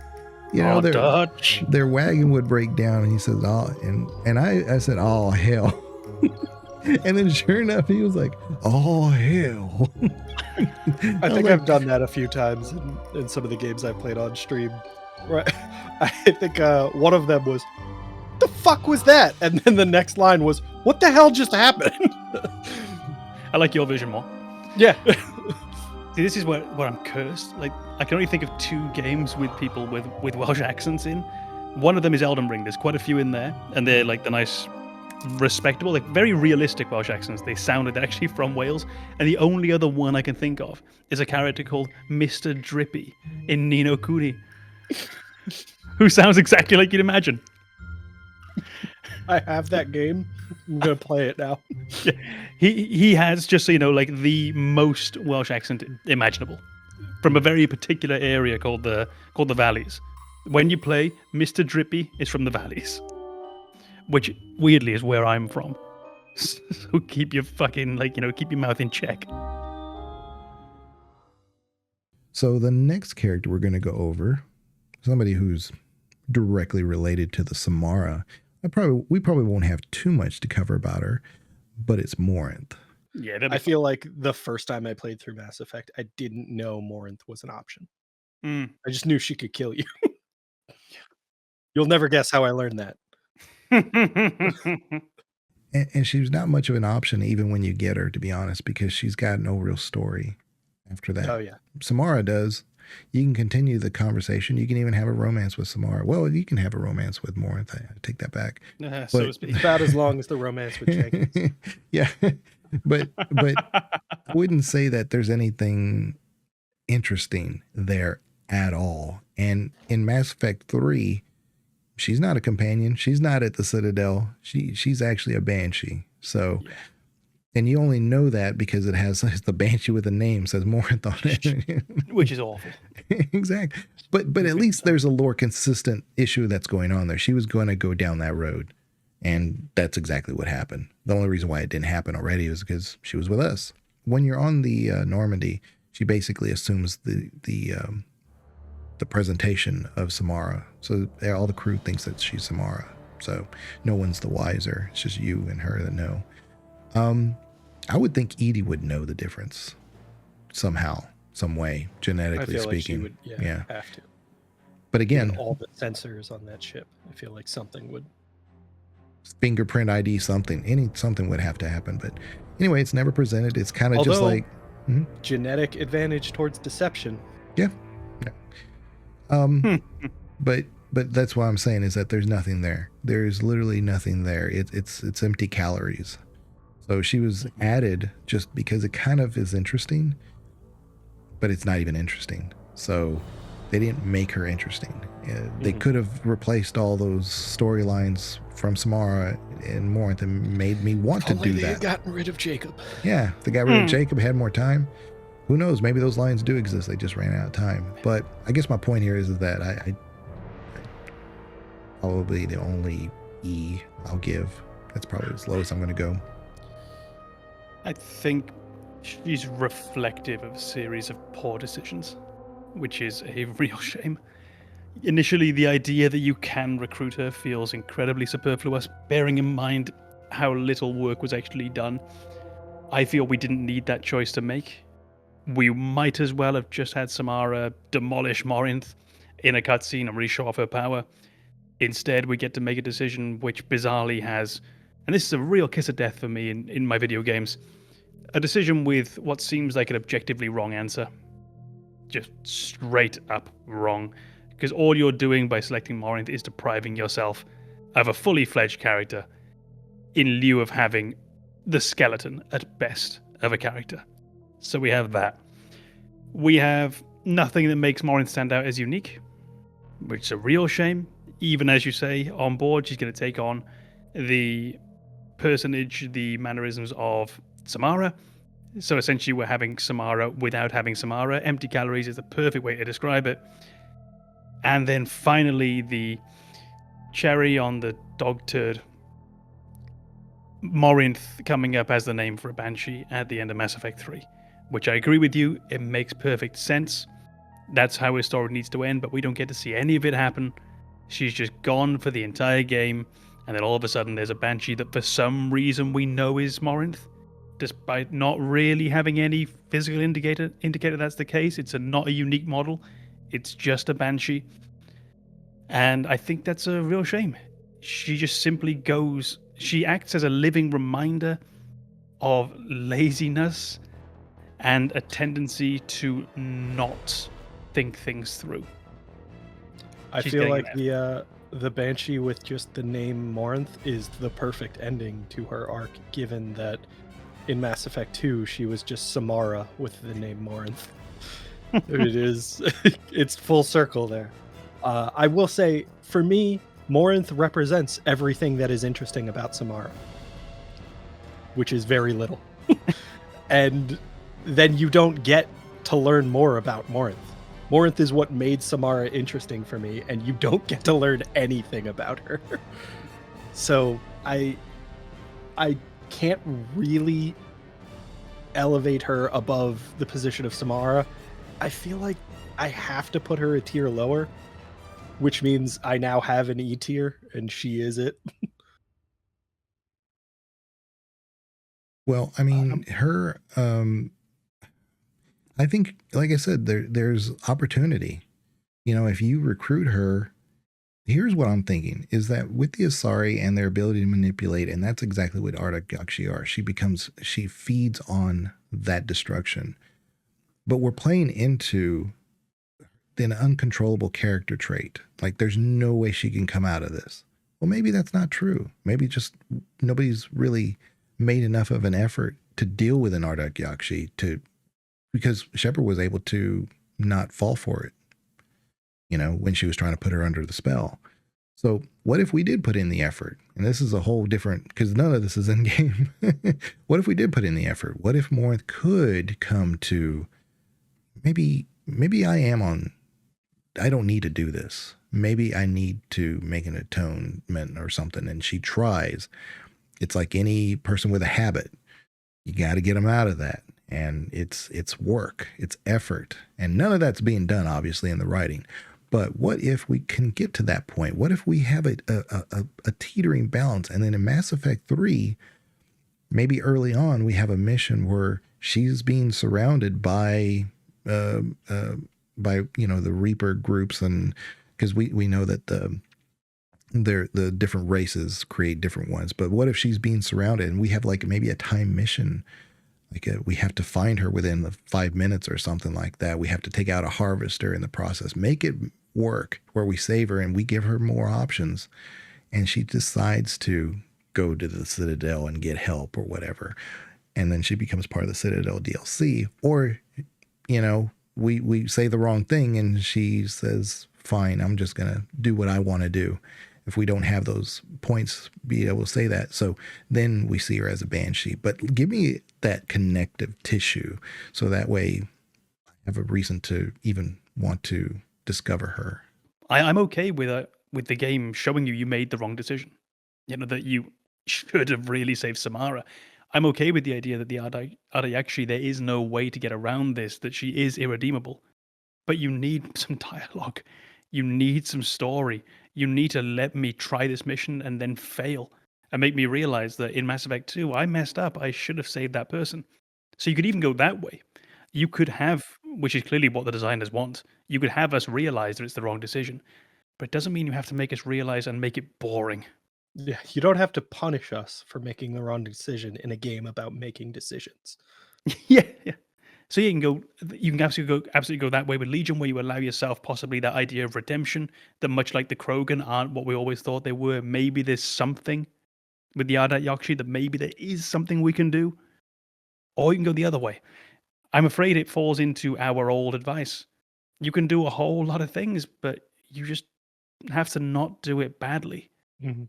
And Morinth, for me, it really falls into it's done badly. And in this case, it was not doing anything. Yeah, they You did that nothing and they did badly. it badly. Yeah. I think to tie back to something that Calm said when presented with the choice between Samara and Morinth, it really feels disappointing because it's presented as this big decision, and it's really not a decision. You either get Samara, who you can talk to afterwards, you can even romance, or you get Morinth disguised as Samara, which is just Samara without conversations. Yeah. It's not really a decision. And Just think of the illusion of a decision is infuriating for me. Yes. If you are going to present me with a choice and then tell me it didn't matter, don't present me with the choice. Just move on. Because the game gives us in advance that we should pick Samara. It's not that when we get there, we have no information. It's a 50-50 flip a coin. And you can see this by if you go and look at the numbers of how many people picked Samara and not Morinth. And it's overwhelming majority because the game leads you down that path. You could even, if you really wanted, I wouldn't like this that much, but it's an alternative. You could choose to help Morinth. Samara, because she's this Justicar, doesn't give a crap. She will overwhelm you and overwhelm Morinth, get rid of Morinth anyway.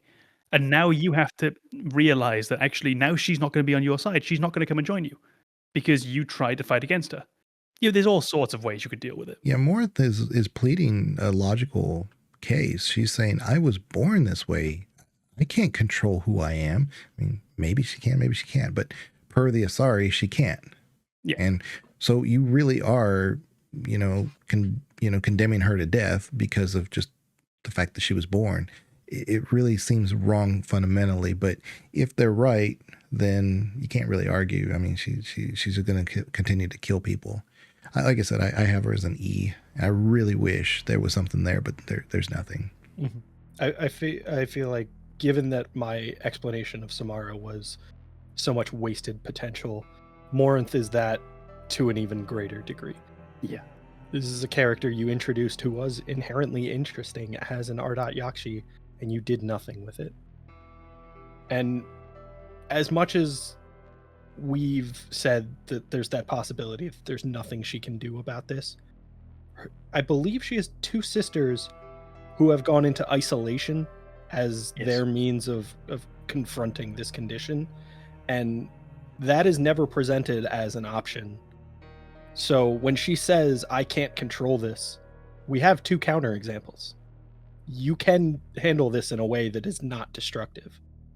And I feel like if there was the possibility of convincing Morinth to try alternatives, to try to find a solution, and maybe the conclusion is that the Asari were right the whole time. There's no redemption available to Ardat Yakshi.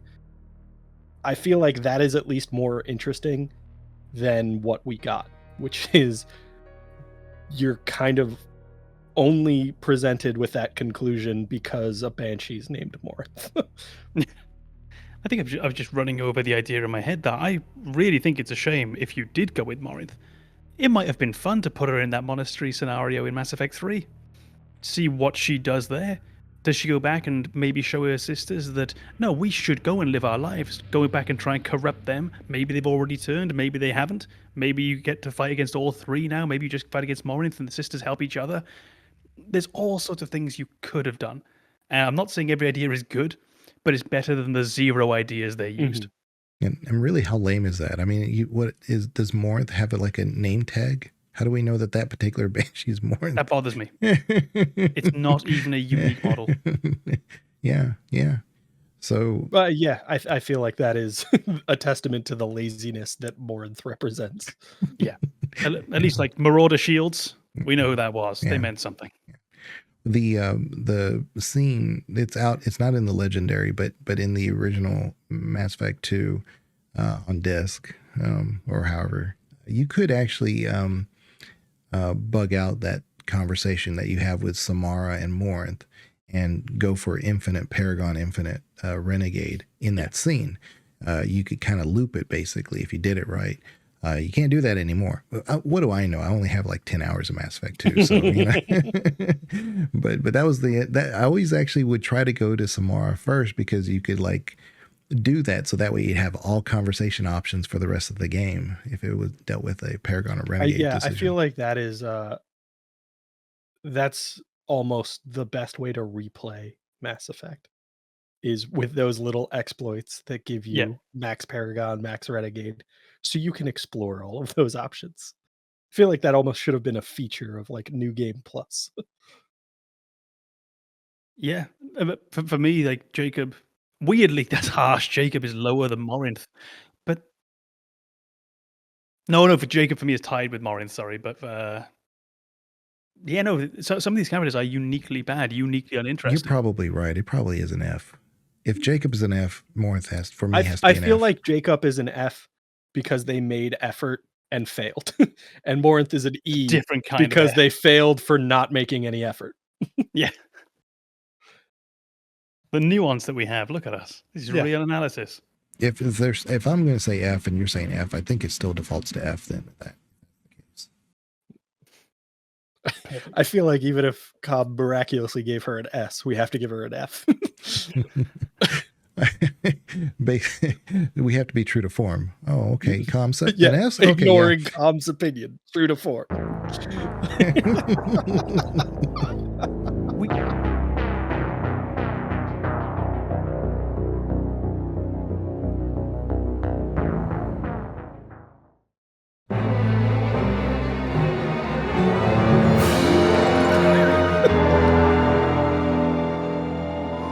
Well, welcome to another episode of the Game.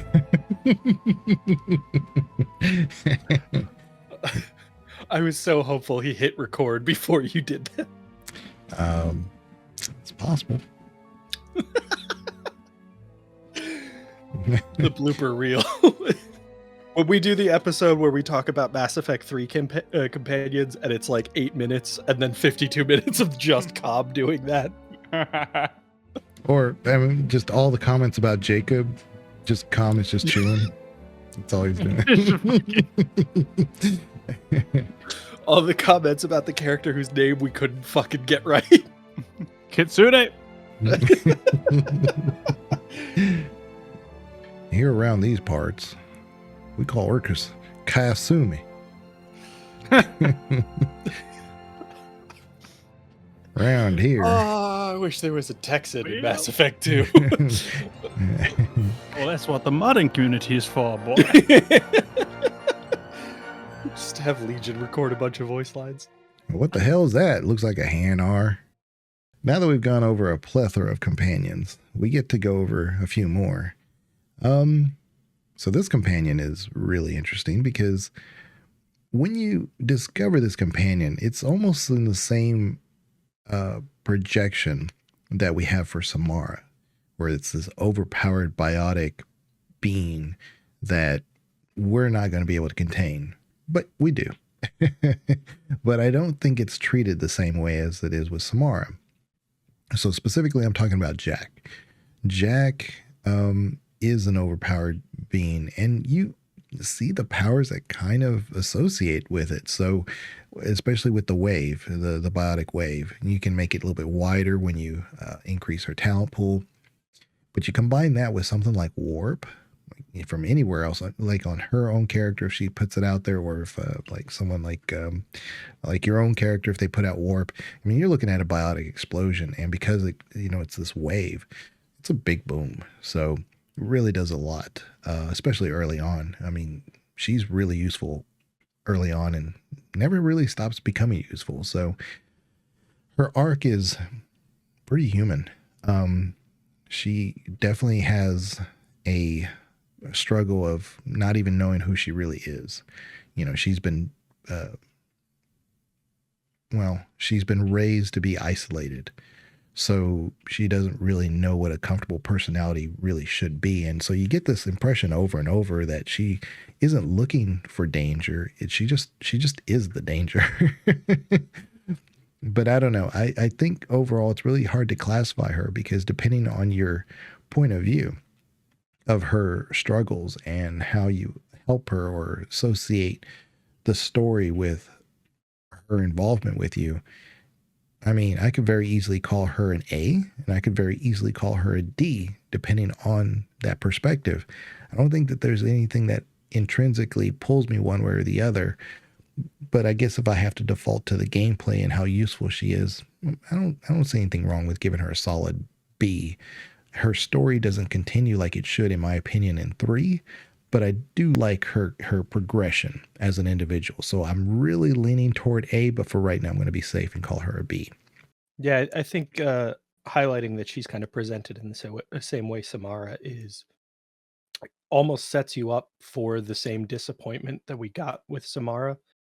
But the reality is that Jack is a tremendously powerful biotic, especially by human standards. And I think a lot of the kind of terror that surrounds Jack is based on what she's willing to do. Whereas in the case of Samara, it's a lot of the code, but it's awe of her power. With Jack, it's terror of her unpredictability and her power. And I feel like, unlike Samara, Jack really delivers. Jack is powerful in combat, and she's unique in combat. And I feel like that is kind of the opposite reaction that I had with Samara is, you've hyped this character up, I have high expectations, and you delivered. So I'm a huge fan of Jack. I feel like just in terms of the setup that they've done with that character and delivering in both gameplay and lore, Jack is solid for me. Yeah, Jack is one of my not very favorite, but she's in my upper echelons. I'm a pretty big fan. I don't use her as much in gameplay as I might like to, but I think I found that when enemies are shielded, she has quite a bit of trouble really contributing. So on the higher difficulties, which I would tend to play now, I don't go all the way up, but I do like the game to be quite difficult. Found that she struggled and doesn't really get a chance to pull her weight. I love almost everything about her dialogue, the character, who she is, and I love the strange, it's probably the same kind of thing I like about Zaeed. The sense of that cockiness and confidence that's out on the surface at first, and occasionally personifies itself in very, very grandiose ways. Like, what is it, like the "I'm the bad bitch" or whatever she shouts, like all-powerful bitch, I think it is. It's a ridiculous line. And then you see how frail she actually is. Whereas Zaeed always kind of keeps that veneer. I think he's got enough years of suffering and torment that he's able to bury it down in a very unhealthy way, but he keeps it down. Whereas Jack is a bit more volatile. So you've got this massively powerful, sometimes hugely confident individual who is cracked deeply beneath the surface. And it shows through so often, so clearly, and through her interactions with others. I like that she interacts with others. Her scene with Miranda, for example, to actually get a genuine interaction between two characters, I think is so enriching and really adds to their personalities. So for myself, Jack, she's right near in the upper echelons. Not my top 1 or 2 characters, but certainly my top 3, 4, or 5. In Mass Effect 2 specifically, right? Across both, 2 and 3. Oh, okay. I think the overwhelming majority of my opinion of Jack is formed in Mass Effect 2. I do feel a bit let down with the way she continues her story in Mass Effect 3, but I think based on my experience with Mass Effect 2, I love that character. And as Com says, there's this brokenness beneath the surface with Jack in the same way that there is with Zaeed. And I feel like it's almost representative of this idea that despite it all, Jack still has a little bit of hope that she's willing to let you see that brokenness because she's so desperate to find a personal connection with someone that she'll open up to you. And that immediately was endearing to me for somebody who has so many reasons not to trust other people, who has so many bad experiences, who is so damaged by the horrible things people have done to her, that she's still open to the idea that maybe you're not like them. That is a level of personal strength that I don't think you see in too many other characters, mostly because those other characters aren't as tragic. They don't have the same level of damage before you even meet them. Yeah, I think Jack stands out almost uniquely amongst almost everyone, and you can see that in the way that the romance arc goes, that she's willing almost to be used sexually. But the immediate change afterwards, it's not, I don't think she's testing you, I don't think it's as cynical as that. But if you are willing to sort of just use her body and throw her to the side, you have crossed a line completely with her that you will never get back. And that, her willingness to just shut you out for failing her, again, not in a testing way, I don't think it's that cynical or that sinister, but you really do let her down because she's hoping for better, is so well done isn't even the word, that's not what I'm looking for. It's pretty human. It's and very real. Yeah. I'm just trying to think of a sensitive and delicate way to say it. Yeah, it's very human, it's very real. And her then shutting you off, the game punishing you for being a prick, good. And I think it's a brave decision almost by the designers to do that. I think that is that moment where it feels like Jack is testing you is kind of a representative of reality in those situations. Those moments where somebody is broken and we see that they almost behave in a way that contributes to them staying broken because they put you into this test. They need to know where you stand. And there's nothing wrong with wanting to know where you stand with somebody, but they have been in this unhealthy relationship with everyone they've ever met, so they don't know the right way to go about it, and so they test you. And when you let them down, you can't come back from that. And that is so very real. Because people who are damaged, people who can't trust as easily anymore, need to figure out where their line is and where you stand in terms of being on their side, being a genuine friend, or being another person who's trying to use them. And Jack is that person. She needs to know, and if you let her down, she's not going to change her mind. She knows. She does not have it in her to give you a second chance because no one has ever earned a second chance. Well, her romance arc, I don't really like. I think they really failed that too, because even if you do a proper romance with her, it doesn't go anywhere. I mean, Mass Effect 3, she's not a romance option anymore. And I also don't understand why they didn't apply the Liara rule where you can romance her as male or female, because she actually has a story where she teamed up with a group of thieves, and it was a couple who were both male and female. It was a married couple, and she has a relationship with both of them. So we clearly know it's not a preference necessarily. I mean, so why you can't romance her as Femme Shepherd, I really don't. Never understood that. I think they failed that. So that one never clicked. Mm-mm. But I will say the fact that you can't romance her in 3, for me, didn't feel problematic, given that it's very possible that you are Jack's first real romance. You're the first person who actually cared about her and wasn't just using her, wasn't treating her like a sexual object. And I mean, for most of us, that first one, that's not the only one. It's not going to work out. And Jack is still very much recovering from all the damage that she's endured. She's still figuring out who she is. It only makes sense that she's not going to be the same person in 3, and that relationship isn't going to be the same. Well, in 3, her personality is different. She's taking care of those kids, and that's her priority now. So it's not an option to be a romance because she has other priorities that are just going to get in the way of being able to be with you.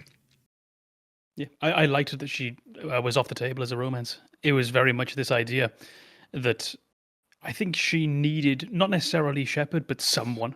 Just needed someone to show her that this was possible. It wasn't just a world of, the life that she was stuck living prior to that, how violent, how vicious that was, that wasn't the way it had to be. And even though Shepard wasn't supposed to be the one, I think it's as simple as that. Shepard wasn't supposed to be the right person for her. He or she was the right, or he was the right person at that moment in time to help her become who she could then go on to be. But they weren't ever supposed to be the couple. And honestly, I think for someone coming out of the position that she'd been in, it probably wouldn't have been healthy if they had stuck together for too long. I'd imagine there's a lot more work that needs to be done.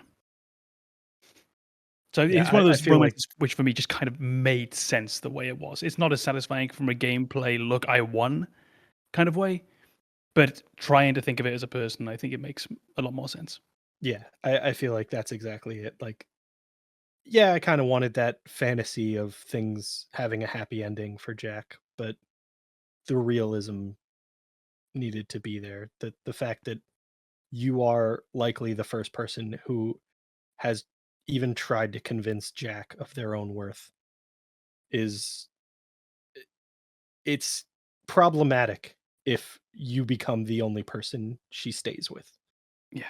It kind of nurtures a dependence that you don't want to encourage. Okay, so you have a letter for me, or? I think we're just going to talk It's a hard more thing to about go to romance. a letter of that. Yeah. I did say that I could see someone arguing strongly for A and strongly for D or something. I almost don't feel right putting up a letter after that conversation. It almost feels Yeah, I feel like we have taken a very serious conversation about very real world issues, and now we're going to grade a human being. Yeah. Can we jump into a gameplay or something for a minute? Come out. We know you're here. Who are you? My name is Uresh, and you're breaking into my home. I know you, Subject Zero. So many years have passed, and I thought I was the only survivor. My name is Jack. How the hell do you know me? We all knew your face, Jack. They inflicted horrors on us so their experiments wouldn't kill you. You were the question, and I'm still looking for the answer. Looks like you're not the only one pulled back here, Jack. I tried to forget this, but a place like this, it doesn't forget you.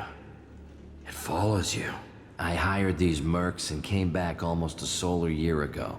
We're rebuilding it piece by piece. I'm gonna find out what they knew, how to unlock true biotic potential in humans. I'm restarting the Telton facility. It will be beautiful. I wanted a hole in the ground.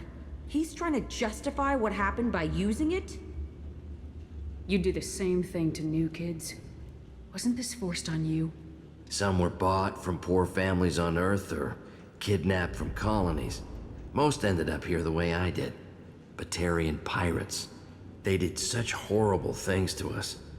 They must have had good reasons. There's no reason good enough. Are you nuts? You lived it. This place was like a prison. How'd you get out? We all attacked at once as they were taking us to the lab. They would have put us down. But then Jack got loose. When I came to, it was over. The guards, the scientists, and the kids were all dead. And you were gone. I stopped it. All of it. Maybe the others did have it bad, but what you're doing is just messed. Everything we went through must have been worth something! We can blow up the place, but that still leaves him. What do we do with another you? That's easy. Just leave me here. This is where I belong. Fuck that. Jack, he's trapped in his past. You need to move on from yours.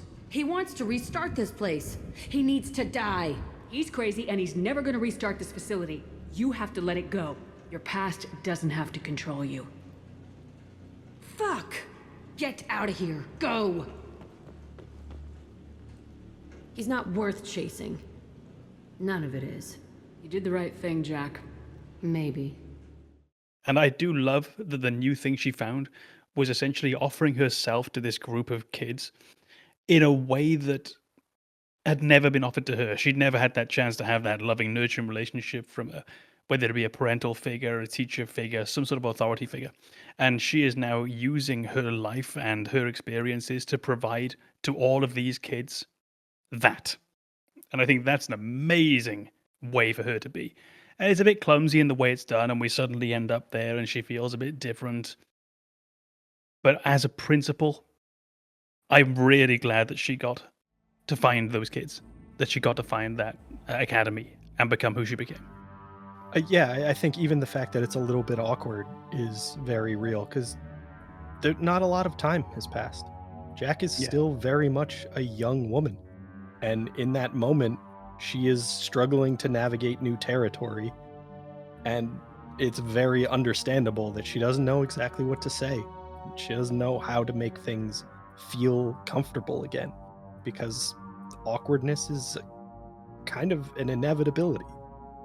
And I feel like that kind of ending to her story, or that direction for her story, is very satisfying for the exact reason that Com said, to say this is a person who never really had a nurturing figure in their life, and they are so resilient that they can be a nurturing figure in someone else's life.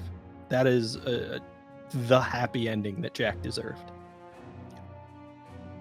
When asked what role should the kids play in the war, the previous Jack would have just said, put them on the front line. They're capable of doing it. I mean, they can handle it. Trust me, they can handle it. But this version of Jack that you know will definitely admit, saying, no, they're better off in a support role.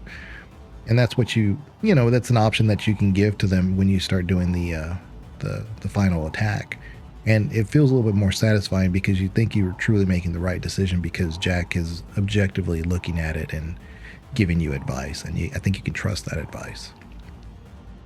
I think even if you take away the objective part, I think Jack is just being protective of her kids.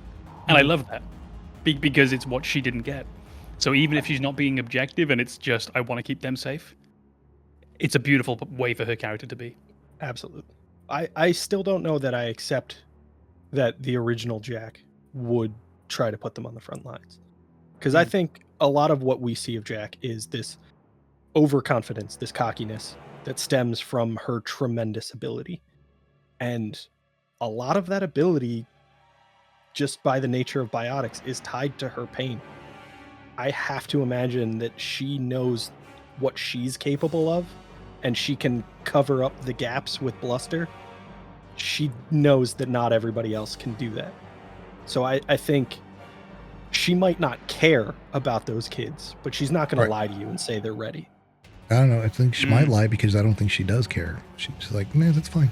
We can handle it. Because she's not vested. I feel like I don't think she's a nihilist. I feel like at that point, if you're asking her opinion, she's not going to try and get the kids hurt. She has a lot of rage. She has a lot of pain. She blames people for that. Not those kids. I feel like even at her most broken, she is going to see a part of herself in those kids to say, I can't put them in a position where they have to go through what I did just to survive. She also So I'm not going to be gentle about it. I'm going to say they suck as biotics. Yeah. But if it keeps them off the front lines, it keeps them off the front lines. Well, even where she was raised in that cell, she blamed the kids for her suffering. She didn't know it was a tumor. As a kid, Yeah. And it wasn't until you do her loyalty mission that you start, peeling away the layers of her memory that maybe that's not the way she thought. But that's why I said at the beginning, when you first meet Jack, she is separated consciously from other people. So that's why I say I don't think she'd have an opinion that was strongly like, I got to protect these kids. I don't think she cares. I'm still not sure. Like, I don't think she ever became a true nihilist. I don't think she became genuinely sociopathic. I think she just has a nothing really going except a sense of self-preservation at that time, just desperately trying to hold on. And there's going to be a lot of rage going out, most likely at authority figures, anyone who's going to be exacerbating any sense of control over her life. And I think I'm with Banana. She'd probably try and keep them safe, would probably be pretty brutal about it. Probably wouldn't even necessarily be trying to keep them safe, but wouldn't want to put them in danger. But if you do... But it's something that I don't think we'll find a satisfying answer for. If you do the mission and say, no, we're going to send them to the front lines, she doesn't really fight you. No, there's trust in you and your decision making. Sure. That's really it. We're just looking at simply her morality more than anything else. So she's always going to defer to you, as they all do. Well, because of that deferring quality, you'll have a letter for me? Yeah, I think it's a good B for me, for Jack. Yeah. I think I'd put her in an A. Okay. So 2 Bs and an A. You had a B, Legion? Yeah.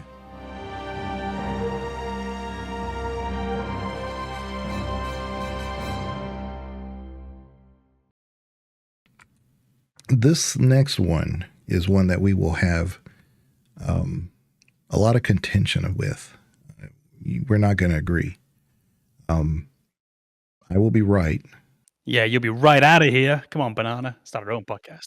I know exactly who we're talking about, and I want to hear Legion's answer first. Well... And then I will disagree. Yeah. There is only one character, because you have characters like Jacob and Kaiden who are jack of all trades, master of none. There is only one character in this entire group that is a master of all these things. Every one of them. From an intelligence standpoint, a spiritual standpoint, a physical standpoint, and there's a certain little extra that as you uncover things, they become more and more interesting. And that's going to be Thane. So Thane, where I think BioWare failed Thane is that his Mass Effect 3 arc doesn't really have a true arc, but at least they included him for a really, really important portion of Mass Effect 3. I do think that he should have been on the Normandy for most of the time, if not all the time, in Mass Effect 3. Maybe you do find him at the hospital, but he's better off with you. He just is.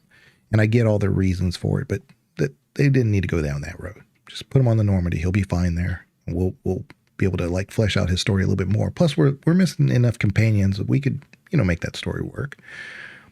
But even when he comes into the Normandy for the first time, remember, Mordin questions everything, and it's his nature, and it's fine. Oh, I got to ask, is this an AI? Thane, an AI. It's immediate. He knows what's going on. He is so quick with his mind, and he's got the perfect memory. And that would drive people insane to have a perfect memory, because, yeah, you can remember the good things all the time, but you also remember all the bad things and how that felt all the time. I already have that part. But it's the perfect memory, so you also have those exact emotions at every time, all the time. He controls all those things. And so for me, he's an S tier. He's an S tier every single day. I think he's definitely the best romance for Fem Shep. Well, I'll give more explanation on that later, but I just wanted to kind of present that, and that's where I stand on Thane. I think he is definitely an underrated character, and then those who have actually developed a little bit more grow into understanding where that comes from. Not saying that you guys obviously haven't, but I do think that there is a lot more than initially a lot of people give him credit for. If you don't mind my saying, you don't really seem like an assassin. You've spent too much time fighting thugs who think custom-painted armor makes them professionals. The Hanar trained my body for this role since I was 6 years old. You've been killing since you were 6? Of course not. I didn't make my first kill until I was 12. They were training me. I was not to be used and thrown away. I was an investment. You were a child, not an investment. I've given you the wrong idea. They valued me, yes, as a resource, but also as a person. They regretted their need for me. The Hanar? Excessively polite, worship the Protheans? They don't seem the type who train assassins. Every species trains assassins. The Hanar are only unusual in that they need other species to do the killing for them. They have a strong grip and natural toxins, but have you ever seen one move quickly outside of water? Or fire a gun? Why did your parents agree to this? The agreement was made under the Compact. It was an honor for our family. The Compact? We live on the Hanar homeworld because they rescued us. Some of us from extinction. We owe them our lives. That is the Compact. What exactly are the terms of the Compact? There are many things the Hanar can't do, even with mechanical aid. They ask Drell to assist them. This can't be legal. They made your whole race into slaves. Don't insult me, Shepard. Anyone can refuse to serve. Few do. We owe our existence to the Hanar. We are proud to repay the debt.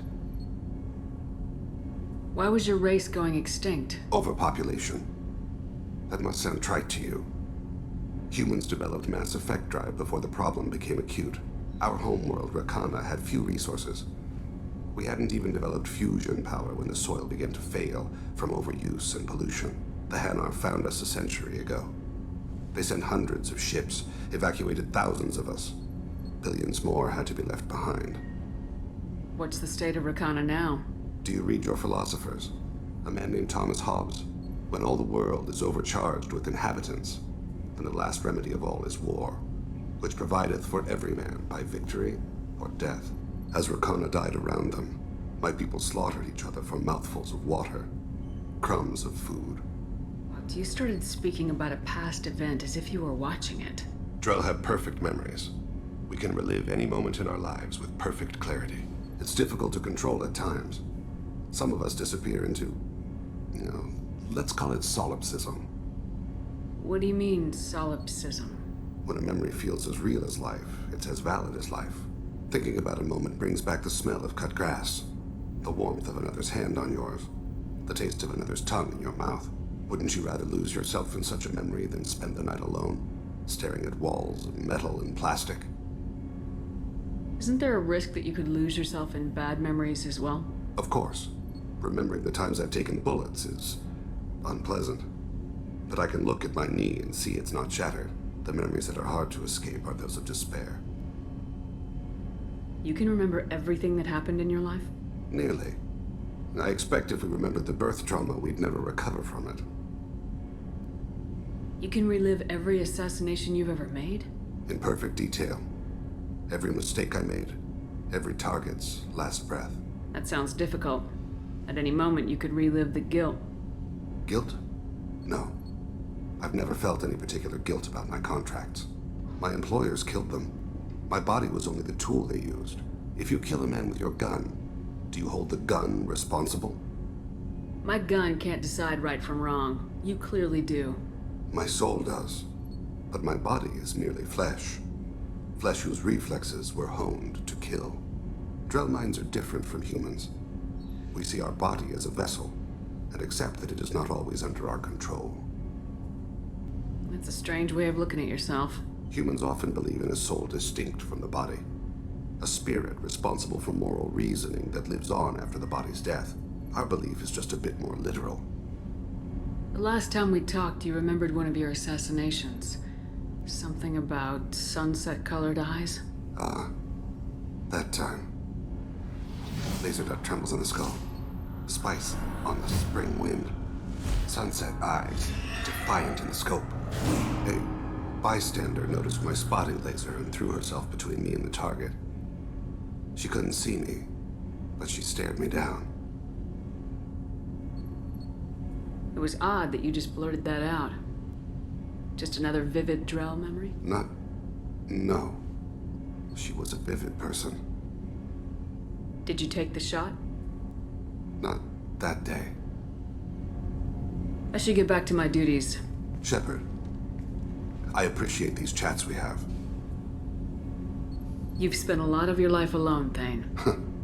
Work fulfilled me. Reading. I barely spoke to anyone outside my family. It seems there will be no one to mourn me when I die. You're the only friend I've made in 10 years.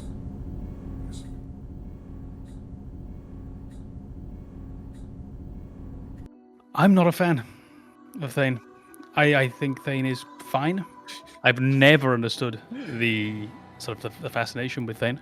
I've never got it whatsoever. The perfect memory thing, I think, is horrible. If I knew someone with a perfect memory, except for their previous shames, Banana, of course, I would hate that person because you don't know what that person's lying to you about. Someone tells you they've got a perfect memory, it's photographic, they can not get anything wrong, they can lie to you easier than anyone possibly could. That's distinctly unpleasant, and you'd have no recourse to push back against it because their memory's perfect. It's vile and deeply unpleasant. I hate his justification for his assassin work. It's got real just following orders vibes. His entire thing, deeply unpleasant, takes some fucking responsibility. And as he's coming closer to his death, he is beginning to take responsibility. Slowly. Whilst also justifying, what is it, a gun doesn't kill someone? Does he pull that line out? I think he actually does. Or the trigger doesn't kill. So yeah, of course. The person carrying it does. You. His contrition is weak at best. And the worst thing for me, and this is weirdly enough the same thing that I hold my friends standards to in real life. He is the most boring thing I've ever spoken to in my life. The greatest crime for me in a person is, are you boring? And I think Thane absolutely falls into that trap.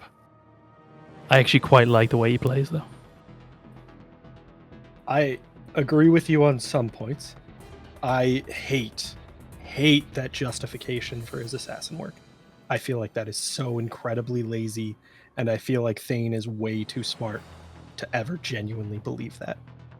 But it does represent that kind of almost indoctrination of a culture. Mm-hmm. When you are brought up in an environment where people tell you this is the way things are, and that's all you ever hear, it is almost impossible to break free from that thinking. And it's not until Thane meets Shepard that he starts to break away. He sees himself as a tool for these assassination contracts his entire life. And then he meets Shepard. Shepard treats him like a person. And then he sees himself as a person. And he starts to take accountability for his previous decisions. And that is an impressive growth, given how deep that indoctrination has to be for you to excuse murder. I mean, for Thane to believe that he genuinely can't do anything wrong as long as somebody pays him to do it. That's deep indoctrination. Well, so he's raised by the Hanar. Of course, the Hanar don't enslave any of these Drell. They simply assisted them because their own home planet was dying. And so the Drell feel incredibly grateful. So Thane himself had a predilection for being an assassin, that he was just good at those type of things. So they never groomed him to that. It was never something they said, you're going to do this. It's just something he was good at. And so he played toward his strengths. And the only way that he could thank the Hanar in his way is to perform services for them. But he does have a mind about it. He can choose to not do certain things. But you look at like Dantius, when you first meet him, what is she doing? And she's got all these workers that she's working to death, have literally shoved them off the building, and basically have said, you know, any of the mechs that they have, the Eclipse mercenaries, all of them are just basically going to shoot on sight any workers if they haven't evacuated the building. So she needs to go. And that's his contract, is to get rid of her. And he does it. And so it's not that he has a blind contract. He's doing things for the justification of a better world in the eyes of the people who sent him, of course. But again, Shep's not doing that much different. It's just not in the same name of assassination. That's true, but Shep is also not framing that as a decision made beyond him. We're all acknowledging that Thane can choose which contracts he accepts, but then absolves himself of responsibility for those contracts. And I think that's Shepard where my is problem making those decisions himself or herself and owning up to them. These are my decisions. And I think that's where, honestly, the problem lies for me with Thane is the exact thing that we mentioned already is he's too intelligent for that. He's just too intelligent. I could imagine, like, he's a Drell, right? Is that the species name? Mm-hmm. I could imagine, speaking crassly, the stupidest Drell just falling into the I'm just a weapon thing. Not him. There's too much going on upstairs. And no, I just find it so weak of him as a character to be as he is, especially in the face of his own mortality. That time when it really is coming to wrap things up and admit who you were. And the fact that he gets close and keeps just pushing away from it, it drives me mad. The way he reprimands you for the clumsy approach to Dantius in that opening mission where you meet him, it feels like he's taking a moral high road and then ignoring his own moral failings, which is infuriating. For him to say, you were clumsy, you killed people who didn't need to die, and then still frame himself as a weapon to say, I take these contracts and I kill because these people need to die, not because I've decided they need to die. That's horseshit. You chose to take the contract. You based your decision on whether or not they need to die on the information you had available to you, and then you blamed somebody else for saying they need to die. That's lazy. It's absolving oneself of responsibility, which he's in no position to do. Well, like, he's the only person he's actually asking for is not anybody else besides his own beliefs. And he's said before that a lot of the Drell don't fall under those beliefs anymore. It's old world thinking. So he's may not be praying to anybody. Even more reason for him to recognize how ludicrous it is. Meanwhile, Shepard's actively looking for him. Shepard's asking around, has anybody seen an assassin? I have to ask about an assassin because he's still an assassin. Also, Shepard's wandering around the Citadel all day anyway. He's popping in and out of his favorite stores. Just hang around a bit for a while. We'll swing by. No, there's other ways. I'm not a fan of Thane. I find him just so off-putting. The only other thing, I'm going to give him a surprisingly good grade at the end of this, by the way. the only other thing that gets me with Thane as well is the Heart of Gold Assassin thing. Just as a character basis, just makes me want to vomit. It's never liked it very, very much. Well, I don't think he's ever portrayed himself like that, though. I think he'd like to be held as one. I think he'd like to be. And we see him. I feel like that is very much the conclusion of the way we've talked about how he presents the contracts he accepts. Is I choose the contracts that align with my sense of justice, and I want people to agree with my sense of justice. I want to be recognized as an assassin who takes contracts that are just, and that is just nonsense. And if you don't, I'll kill your families.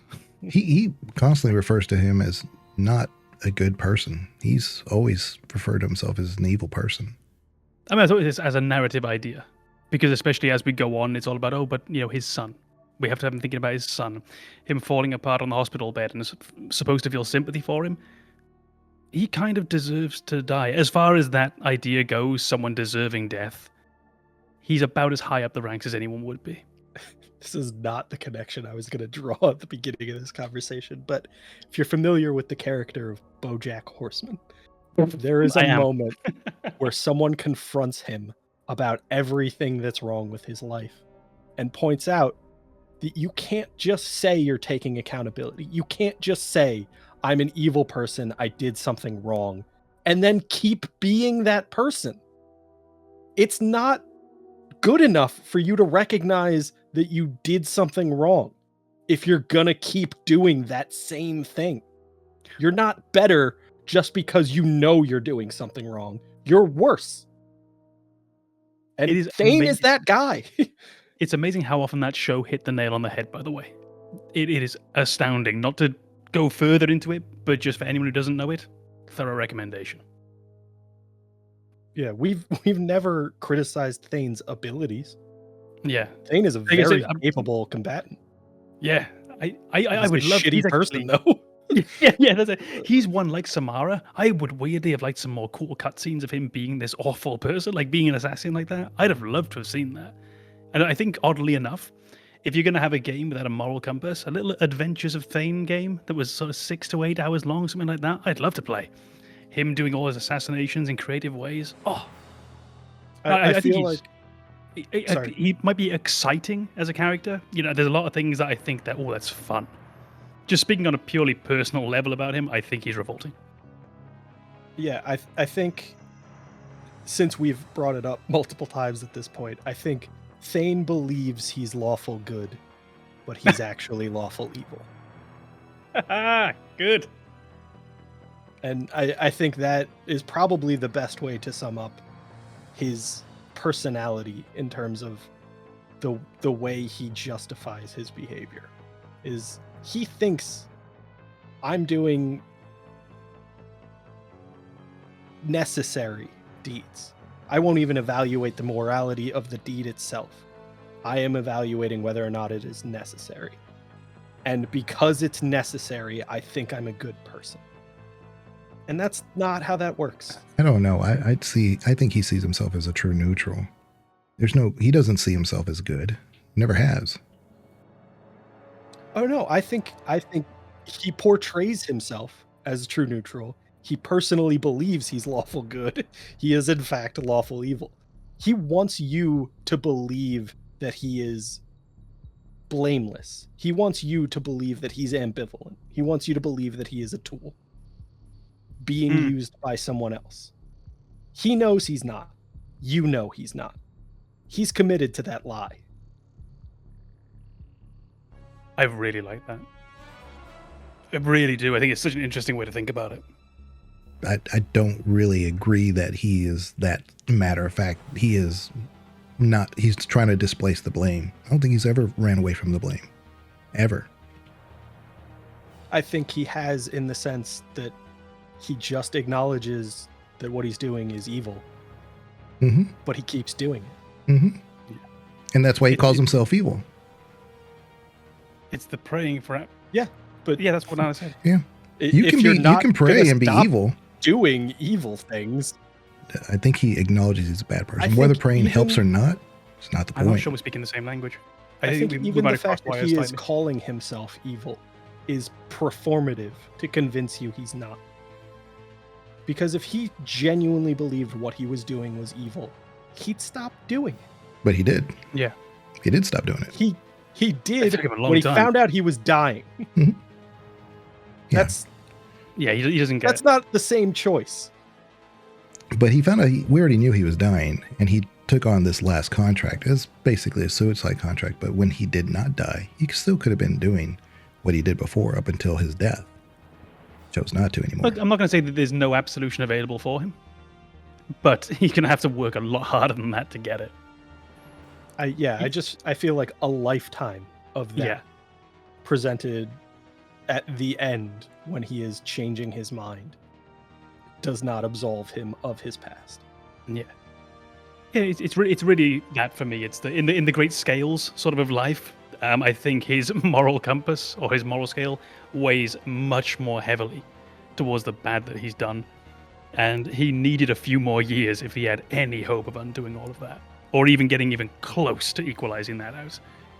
And he might have died whilst engaging in good actions, if you will. He didn't die a good man. Yeah, I guess I can relate more to Thane because I'm not looking for absolution myself on anything. I could care less. I can pray. Why not? Maybe I can find that little outlet or something that makes me feel better, but I'm not going to try to convince anybody else of who I am or who I'm not. I think that's Thane.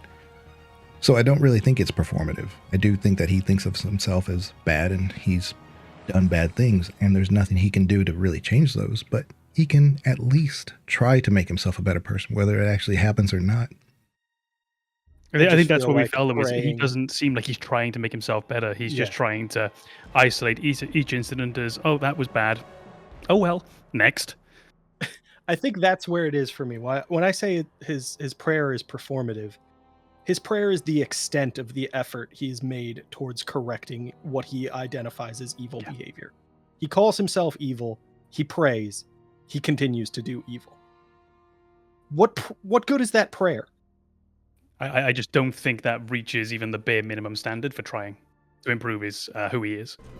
Commander Shepard, I am Nasana Dantius. I'm glad you're here. I must talk to you about my sister Dahlia. She's been kidnapped by slavers. Dahlia's dead, Nasana, and I know she was blackmailing you. And I was all set to try to manipulate you into hunting her down for me. But I guess that won't be necessary now, will it? You wanted your sister dead? If people found out my sister was a criminal, I'd be considered a security risk. They'd revoke my clearance, or place me on administrative leave until she was apprehended. I shall transfer a little something into your account as a token of my appreciation. Help! He's still alive. I can't feel my legs. My chest is killing me. Who did this to you, and why? We're just night workers. Nasana sent them after us. She sent the mechs to round us up, but we didn't hear. They just started shooting. They just attacked you? Yes. They were too slow. It was horrible. Everyone screaming. The mechs said there was no time. Nasana wanted us out of the way immediately. Then the dogs. Find the other workers. Help them. Why would Nasana kill her own workers? To her, we're expendable. But I didn't realize she was that ruthless. My friends, co-workers, slaughtered. They were jumping off ledges to escape the dogs. Nasana had become paranoid. You saw the strength of her guard force. She believed one of her sisters would kill her. Let's cut to the chase. I need you for a mission. Indeed. You're familiar with the Collectors? By reputation. They're abducting entire human colonies. Freedom's Progress was their handiwork. I see. This was to be my last job. I'm dying. Low survival odds don't concern me. The abduction of your colonists does. Is there anything I can do? Giving me this opportunity is enough. The universe is a dark place. I'm trying to make it brighter before I die. Many innocents died today. I wasn't fast enough and they suffered. I must atone for that. I will work for you, Shepard. No charge.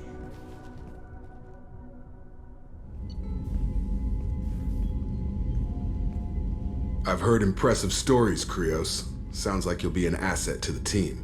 That is, if you're comfortable having an assassin watch your back. I've accepted a contract. My arm is Shepard's. Uh-huh. Don't know about you, but I'm loyal to more than my next paycheck. Obviously he is too. He's doing this mission gratis. What's your concern? I don't like mercenaries. An assassin is just a precise mercenary. An assassin is a weapon. A weapon doesn't choose to kill. The one who wields it does. Where shall I put my things? I'd prefer someplace dry if anything is available. The area near the life support plant on the crew deck tends to be slightly more arid than the rest of the ship. Ah, an AI. My thanks.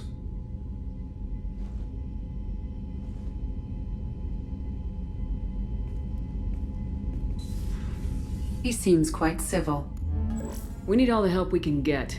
He's not what I expected in an assassin. He may surprise you. Yeah, and he may not. Well, how about we score Thane? What do we think?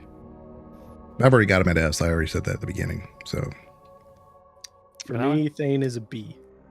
Me too. So we have him as A. Yep.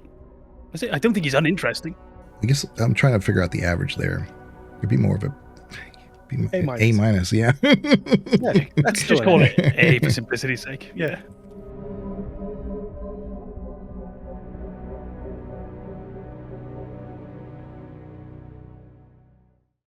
All right, so the next one that we're going to cover, it's going to complete our Mass Effect 2 list, is a character that I am not named after necessarily. My name came before this one came around, but it's appropriate.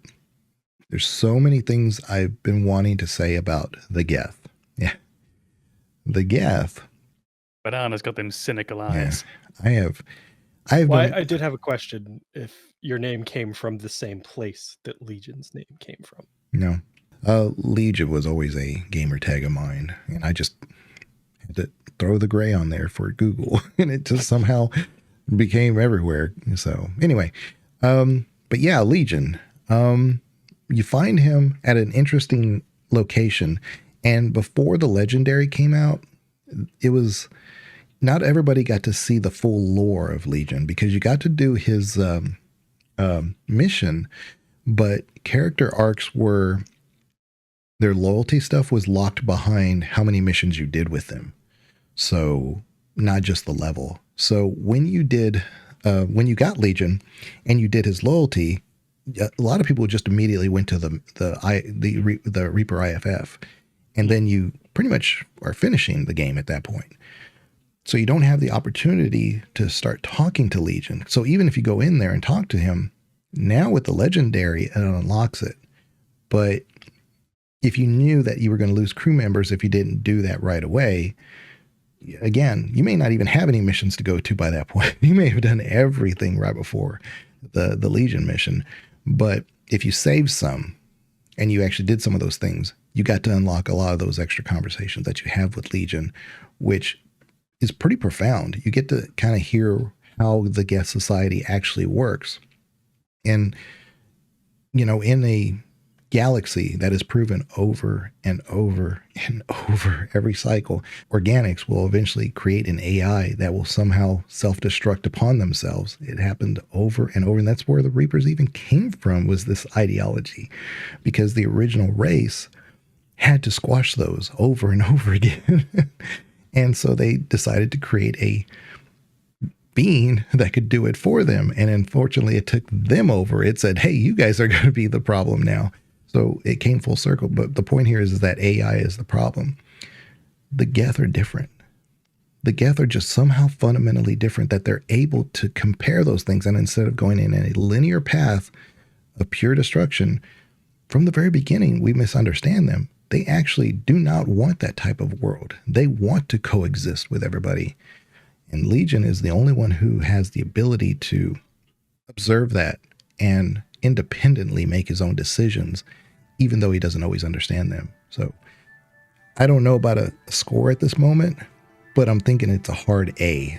But where do you guys stand on that? I think Legion is such an interesting character.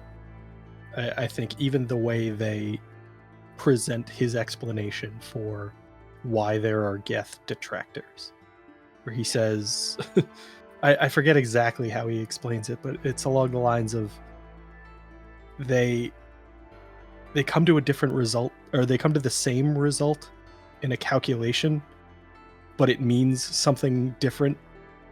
Yeah. And that's the dividing line between the Geth who side with the Reapers and the Geth who side with organics, or the Geth who act independently of that other group. That's such an interesting way to present robotic thinking to somebody who can't rationalize that, somebody who couldn't possibly understand how you come to a different conclusion when your thought process is so rigid. It's so precisely defined. I feel like that explanation did such a great job in terms of the heavy lifting of establishing how you can get diversity in a platform where everything is shared. Legion was just immediately engaging. Yeah, there's a lot to love in the character. I think one of my favorite little details is the idea that there is no individual. We are Geth, while simultaneously displaying what are clearly individualistic tendencies within himself.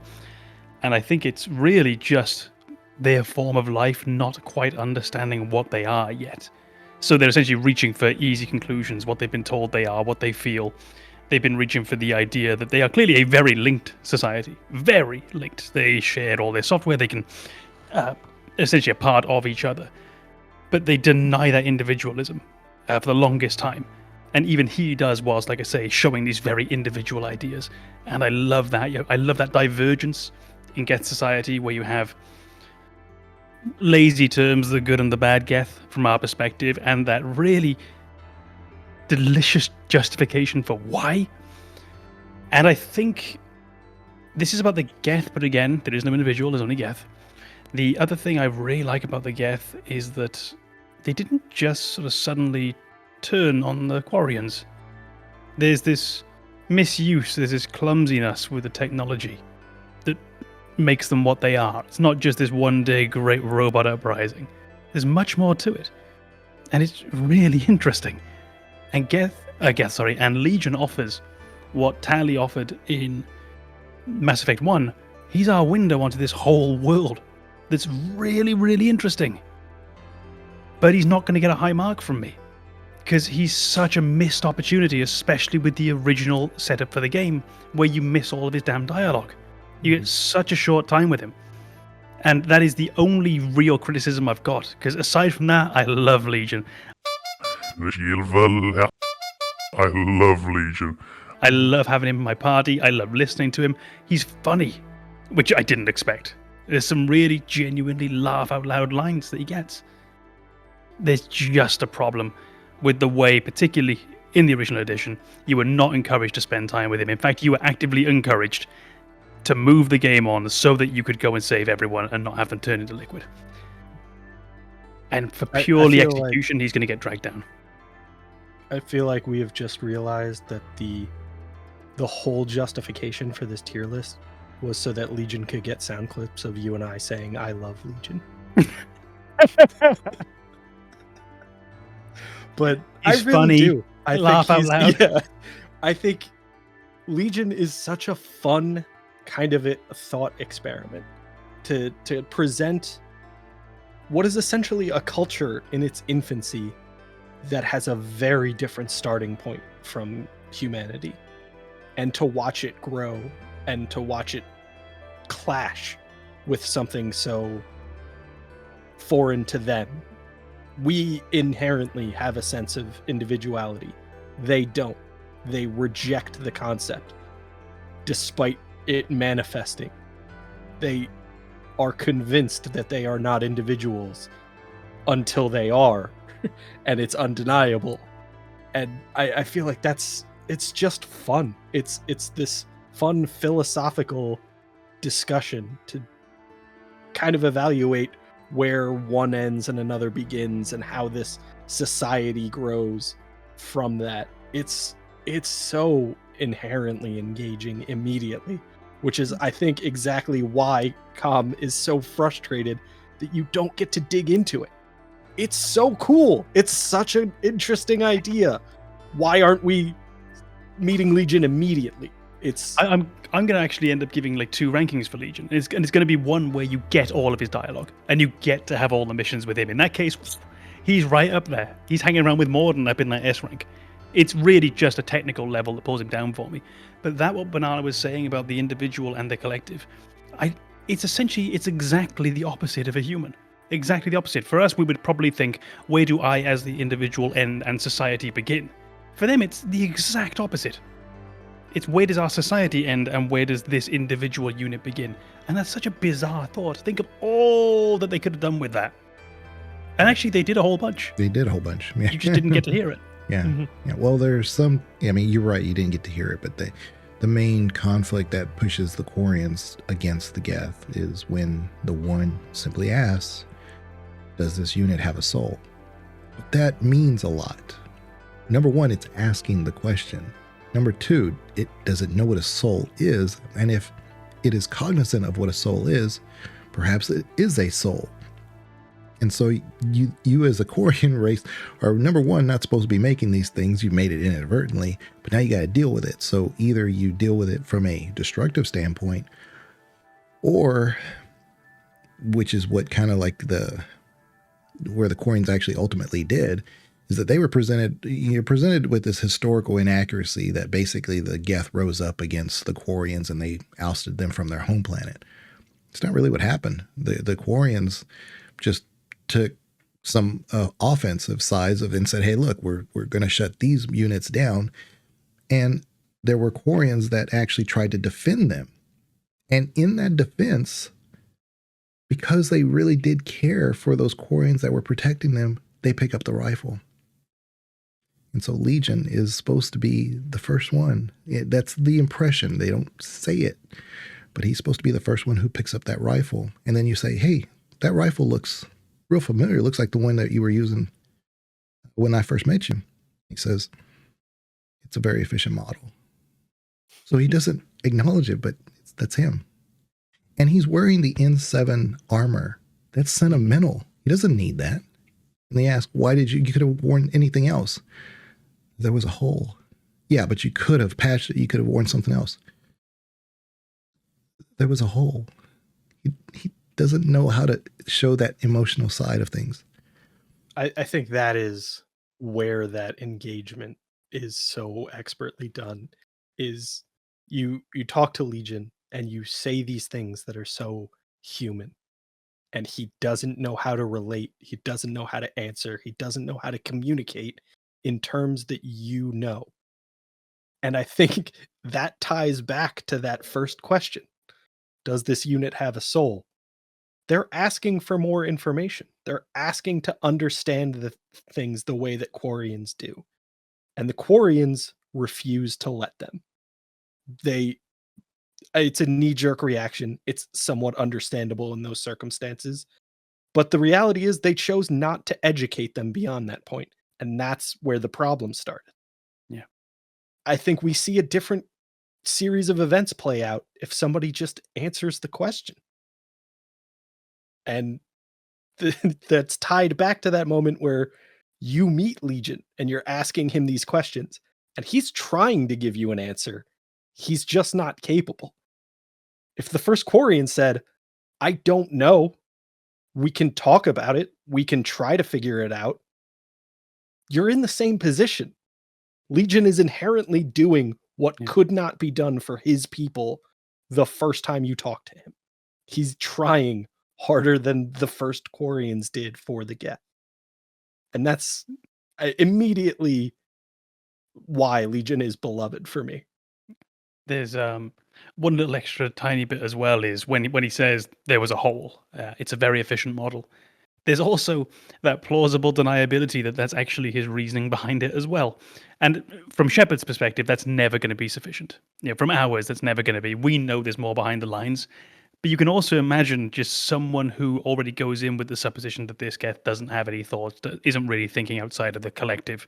And that individual is just going to say, oh yeah, that's it. So you can also see just where society would struggle with this.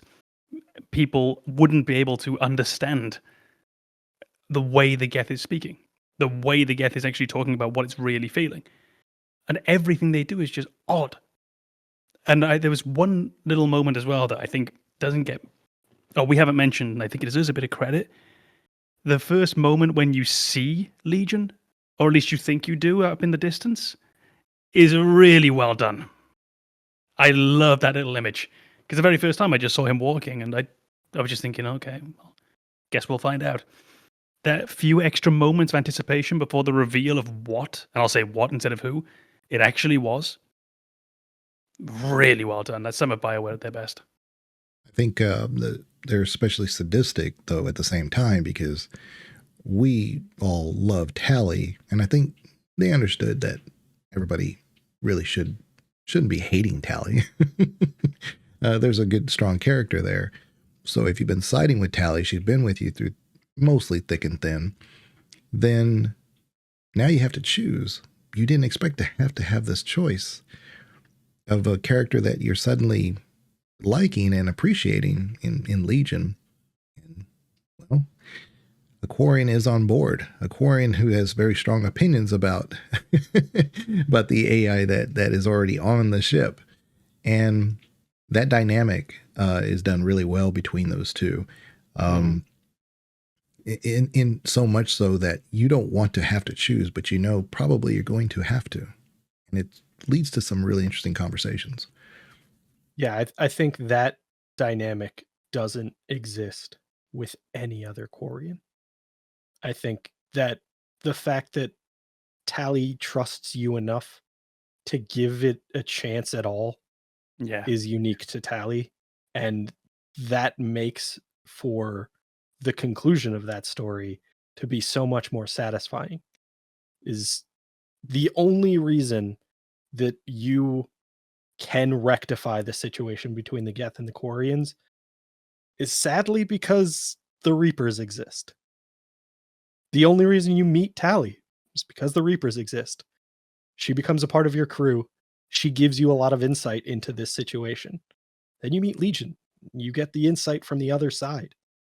And you recognize those commonalities. You recognize life in inorganic form.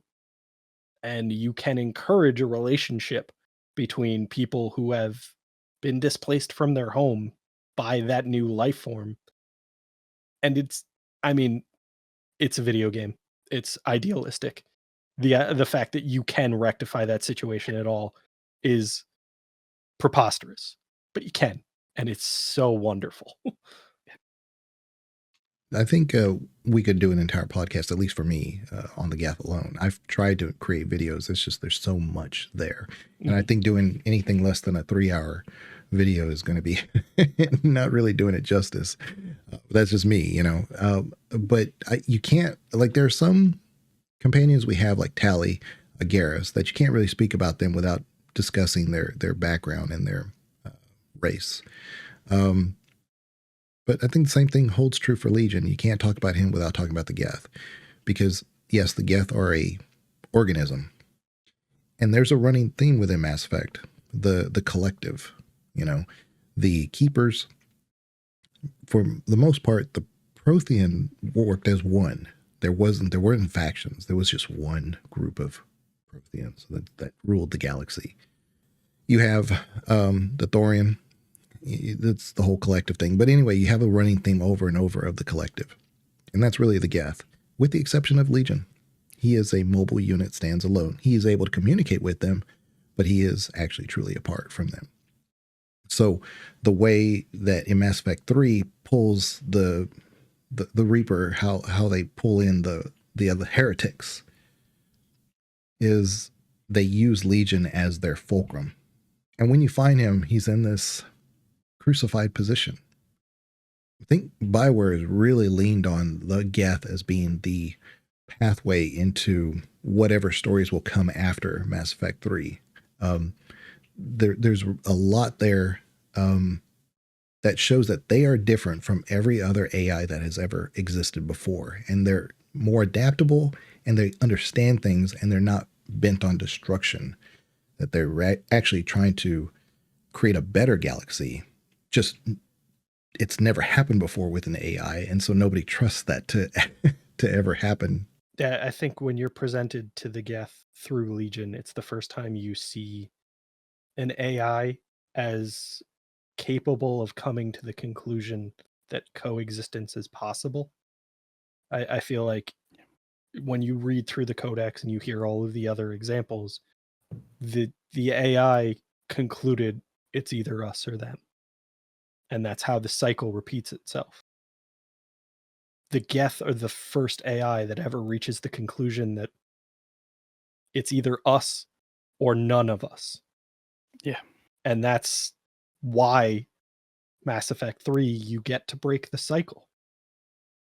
I think it ties back to what I, in the previous episode, suggested the overarching theme of Mass Effect was commonality.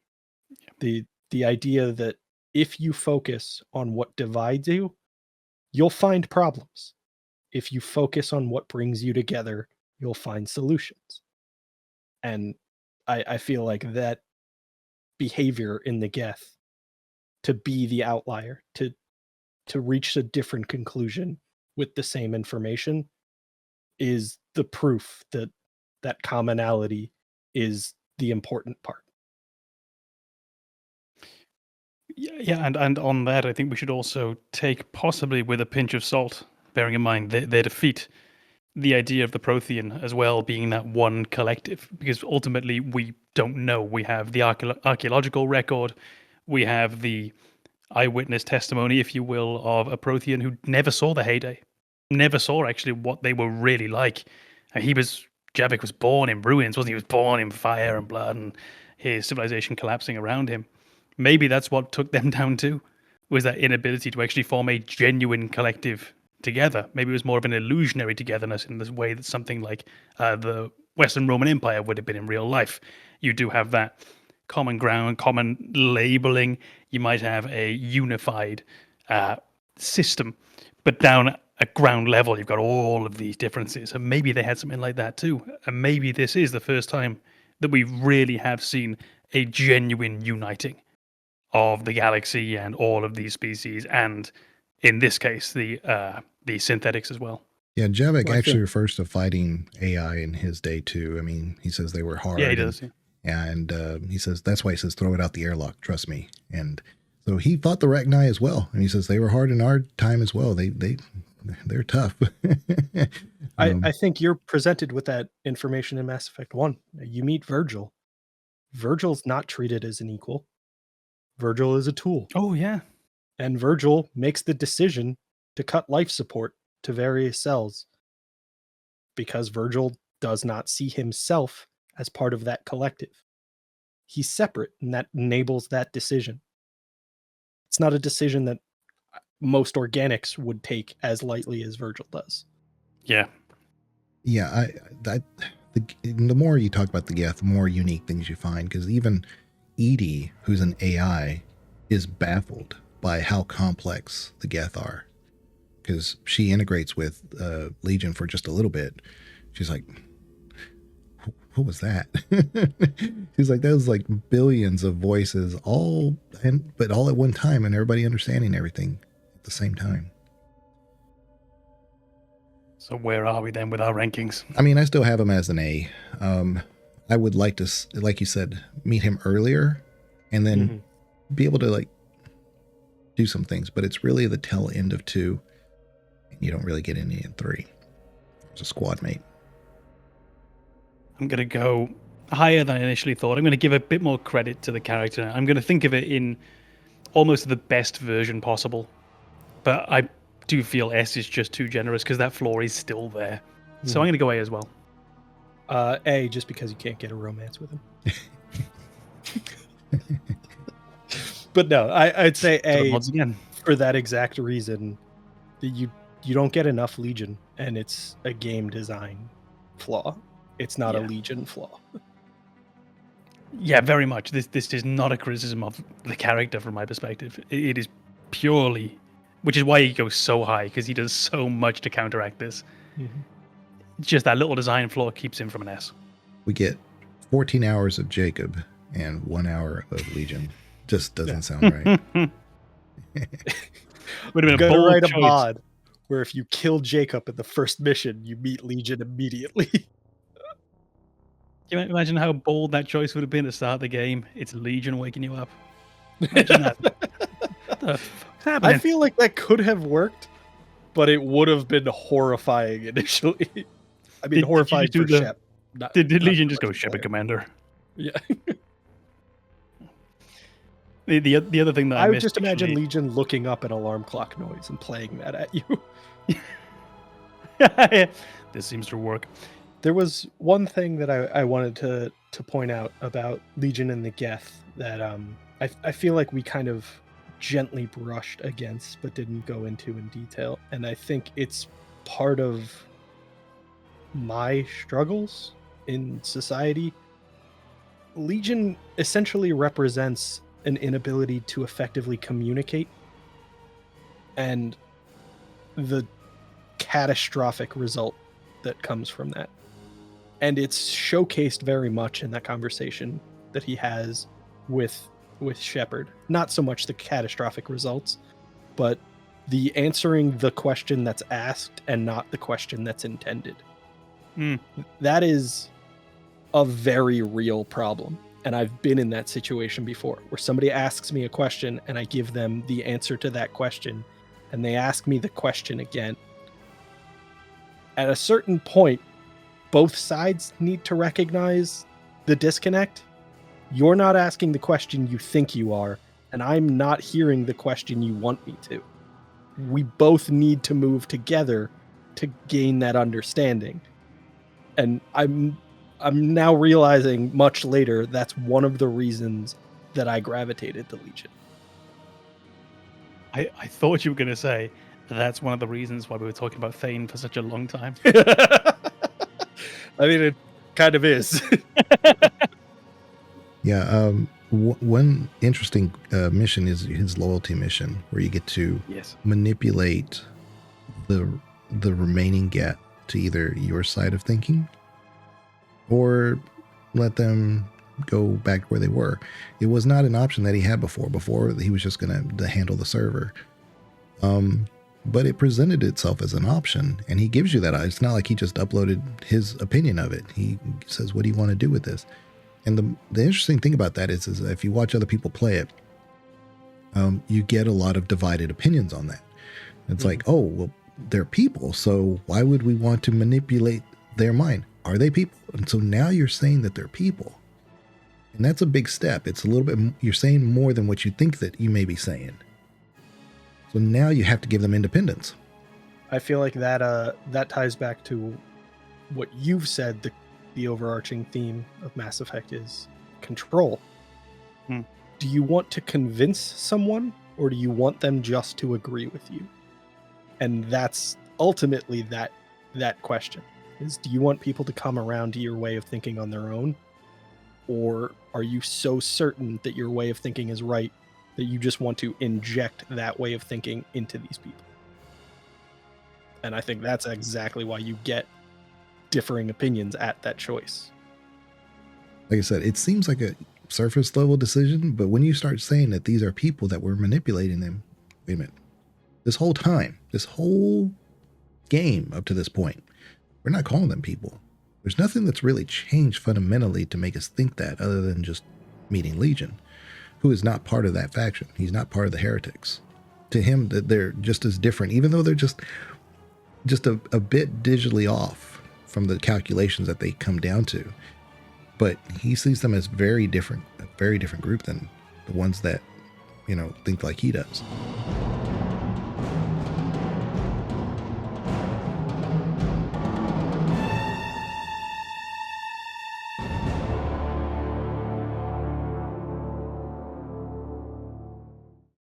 The other thing that I can't believe no one ever did at any point was that no one did an impression of Grunt's little laugh, which made me sad as well. The little her, because it's one of my favorite sounds in the whole series. There you go. You got that nailed down. Well, now we got it. Yeah. You just edit that in, spice it now and again, just put a little on top here and there.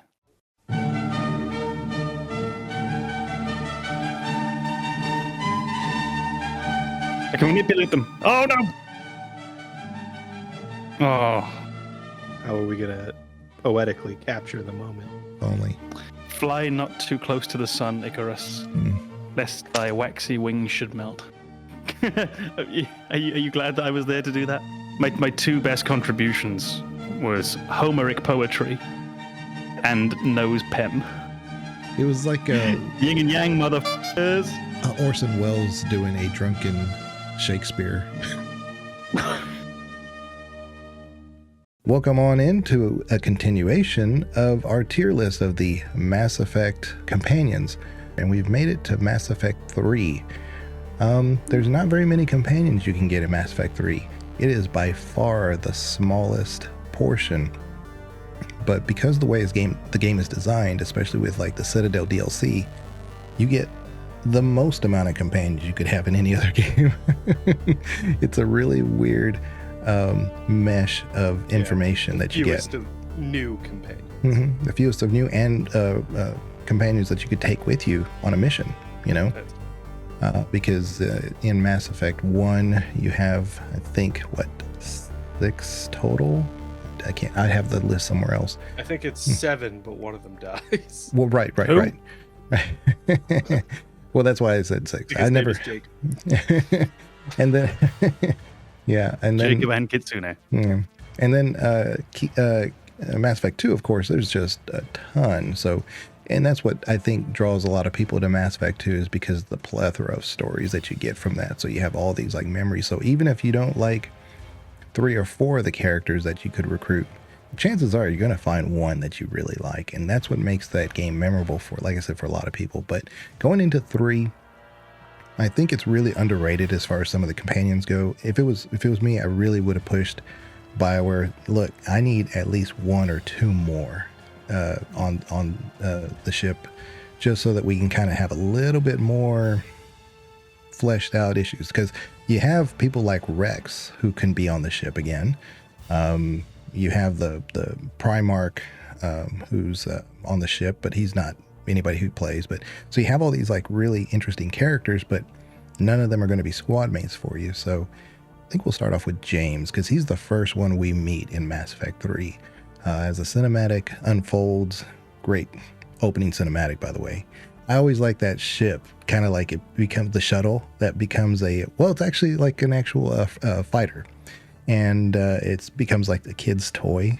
And then it goes up to Shepard looking at it, looking down. I'm like, man, what an introduction. It's so simple, but it says a lot there. But the first person who meets Shepard is James. So you got this big hulky guy, and so he's voiced by Freddie Prinze Jr. I almost said the husband of Buffy. Which actually might speak to a lot more people than right.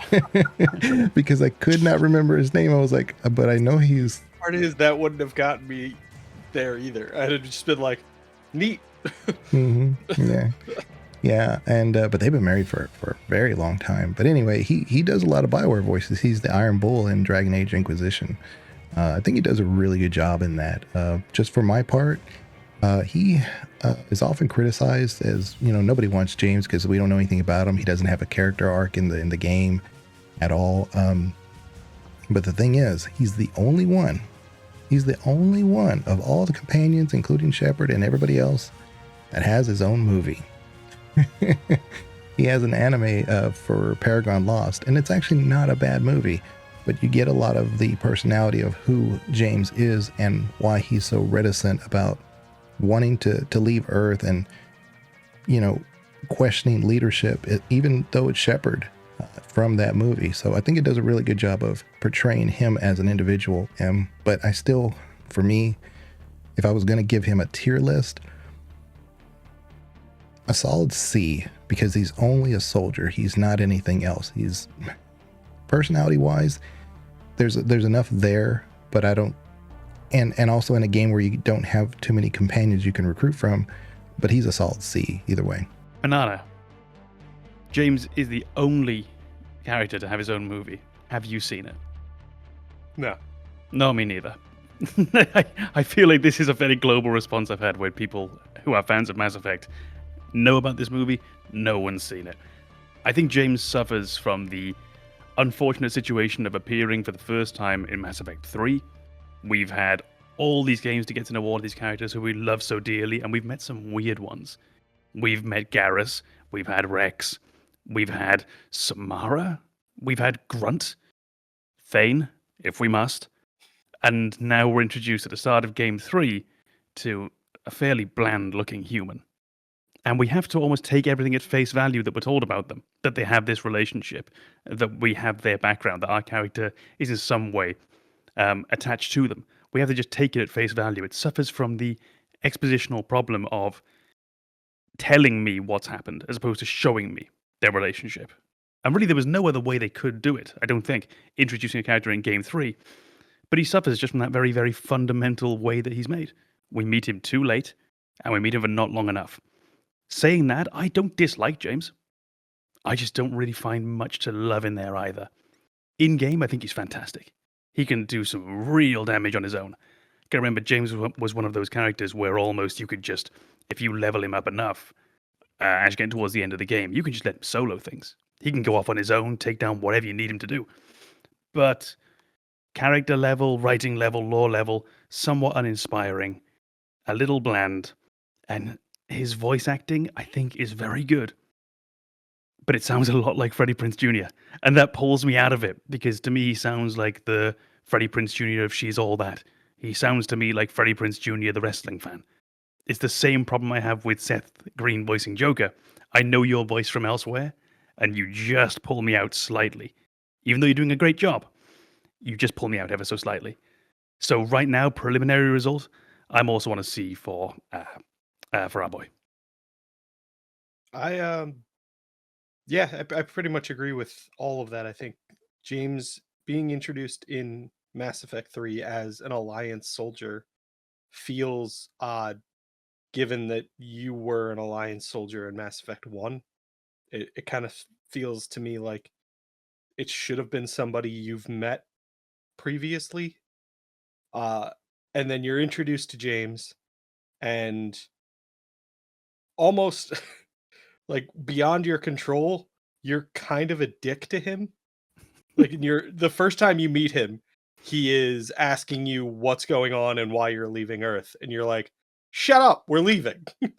Like, you don't get control over that option. You get a Paragon choice at the beginning, which is to like poke him in the chest and tell him to get in line and follow orders. And then the next time you're really like, you get a cutscene with James or any kind of character development, he crashes the shuttle into a Cerberus shuttle, which is, this goes back to our conversation with Zaeed and Grunt. James kind of has a death wish, and that's not somebody I want on my team. Well, I think what gets me with James having the death wish as well, if we can phrase it that simply, because I think it does come down to that. He seems so reckless. You can't imagine much else. Is he really shouldn't? He has so much actually going for him. If you think about how Shepard is sort of given the baton and told to run with it over the course of these 3 games, it feels like James is the next generation. It's almost the person that Shepard is going to hand that off to and say, okay, you take this mantle, you take this power for the next 20 years, 30 years or whatever. He's got an amazing future in there. But the character plays almost as though he doesn't. As though he's got nothing to lose, when really he's got everything to lose. He's essentially being groomed for command almost. And there's that slight, for me, it's not inconsistency. The character deals with it, but it feels inconsistent between the way he sees the world and the way actually the world sees him. I highly encourage people to watch that anime, and you'll get a little bit more information about where all that's coming from. The story writers are consistent in exactly what you're describing. He has a squad. I'm not going to spoil the whole thing or anything like that. Oh, you get that story in the game as well. You do. He goes through the explanation when he's pushed forward for N7. So he tells you that story. It's probably more detailed in the animated. Yeah, he leaves out quite a bit. He leaves out quite a bit because there's but basically, yeah, he kind of comes down to like he was trying to do a mission so that it could help humanity and the galaxy as a whole, and altogether it was all for naught. Wasn't necessary. And yet, okay, I'm trying to remember what was in game versus what was in movie. It's kind of hard to separate. But you can spoil it, I don't mind. Well, but I think the main thing here is that to me he's kind of like the opposite of Ashley, because Ashley was perfectly capable but hindered from promotion because of her history with her family. Whereas James, they've been wanting to promote him, and he himself has been turning it down because he doesn't feel like he's capable because of the failures that have accompanied him that were no fault of his, but he carries that on him. And that's why he's got that death wish, is because it's not an excuse, but that's how his mentality is. He's like, I've done everything I could. I did what I was told. I did it to perfection, and everybody died anyway. So he's trying to do his best, but he doesn't want to be any higher than where he is. And that's why you have to almost talk him into just going into the N7 program. Well, he's got the thing that's a fairly classic syndrome amongst people who are very, very good at what they do. He also realizes how much there is that he doesn't know, how much there is that he can fail at. And he's going to essentially then find himself, very comfortable in where he is, knowing how much more responsibility there is above, how many more people's lives will be within his hands. Whereas if he maybe didn't know the job quite as well and was a bit more reckless, he'd take the promotion anyway, thinking he did know everything. It's that idea that we've talked about before, and I can't remember the name of the more you know, the more you realize you don't know. The Dunning-Kruger effect. The Dunning-Kruger, thank you very much. And I'd imagine he's suffering quite badly from that. The thing that I do love, by the way, about James is his relationship with Steve. I really enjoy that when you go down, you hear their little back and forths once in a while. Oddly enough, I think Steve is a fantastic character. It's a shame that they're not really a squad mate per se. It almost feels like it with how much they come down, they're helping you out, and they're always there to get you out of the shit when things get real. But I would have loved to have had Steve in the party at some point. Yeah, just like Joker is in the DLC. So, and he's not. Well, no, he's not. He's not, is he? He's just in the bar. I thought for a minute that he was, but oh no! It's Mass Effect 2. He is. You play as Joker. Mm-hmm. You have to stumble your way through the ship, don't you, as Joker? And that's what I was thinking. I knew in somewhere in my head is like, no, you do something with Joker, but yeah. Mm-hmm. But I think James. Banana, did you ever give him a grade? Not yet. Wait. I think I don't really like James because the only kind of insight into their qualities beyond just being a soldier is that discussion you have about the N7 program. And that's when he tells you basically one side of the story to say that I did all of this stuff, people died, and then it turned out to not matter anyway because Shepard destroyed the Collector base. So in the only kind of story or character development that I had with James, he kind of paints himself as a failure. He basically shows that he resents Shepard for Shepard's success because Shepard's success meant that his failure and the lives of the people he lost were kind of meaningless. And it shows this uncertainty in making this decision. So these are all like very unlikable characteristics. And I don't know that James ever gets redeemed from that in my eyes, because he does have a very understandable reason for feeling that way. But I don't care.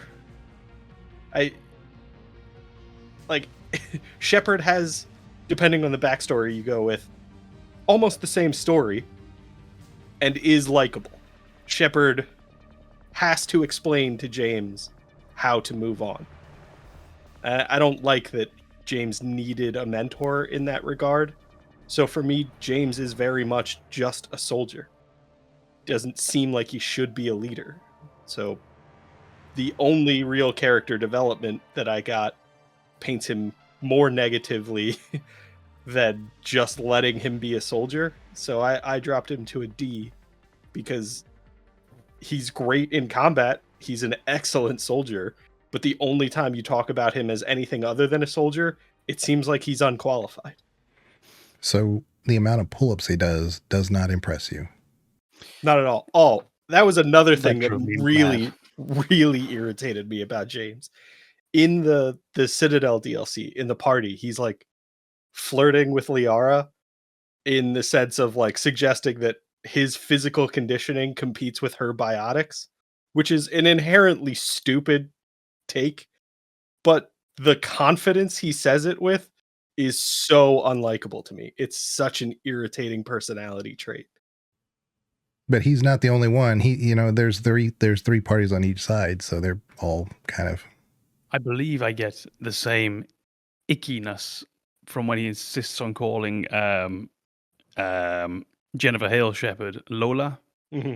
It's something about the way he is, the way he says it. I really don't like it. Oddly enough, I think the loco for Commander Shepard male works pretty well. You can see sort of where that's coming from. The Lola just feels so disrespectful. I agree with that completely. But I think there is a little bit of redemption there, because I think James is shown in that Citadel DLC to not really take himself that seriously.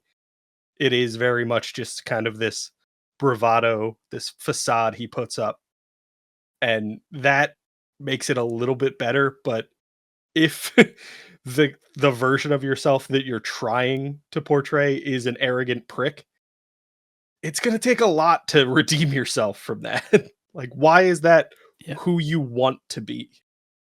I think weirdly enough, he would have been, if the series were done over, if we'd have had him from game one, I think he could have really moved quite far up the tier list. Mhm. I don't find him irredeemable. I don't find him uninteresting. I just find him a little shallow because of how little time we spend. Yeah, because even if he wasn't like a companion necessarily, but if you ran in his circle in 1 and then he's not around in 2, but he shows up in 3, you have those connections because it's consistent with the movie too. So yeah, if he could have had a role on the ship, something like Exo Presley has, or something like that, you'd seen him, you'd heard of him.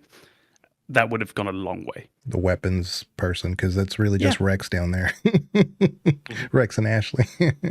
I'd love to hear James and Wrex talking. I'd love to hear that. Mm-hmm.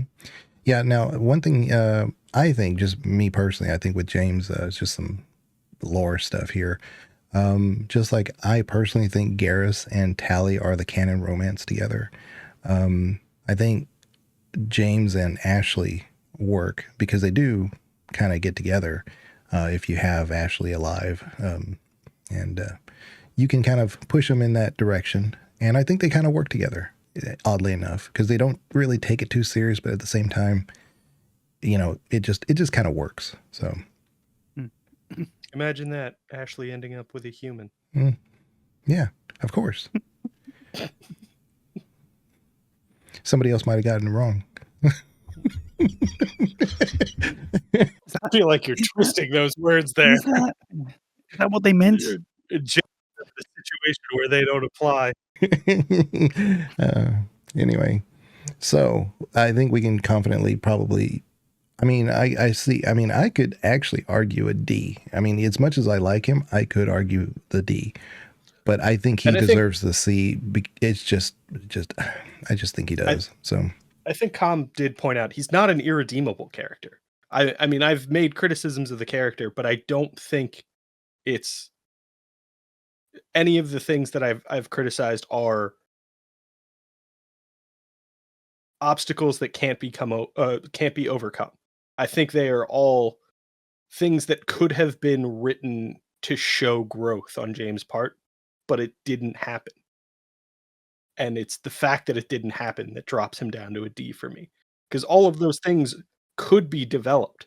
And if James were introduced as an arrogant prick in Mass Effect 1, and then comes around in Mass Effect 3 to basically acknowledge his past mistakes and become better, he would move way up the tier list.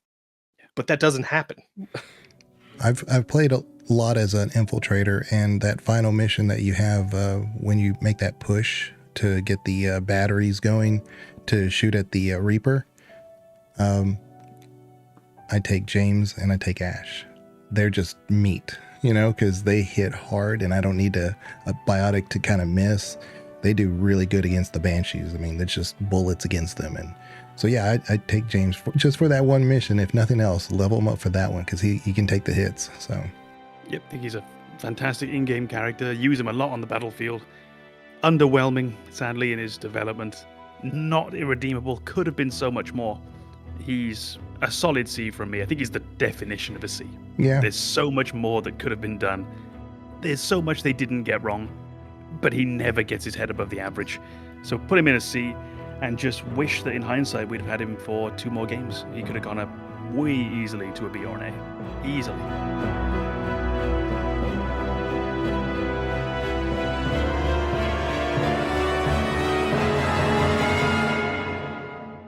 Okay, so we're going to move on to our next one, and it's going to be Javik.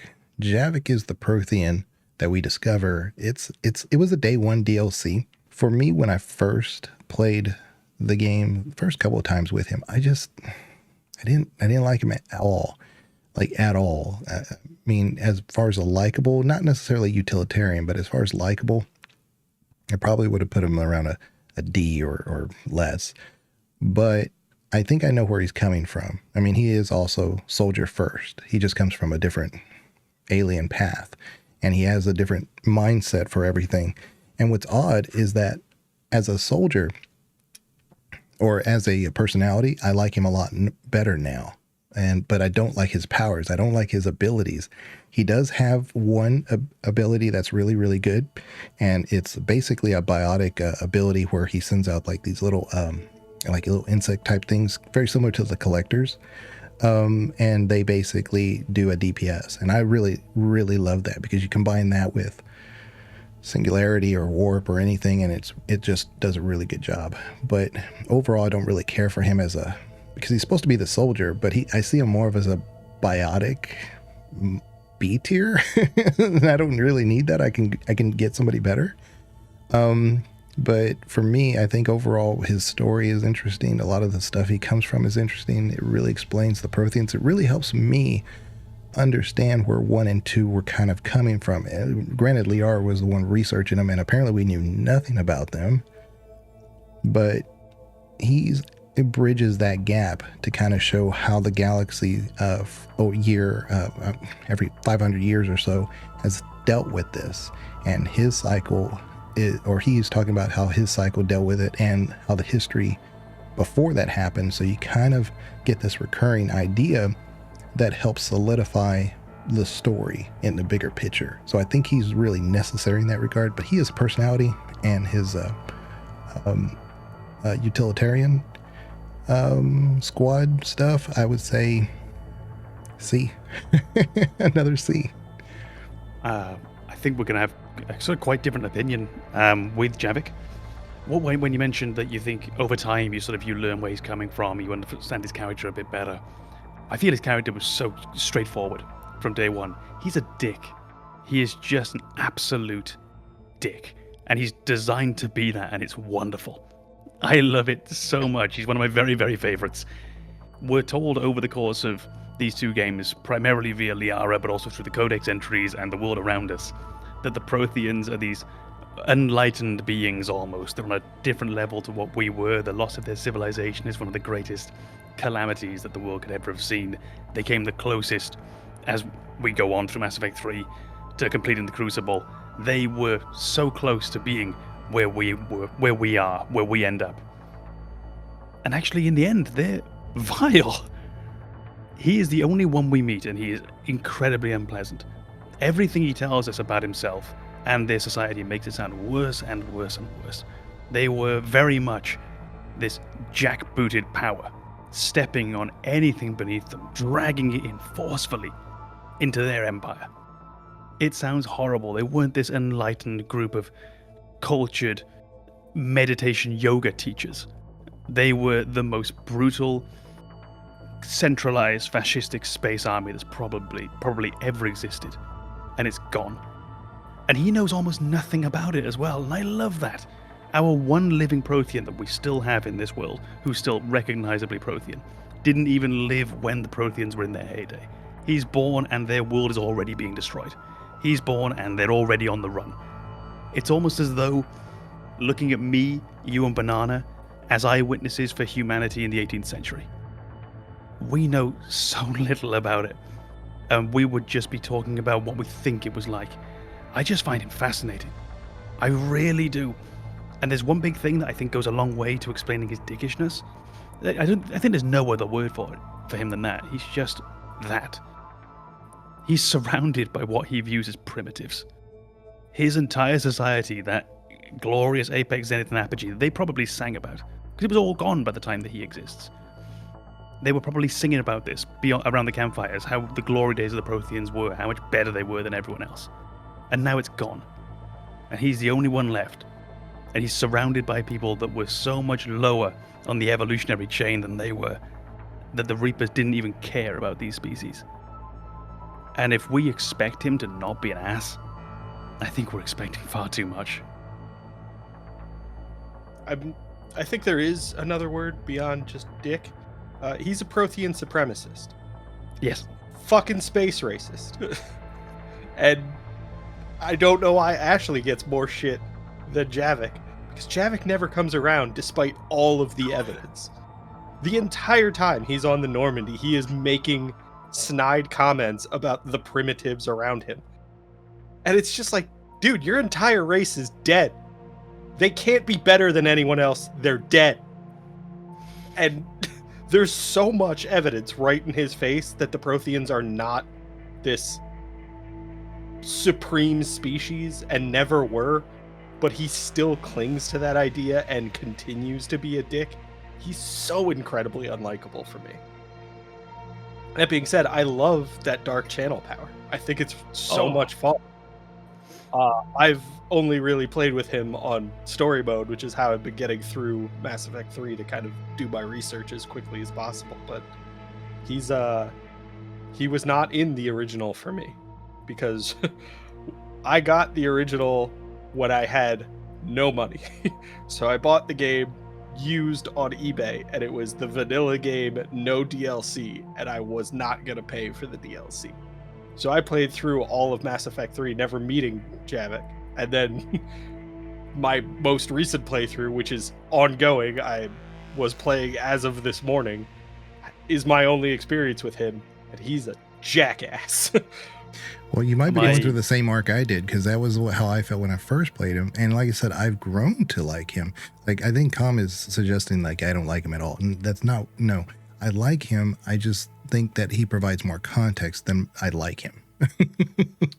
I think he's a very interesting character and provides us with that insight that the Com was saying, that we kind of put the Protheans up on this pedestal and they don't deserve it at all. And Javik is the evidence that they don't. And that is a really kind of interesting way to go with the Prothean species.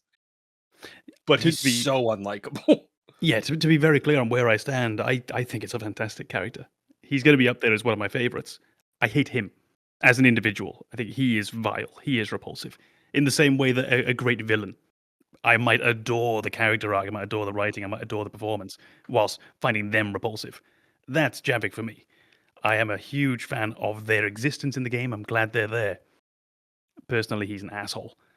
But he will suffer in the grading system through no fault of his own, purely through the fault of the development team, because Day 1 DLC is vile. It is a disgusting practice. Day 1 DLC. If you've been incorporating something into the game from the beginning, that should be in the game on release. I have no inherent problem with DLC. Honestly, DLC expansion packs, I think they have a massive place in the gaming industry. No problem with it. I do have a problem with Day 1, especially when he feels as fundamental to our understanding of the world as he does. He's not a cherry on the cake that came out 1 year later to help us learn a bit more. I feel he's fundamental to Game 3. So he suffers badly for that. And much like Banana, I didn't play my first playthrough with Javik. I had to go back and play probably on my third time. I would have had the DLC.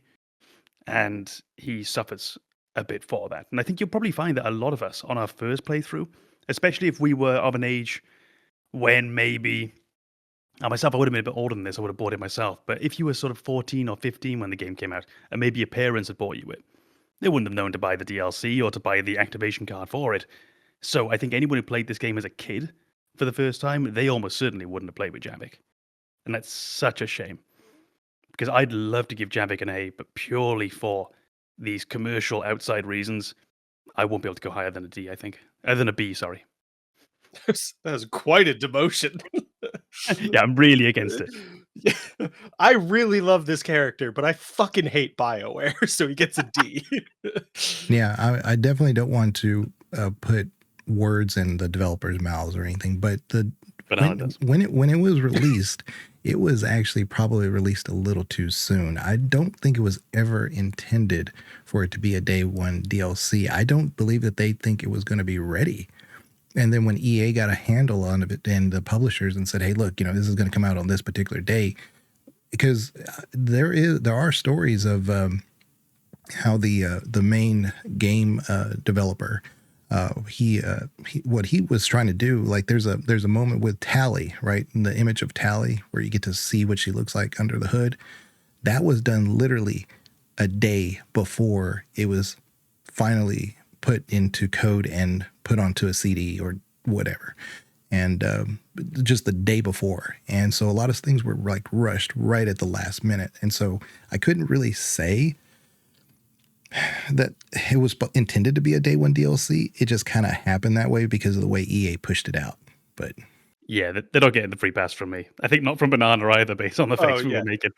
No, as soon as EA got their hands on it, I was like, yeah, they ruined it, because that's what EA does. EA ruins games. That should be their tagline. Yeah, because I think that there was supposed to be a little bit more to Javik's story too on top of it also. But there is one moment with Javik where the Hanar sees him and is like, you're a Prothean. And so he knows they see them as gods and stuff. So when the community around him starts to recognize who it is, they're like, but we're all scared. We're all like, what should we do? You guys had to live through the harvesting, the reapers. What did you, and you guys didn't survive. How are we expected to? And then he gives a uplifting or an inspirational speech to just the few people that are there. So that is one of the moments where he's not if you persuade him to. If you just let him go with his own line of speaking, he just destroys any hope they have because he's a prick. I don't think that he gets redeemed because you manually step in and tell him not to be a piece of shit to people who are scared. Well, I think it's a nice idea actually, and it's something that really boosts him up again in my thoughts. He's probably the most alien of the aliens that you meet. I almost feel as though we impose a quite humanistic, in small h, humanistic morality on the other characters in the universe. We pretty much agreed on this galactic community on a certain set of moral boundaries and the way we are. Even the Turians and the Krogan, they don't align exactly with us, but they seem to agree on a lot of fundamental principles with our main races like the Asari and the humans. And then Javik comes in as a representative of the Protheans with an entirely different moral basis. So I find he's the first alien in the entire series where I genuinely thought, I don't get you. I don't get anything about you. And I love that. Yeah, he gives, and I brought it up before, but he gives some context about the lore of the game. He even refers to the Rachni. He says, yeah, they were tough in our day too. So he's fought the Rachni. He knows about them, and so he knows how deadly they can be. He talked about AI, and that's why he said, throw it out the airlock, because his people had to fight an AI during his time that did almost the exact same thing that the Geth were doing. So he's familiar with that side of things. So you're getting to see like how things repeat from one cycle to the next. And there's a bigger arc of story here that I think BioWare was telling. And without Javik, it makes that much harder to tell. I just think there are so many opportunities for Javik to grow that he just chooses not to. So in that situation where he's talking about the AI, that's when you're resolving things between the Geth and the Quarians. And there is a possibility that you arrange for peace between the two of them and they start working cooperatively. And Javik never addresses that. He's just like, no, Legion can't be trusted, and then we'll never talk about it again when you prove him wrong. And that just adds to him as an unlikable character. Somebody who is wrong and denies evidence that they're wrong, just ignores it completely, is one of the most infuriating types of people I've ever encountered. And they exist in the real world. I don't need them in video games.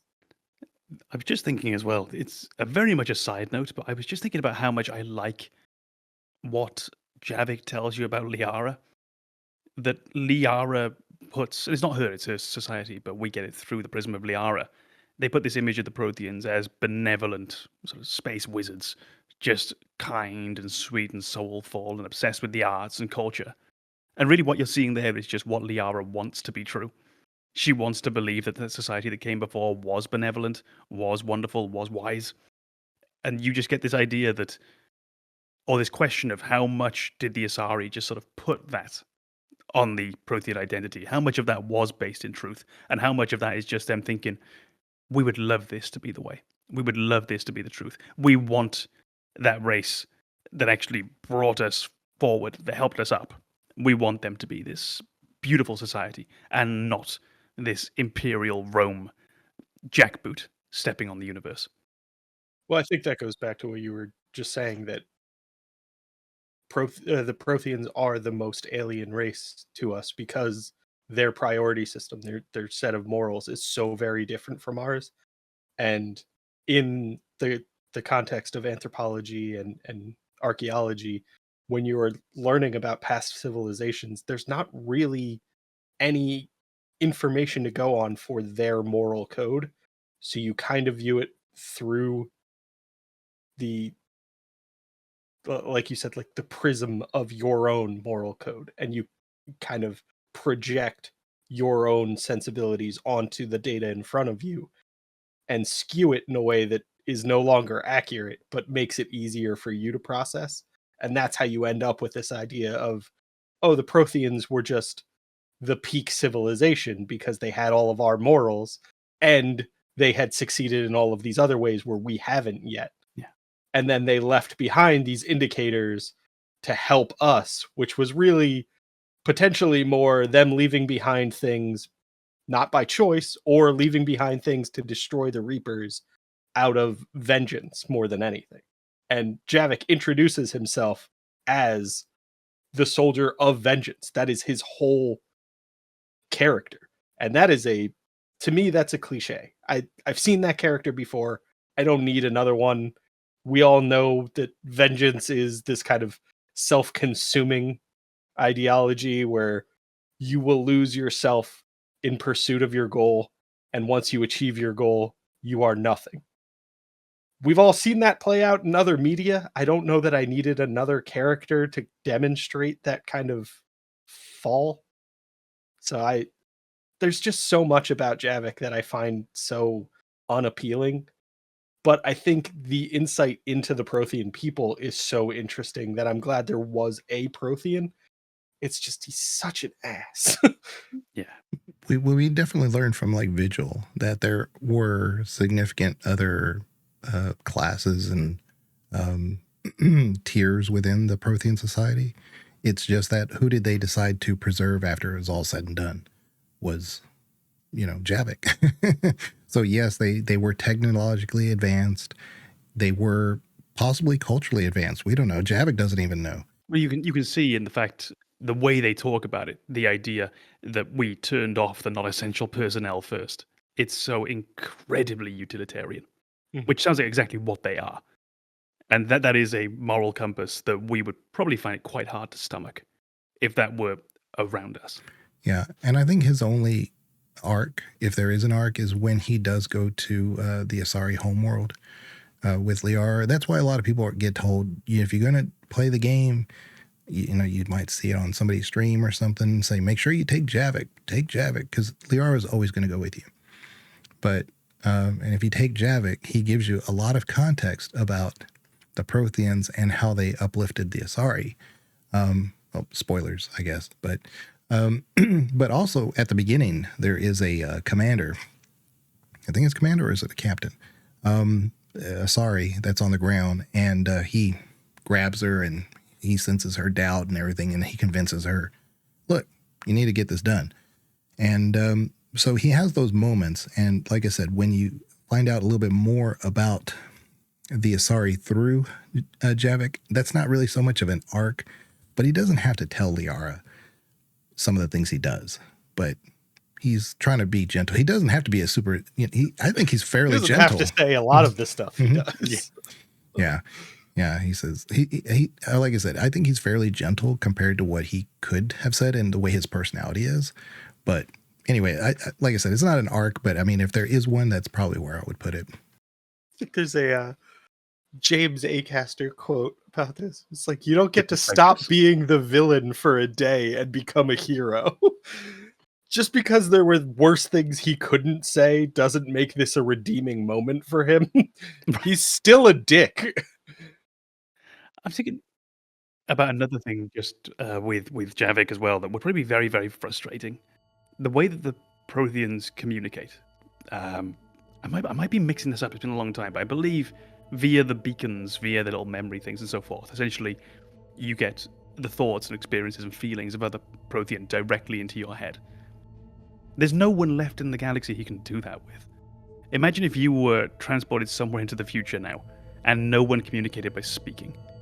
This very fundamental way that you had of speaking with people and understanding others was suddenly ripped away from you. How jarring that would be, to now suddenly be in a world where this very fundamental sense, this very fundamental thing that makes you you, is now completely worthless. You would be so displaced in that moment. It would be so disorienting. And I think you would never actually quite get over that. I'm looking, by the way, for reasons, not justifications, for why he's a dick. I think that's certainly fair. I think the fact that he no longer has... First of all, he no longer has his people. That is devastating. That is completely understandable for him to just focus on vengeance. I get that. But he still has the ability to read every other species, so he can understand people. They just can't understand him. And it kind of feels like that sets it up so that it should be very clear to him, or it should be a priority to him to speak in a way that makes him understandable. And he chooses to speak in a way that makes him unlikable. And it's like, you know everything about these other species from a touch, and you choose to be a dick to them, knowing it's not going to endear you to anybody, and knowing that they're your only hope. Like, you are just going out of your way to be a dick at that point. I would like to see something where he became more involved in the current galaxy, definitely. I do want to see some leaning towards finding a respect that's there. I don't know how you could have done it when his personality is so defined by that rush for vengeance without just turning him into another cliche. It's an awkward character to work with, and I think they made their own lives difficult in the way that they made their own lives difficult with James as well. Doesn't mean I don't like the character, I just don't know how you could have done it better. Yeah. So I said C, and what did you say again, Com? Did you say B? I've got him in a B, yeah. Okay. Banana? I said C as well. Banana Vic is C. Yeah, I'm going to choose to believe that wasn't a Freudian slip, that right after you said he kind of looks down on everybody, you mixed up the character with me.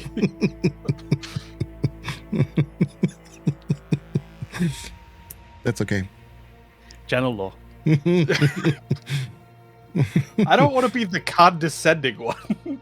Channel law. Respect it.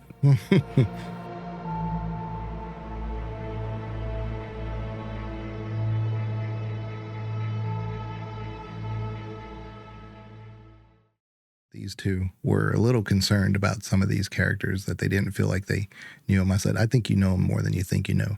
But we're going to go on to one. Now I do. I played like 30 hours of Mass Effect 3 this week. We got the summer course. Yeah. Crash course on Mass Effect 3. Craig's notes? I was on Cliff Notes. Craig's notes. Yeah, Craig's list. Craig's list. Cliff's notes. Johnny Sins. Yeah. I don't like that that's becoming a recurring thing on the channel. Sponsored by. So we're going to talk about E.D.I, and what's really interesting about E.D.I is that, yes, we meet her in Mass Effect 2, kind of like the E.D.I that we know. She becomes a playable companion in Mass Effect 3, where she takes on the body of the scientist, the Cerberus scientist. What's really, to me, the most interesting is that there is an arc from Mass Effect 1. You know, there is a mission that you go to the moon, and I think it's the moon, yeah. And you have these bases where you have to destroy a VI that is kind of part of the Alliance. It's gone rogue, and you have to handle it. Turns out that's the early stages of E.D.I. And I guess Cerberus picks up the information and applies it and simply advances the technology on it, and that's how we get E.D.I. And I think that was really, really interesting to kind of combine those stories. I couldn't say that was their original intention, but I think it meshed pretty well. She's pure tech, and I like the fact that she's pure tech because she's more powerful that way. Her decoy, works better than it should.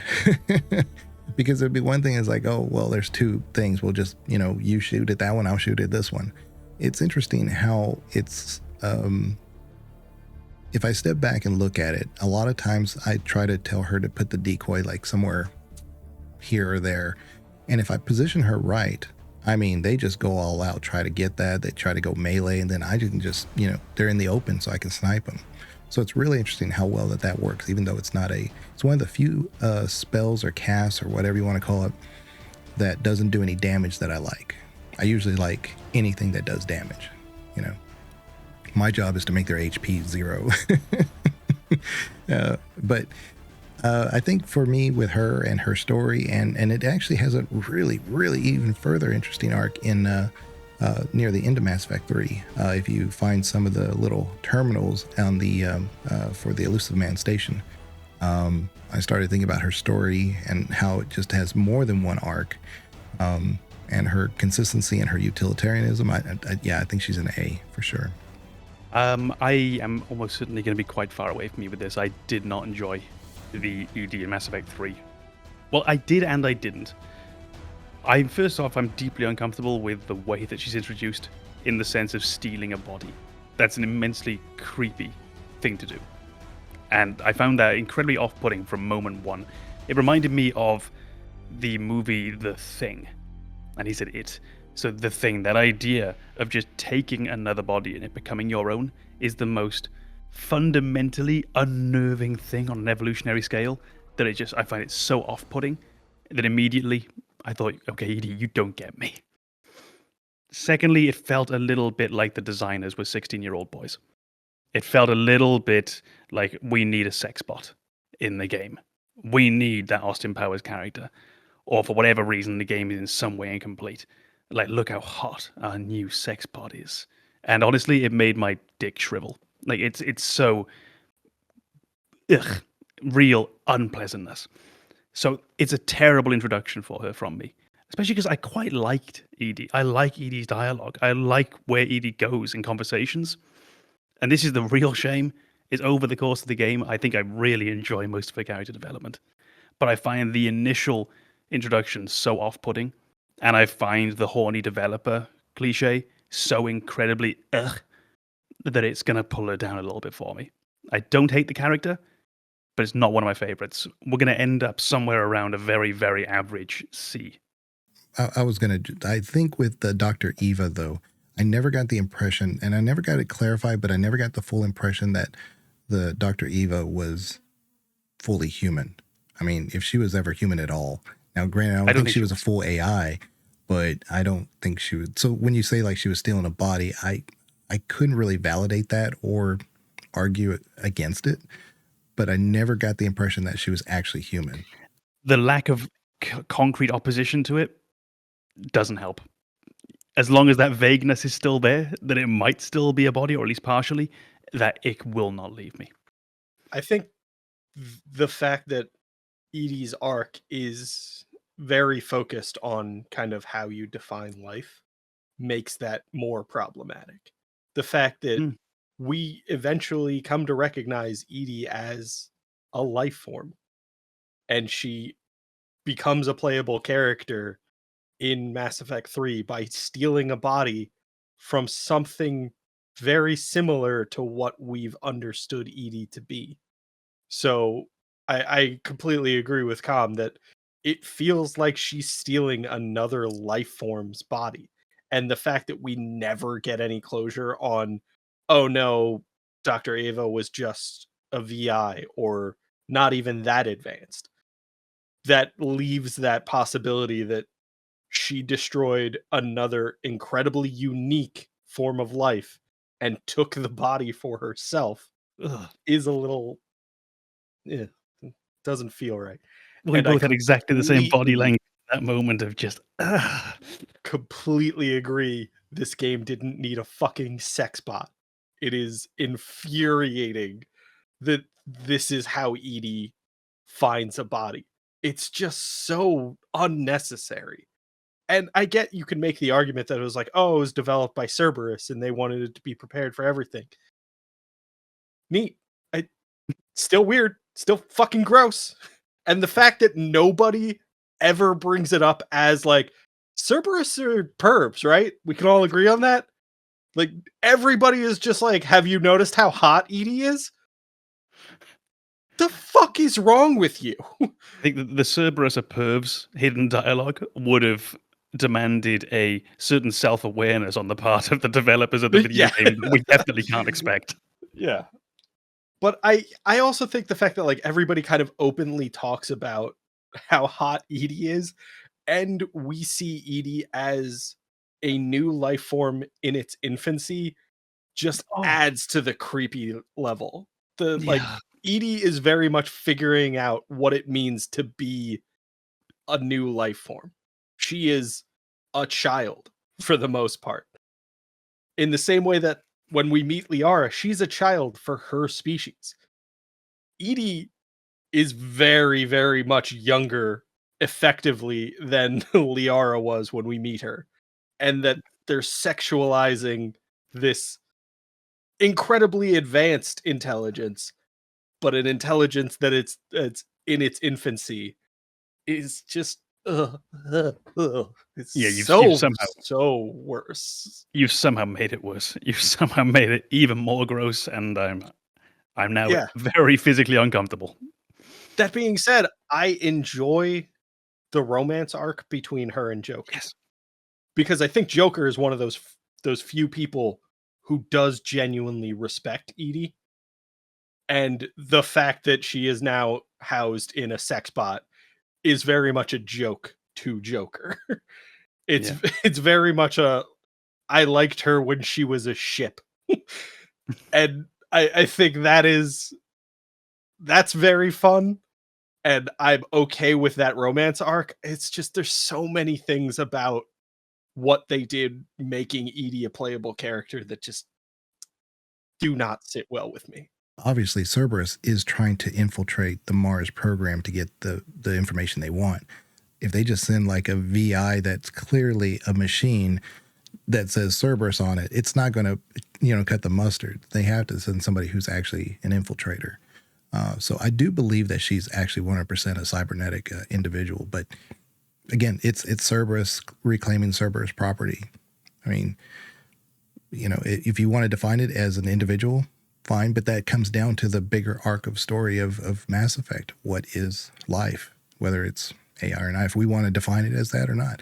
And then there's some playable options that you're going to say that is not life. But I think that is kind of the whole point of E.D.'s character, is that the idea that once an intelligence becomes self-aware, it kind of becomes a new life form. And there's no evidence to suggest that Dr. Ava hadn't reached that point.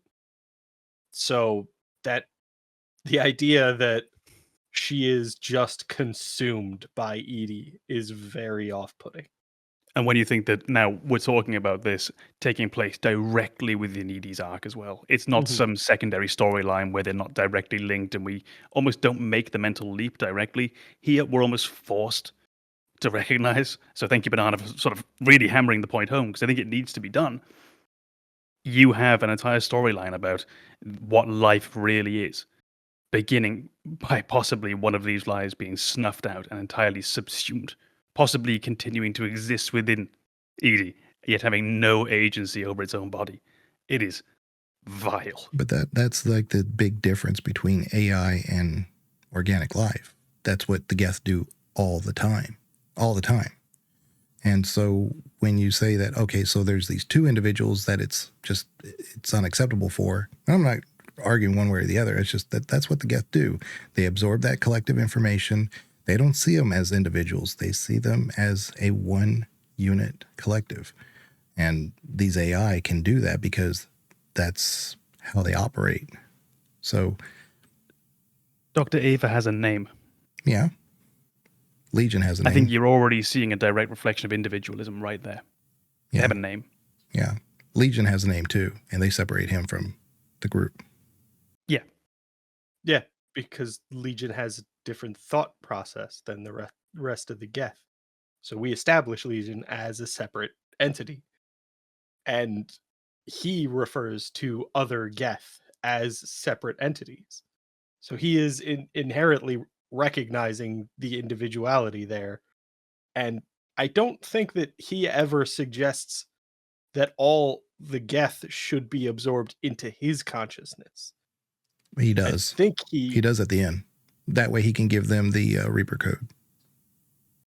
I think it's the exact opposite. Yeah, I've got it the other way around. He basically gets absorbed into the Geth consciousness to provide them with that information. He's not suggesting that they assimilate into his version of reality, which is what E.D. forces Dr. Ava to do. Right. We don't know the events of Mass Effect 4, but from everything I've seen so far, I could be right about that. It could be that he injected his personality into their information. He could be the last one that, because we're going into way spoiler territory, but yeah. But I like I said, we can argue all day about whether or not that's actually what happened, but from everything I've seen so far, and again, I'm making leaps. There's nothing concrete here, but the only art that we've seen looks like Legion. And if we look at, we know the Geth are going to play a part. Well, how are they going to play a part if all that's true? But I think the conversation you get with the Geth after Legion makes that sacrifice shows that Legion has been absorbed into their collective, and they recognize him as an independent entity who gave them a gift. And they say he'll be honored. We'll recognize him for his sacrifice, but he's gone. And it's trickier with the Geth because what we think of as Legion is very much the intelligence. He is software for the most part and constantly refers to the hardware as kind of a separate entity from himself. So for him to be absorbed into the collective does kind of suggest that he continues to exist, but it's very much not the forceful way that we see with E.D. I think it's really Legion that. It's the fact presents them with information and they accept it. Yeah. E.D. overrides Dr. Ava and she disappears completely. Yeah, I think Banana's really hit it on there. It's the lack of consent either way, really, with... it's the complete consent that exists in both directions with the Geth. So Legion puts the software, speaking in a simple language I can, because I don't understand it, into the Geth, and it's accepted, whereas Ava is just subsumed, is taken over, has no spirit in this. And also the Geth one is, I think, just a little bit more complicated as well, because the absorption of this also then permits, possibly, the ability for them to exist as individuals. So you end up on a different philosophical question entirely. Just what is the very nature of what's happening here? The destruction of the one is allowing the individuality of the others. So they become immensely complicated as questions. Yeah, the Geth are doing things that are totally unique to any other AI that's come before. And we only know that because of the previous stories we have and the other examples that we have. The Geth are uniquely unique to AI. So, like I said, I'm trying to draw a distant similarity and apply it toward this one. But, I mean, it's loose. But I'm just saying is that that's the way AI think, is that the absorption is possible. You just can't do that with organics. But that's where we start drawing the line of, is it actually alive? You know, but that's... I feel like you're making a generalization right after saying the Geth are unique to say that AI thinks this way when really the Geth think that way. Yeah. The Reapers don't. And we really don't get a chance to know what the Reapers influence the Geth without absorbing them. They leave them separate. They elevate them to a position that basically means they will always be on the Reaper side and they will be more capable, but they don't get absorbed into becoming Reapers. And E.D., for the most part, with the exception of Dr. Ava, never suggests absorbing the Geth. She talks about them very separately. I think there's only like one time where she directly interfaces, and I think it's in Mass Effect 2. But she interfaces with the Geth network and basically shows this kind of awe of the way the Geth network operates, but maintains it as a very separate thing. There's never an indication that E.D.'s motivation is to absorb the Geth network to make herself more powerful. So I think it's very much not the way that AI thinks, And I think it also points out that there are very different AIs, and each AI falls into this category of synthetic life, but they're not all categorically similar. And that is what makes E.D.'s absorption of Dr. Ava even more problematic, in that the AI potentially that Dr. Ava could have been is unique. So being consumed and being replaced by E.D. almost represents genocide. You had a nice moment there as well when you hit on the Reapers, because I had to go and reflect on it in my head for a moment. I had to go and look up the dialogue as well, because I couldn't remember their nature of the Reapers to each other, because they speak so often, especially sovereign in the we. So it's we have no end, we have no beginning, we are infinite. But then I remember there's also that one line, which I think is very important for this, which is, we are each a nation, independent, free of all weakness. So those Reapers wouldn't see themselves the way the Geth would see themselves. They don't see themselves as this one collective. They see themselves each as individual, distinct entities. And I think you are right, Legion, about the Geth. They're so unique in the entire timeline. Their whole way of looking at things just feels different. And this is why, honestly, in Mass Effect 4, I hope we get to spend much more time with them. It was nice to get some in Mass Effect 3, but my goodness, I want more. Yeah, and I think when we talk about the Reapers, and this might go off tangent a little bit, but we already have. Yeah, but then we have to start talking about, like, what do the Reapers want with the Geth?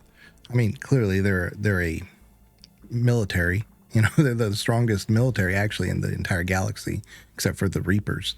So, but they can't harvest the Geth.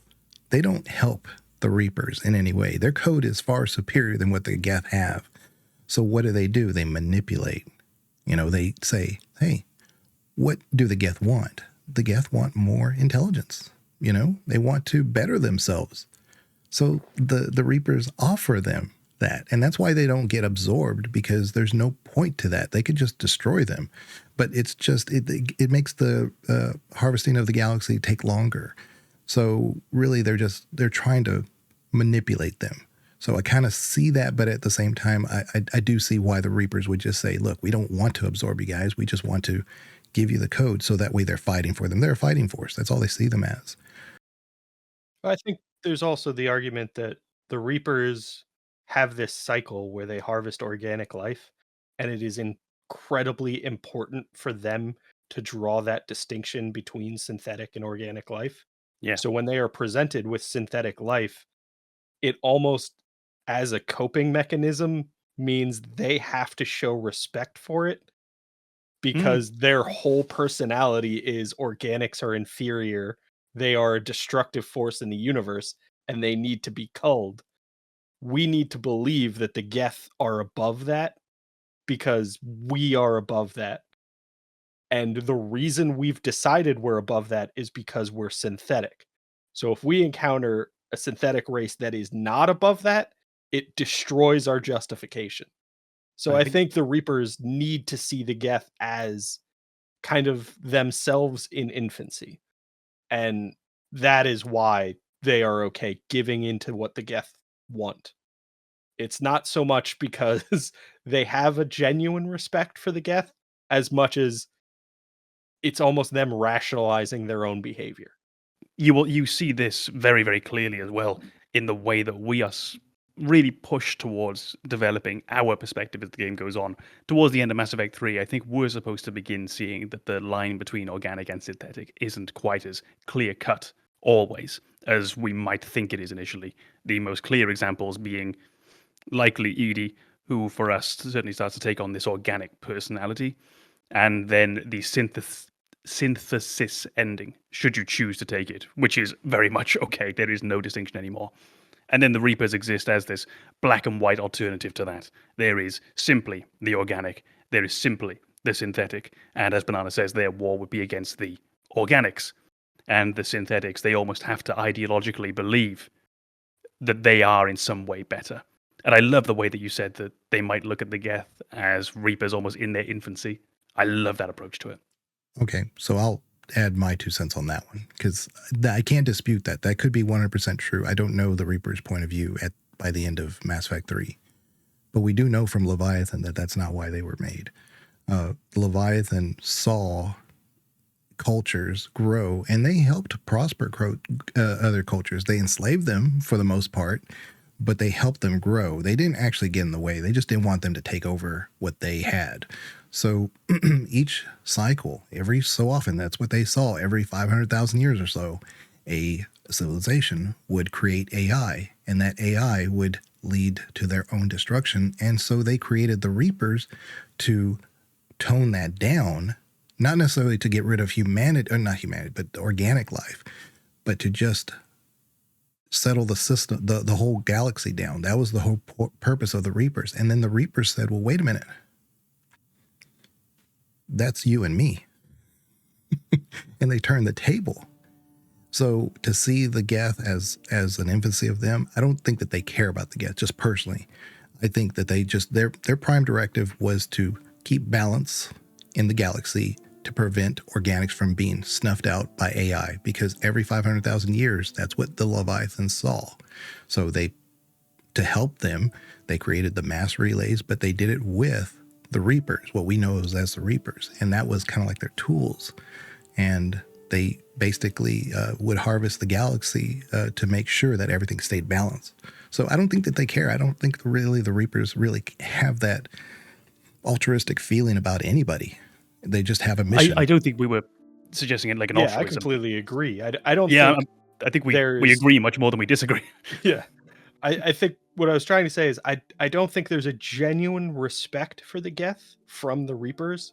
I think they just, because of their ideology, this idea that organics will lead to destruction on a greater scale if they are not culled, means that they have to elevate synthetic life above that in order to maintain that philosophy. They have to believe that the Geth are better in order to justify their own existence, because they genuinely believe the reason they are above organic life is because they are synthetic. It's not because they're more intelligent. It's not because they have more context, they can see a larger scope. It's just that they're synthetic. So when they see synthetic life out in the universe, they have to believe that it's better than organic life, or they don't justify their own existence anymore. Right. I just want to make sure I'm not confused by what you're saying, because the Leviathans made the Reapers specifically to make sure that the AI did not destroy organics, because that's what was happening every cycle. They were on that path. It's like you take the Geth situation, but the Geth are just hostile against the Quarians. That's the way it went every 500,000 years. And so the Leviathans created the Reapers to help prevent that from happening. It was to kind of make sure that life continued, not to, like I said, prioritize synthetics. Or I know that's not what you're saying, but I just want to make sure. Well, yeah, but I think the reality is that the Reapers step in when a society gets too advanced and creates this AI that will destroy that society. I think the conclusion is that the organic life has the capacity to destroy all life in the universe, and that's why this cull needs to happen. And the Reapers see themselves as the tool that implements this higher power, this justice that needs to be enforced in the galaxy. And the only justification they ever provide is that organic life is a plague. It's destructive. It is the problem. And so they are constantly keeping the problem at bay in these cycles. And they have to believe it's because they're synthetic that they have the authority to do this. I think there's also two things you could add on top of this as well, which is Harbinger, when Harbinger is speaking to you, Harbinger speaks to organics with disdain. There's genuine disdain in the way they speak. And they refer to humanity being, or all civilizations of this era being raised into Reaperhood. I'm going to go with that word, being raised into Reaperhood. It's not even just changed. And I don't think Harbinger would misuse a word in that way.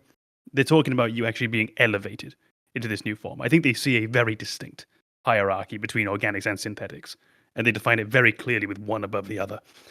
And the other point is I think the motivations of the Leviathan matter, but I'm not sure how much they continue to matter as we get further and further into the cycles, because I'm sure the Reapers at this point take on their own motivations as well. Perhaps, but you also look at I think the intelligence is far too advanced not to. Sorry, you're not wrong. No, you're not wrong. It's just you see a pattern here because you look at the Keepers, you look at the Protheans, you look at potentially the Rachni. It was almost the Rachni. All these similar hive-minded thinkers become tools of the Reapers, and so that's what I'm saying is that they are more in the line of manipulating. What can help them going into the next cycle or whatever.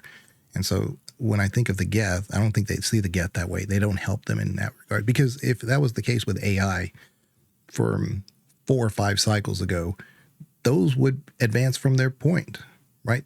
There were AI during that time, and that's why the Reapers had to, do what they did. So AI from 4 or 5 cycles ago should still be around, and they should be more advanced, but they're not. Do we think the Reapers wiped them out? That's what I'm saying. I think the fact that every time this cycle has happened, this conflict between AI and their creators has occurred, kind of suggests that war devastated the AI of that cycle to the point that it might not have survived by the time the Reapers showed up. Because, we're seeing the war between Quarians and the Geth for 300 years before the Reapers get involved. So it's possible that in every other cycle, the AI gets wiped out and then the Reapers show up.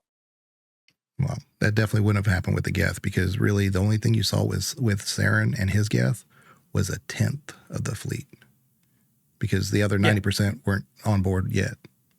Right. Like, no. But as you said, the Geth are different. They're different, yeah. They're the only AI who is not motivated to destroy their creators. They're just protecting There's themselves. so many examples about the Geth that we'll just stumble into them, I think with this, we've now stumbled into pure speculation to the point where we really don't have anything, because we have no records of the AI from previous cycles.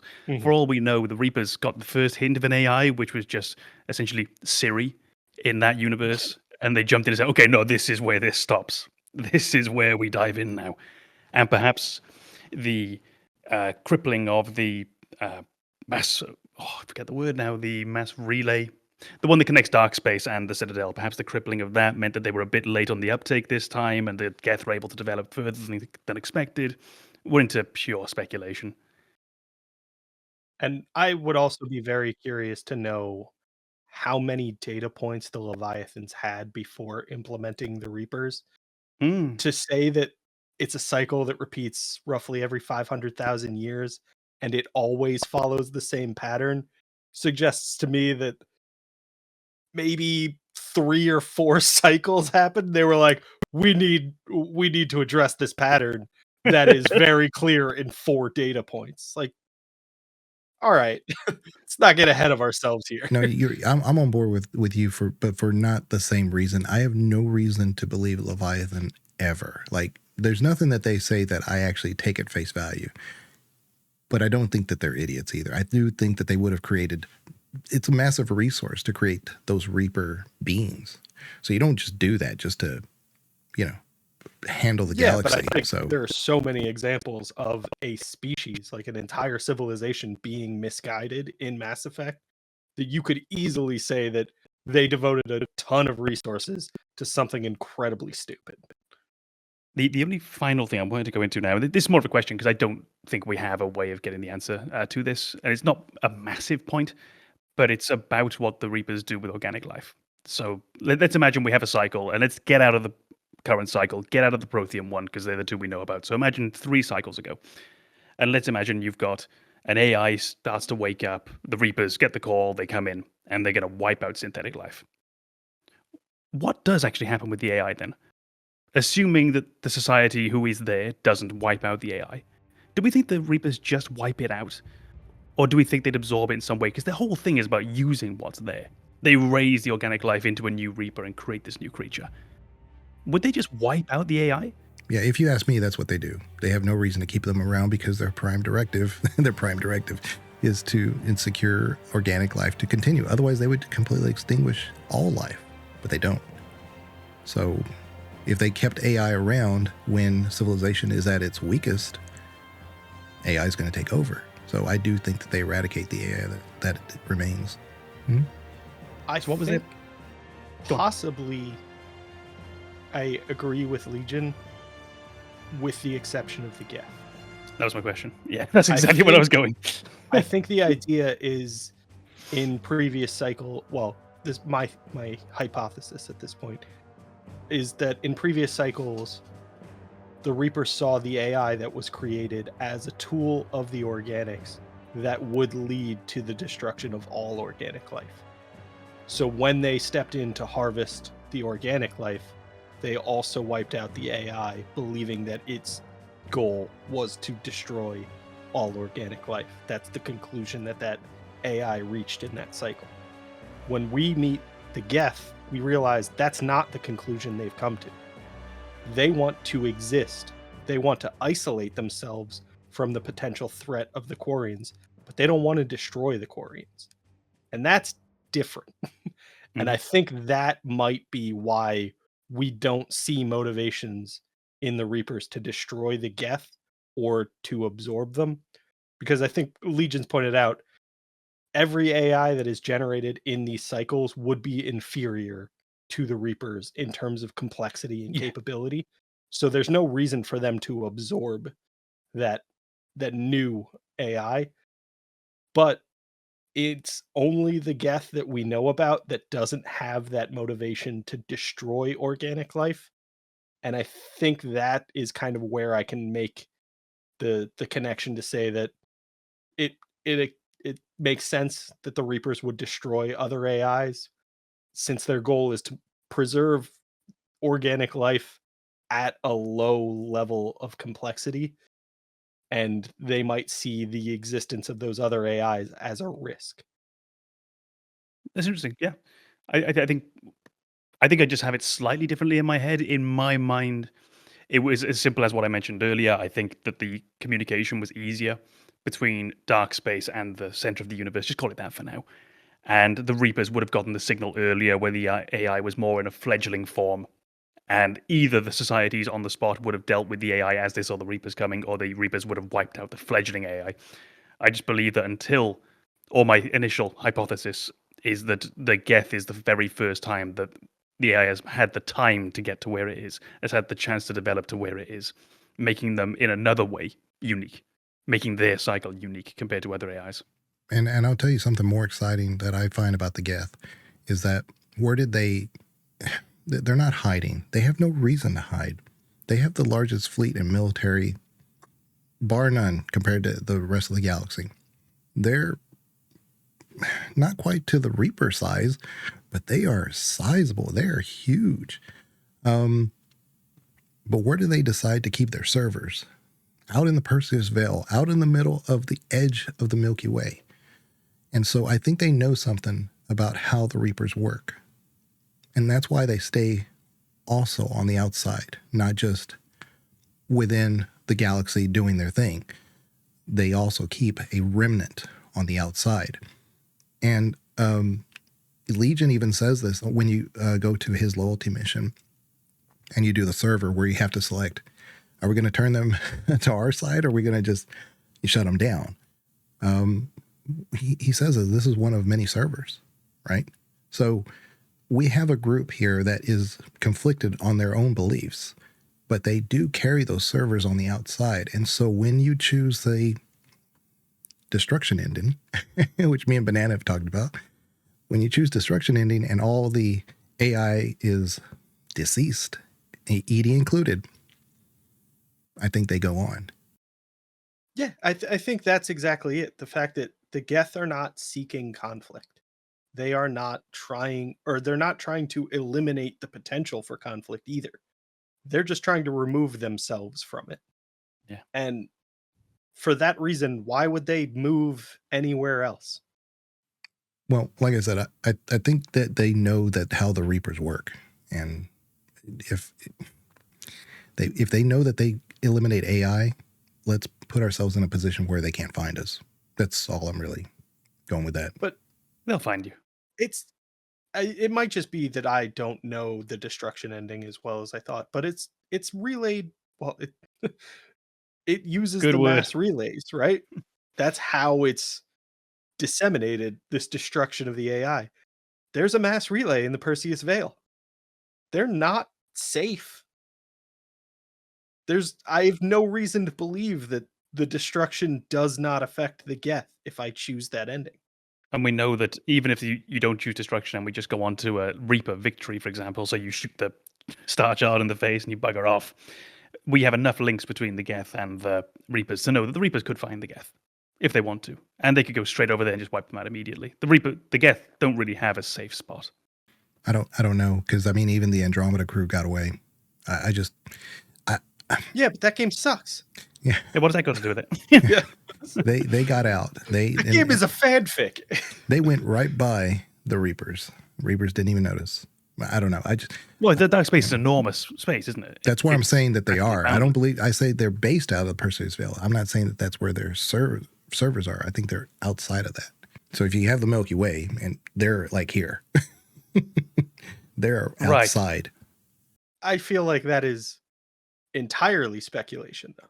I don't know that there's any evidence to suggest that the Geth have established more or less backups outside the Perseus they have. Veil. Now they have. And Legion's already said that there are other servers out there. There are other servers, but he doesn't say they're outside the Perseus Veil. You don't have any trouble wiping out your own people. Every sapient has the right to make their own decisions. The heretics chose a path that prohibits coexistence. That doesn't make sense. If they have the right to make their own decisions, how can you suggest brainwashing them to accept your way? We stated the option exists. We did not endorse it. It is Shepard Commander's decision. If they're rewritten, your people will accept them back? Will they even want to go back? They will agree with our judgments in return. We will integrate their experiences. All will be stronger. What'd you do after you left the Normandy? Our physical platform returned to the Geth consensus beyond the Perseus Veil. Data gathered during our mission confirmed that the old machine's return was imminent. We planned for war. So the Geth believed your proof that the Reapers were coming back? Of course. That must have been nice. It doesn't say they're beyond the I don't reach think of it's the in his Reapers. interest to tell you where they are. Yeah, but absence of information isn't information. Yeah, I agree. He probably wouldn't tell you their location, but that doesn't mean you can assume it is safe from the Reapers and safe from the destruction via mass relays. I think you are also assuming that the destruction ending is the canon ending. It is. You say that. That doesn't make it canon. It's your canon ending. It's not the canon ending. It is my canon ending, but I feel like they put more effort into the synthetic one. I think synthesis. So that sorry. is kind of my issue with a canon ending. It seems like the entire story was leading to the synthesis ending, because there's just so much that says synthetic life isn't that different. Yeah, and it almost seems to me like they wanted the synthesis ending to be the canon ending. So I'm not sure where you're getting that the destruction one is the canon ending. If they went with the ending I think they wanted to, it would kind of make it seem like your choices didn't matter anyway. So they kind of had to incorporate those. So like I said, I think the synthesis endings probably get the most, indulgence with the information, but I do think destruction is probably got to be the canon ending. I think I just fall with Banana. It fights so much against the narrative they were putting in place already that I don't know what writer would ever do that. It's laying all this groundwork to build a house and then just knocking it down at the last second. Like I said, it is my canon ending, because I think my Shepard at that point isn't willing to make that deal. And my Shepard is possibly worried about being indoctrinated. Not actually being, but knowing that might be a thing, knowing that maybe that's what they want me to do. I think he'd be more likely to just take the, nope, we're done with this, to help with the consequences. So even though it feels great for my character, I just feel from a narrative perspective, it would be a bizarre choice for that to be their canon. I think you highlighted how bizarre it would be, because you've said that you don't think Shepard would take that deal. when 3 games of information say that Shepard is always willing to make a compromise. Oh, for Shepard sure. is willing Yeah. to always find that odd solution that makes everybody happy if he just puts in this absurd amount of work. So for me, that even more solidifies that he would be willing to take that "we'll make this work" deal than the "no, this is irredeemable" choice. And as it should, because that's what foreshadowing's supposed to be, right? This is what you do with your narrative. This is the character you build over these games. And you're entirely right. That idea that, I think we talked about it recently, actually, that Shepard just at some point always gets it done. Always. That's sort of their one defining feature is you can count on Commander Shepard no matter what. And they always find a way to make a deal. And even in this game, you have the impossible deal of the Geth and the Quarian, at least from the perspective of the galaxy. So why not just have this one last one where they bring everything together? It just doesn't quite fit my headcanon for my guy, that's it. Clearly, narratively, it's the only fucking way. I agree with Banana. I mean, I think you should have choices, and those choices should matter, and you should have the option to say, that's not how my Shepard thinks. It should go this way or that way or whatever. But the fact of the matter is, I think if the BioWare writers, if I'm right, I don't know. If I'm right about the whole control Which you're thing, not. yeah, then they need to fire the writing team. yeah. Then they need to like just call me up. But if I'm right about the control issue, if that's the main issue, we can talk about AI, we can talk about this and that. But if the overarching theme here is control, Shepard doesn't want the Reapers to have any control whatsoever going forward, and it's a destruction ending, and that's why Shepard lives at the end. I think there is that kind of possibility that Shepard lives via the synthesis ending. It's just not the Shepard we expect. It's not the same Shepard we've seen through 3 games. And I think there's a way to continue Shepard's story via the synthesis ending. But it's not your Shepard no more. It's not the same version. Mass Effect 2, it's not the same Shepard anymore. I was just going to say that. But I was also going to point out as well that you can also say the control ending. Shepard lives on. It's just very much not your Shepard. But going to Mass Effect 2, I mean, all I'm going to say about that, they didn't have to kill Shep. I don't know why they killed Shep. They didn't need to kill Shep. It would make more sense if he was just floating in space unconscious and almost to that point of death, and that took Cerberus a while to, bring him back. I think the fact that they killed Shep and rebuilt him, and then in the Citadel DLC, you have that conversation with Joker, where he's talking about leaving the virtual reality. And he says, how would you even know that you left? I feel like that just opened too many doors to be like, oh, Mass Effect 2 and 3 never happened. I did feel when I first played it that the opening 20 minutes, half an hour of Mass Effect 2 was nothing but an excuse to make the character creator make sense in a lore reason. Simple as that. I do kind of feel like it was their way to say, if you can't import a character, we have to make it make sense.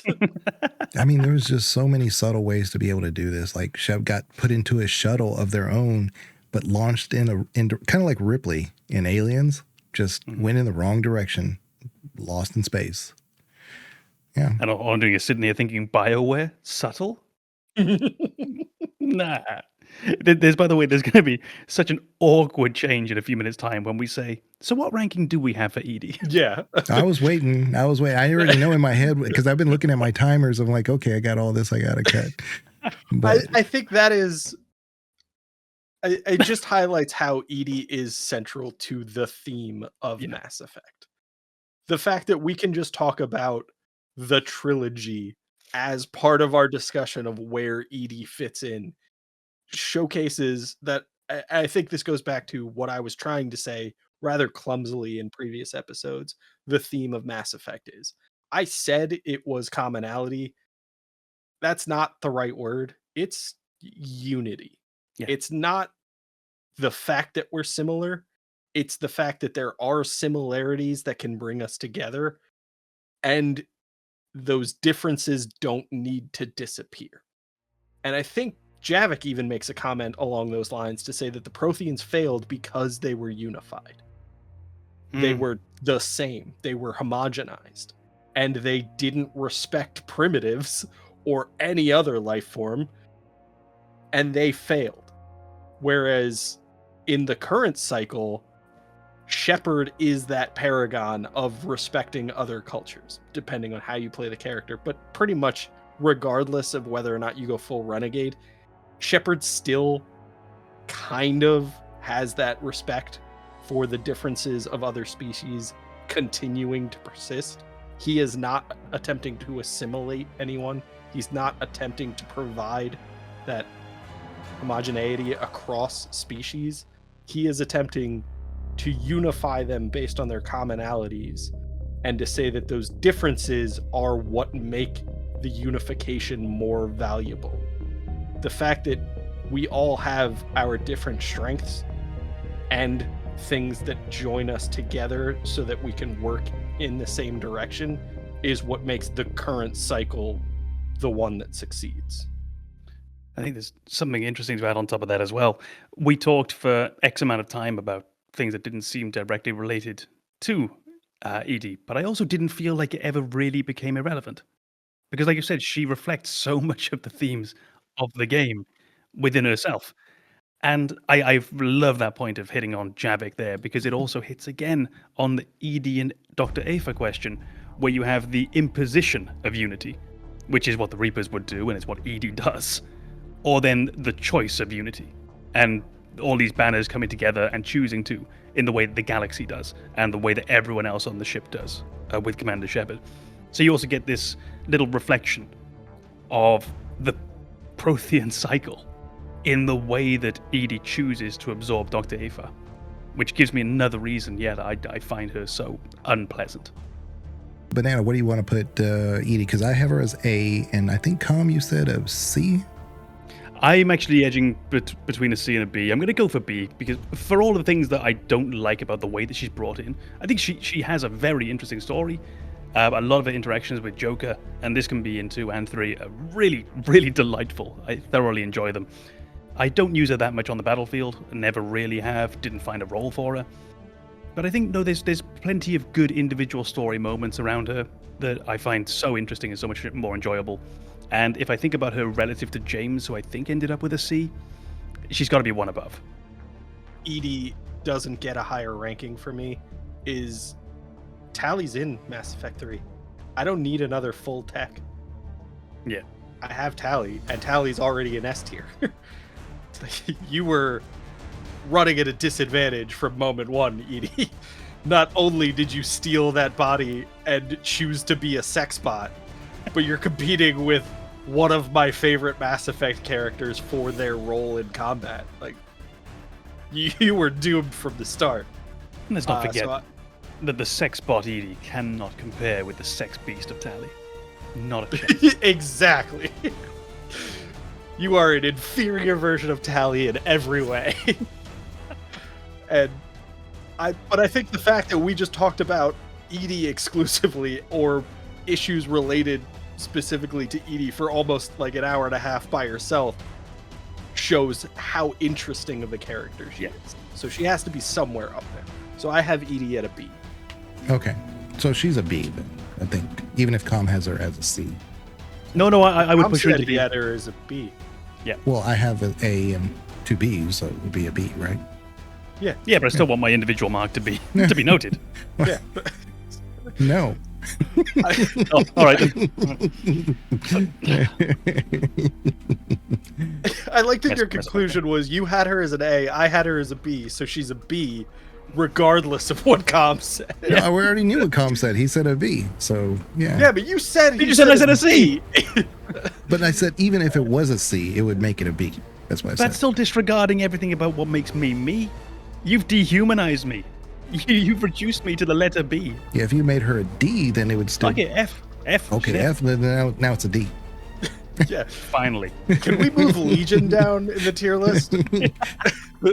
You know, I mean, it's hard to go below F. Yeah. Just the one character that shares your name. Even though the character is tremendously interesting, I have to take points off. Yeah. Why did you for mark him so your low? behavior? It's not a reflection on the on the character. It's a reflection on the podcast. Yeah. Does this podcast have a soul? No. Oh, I think we've answered that very clearly.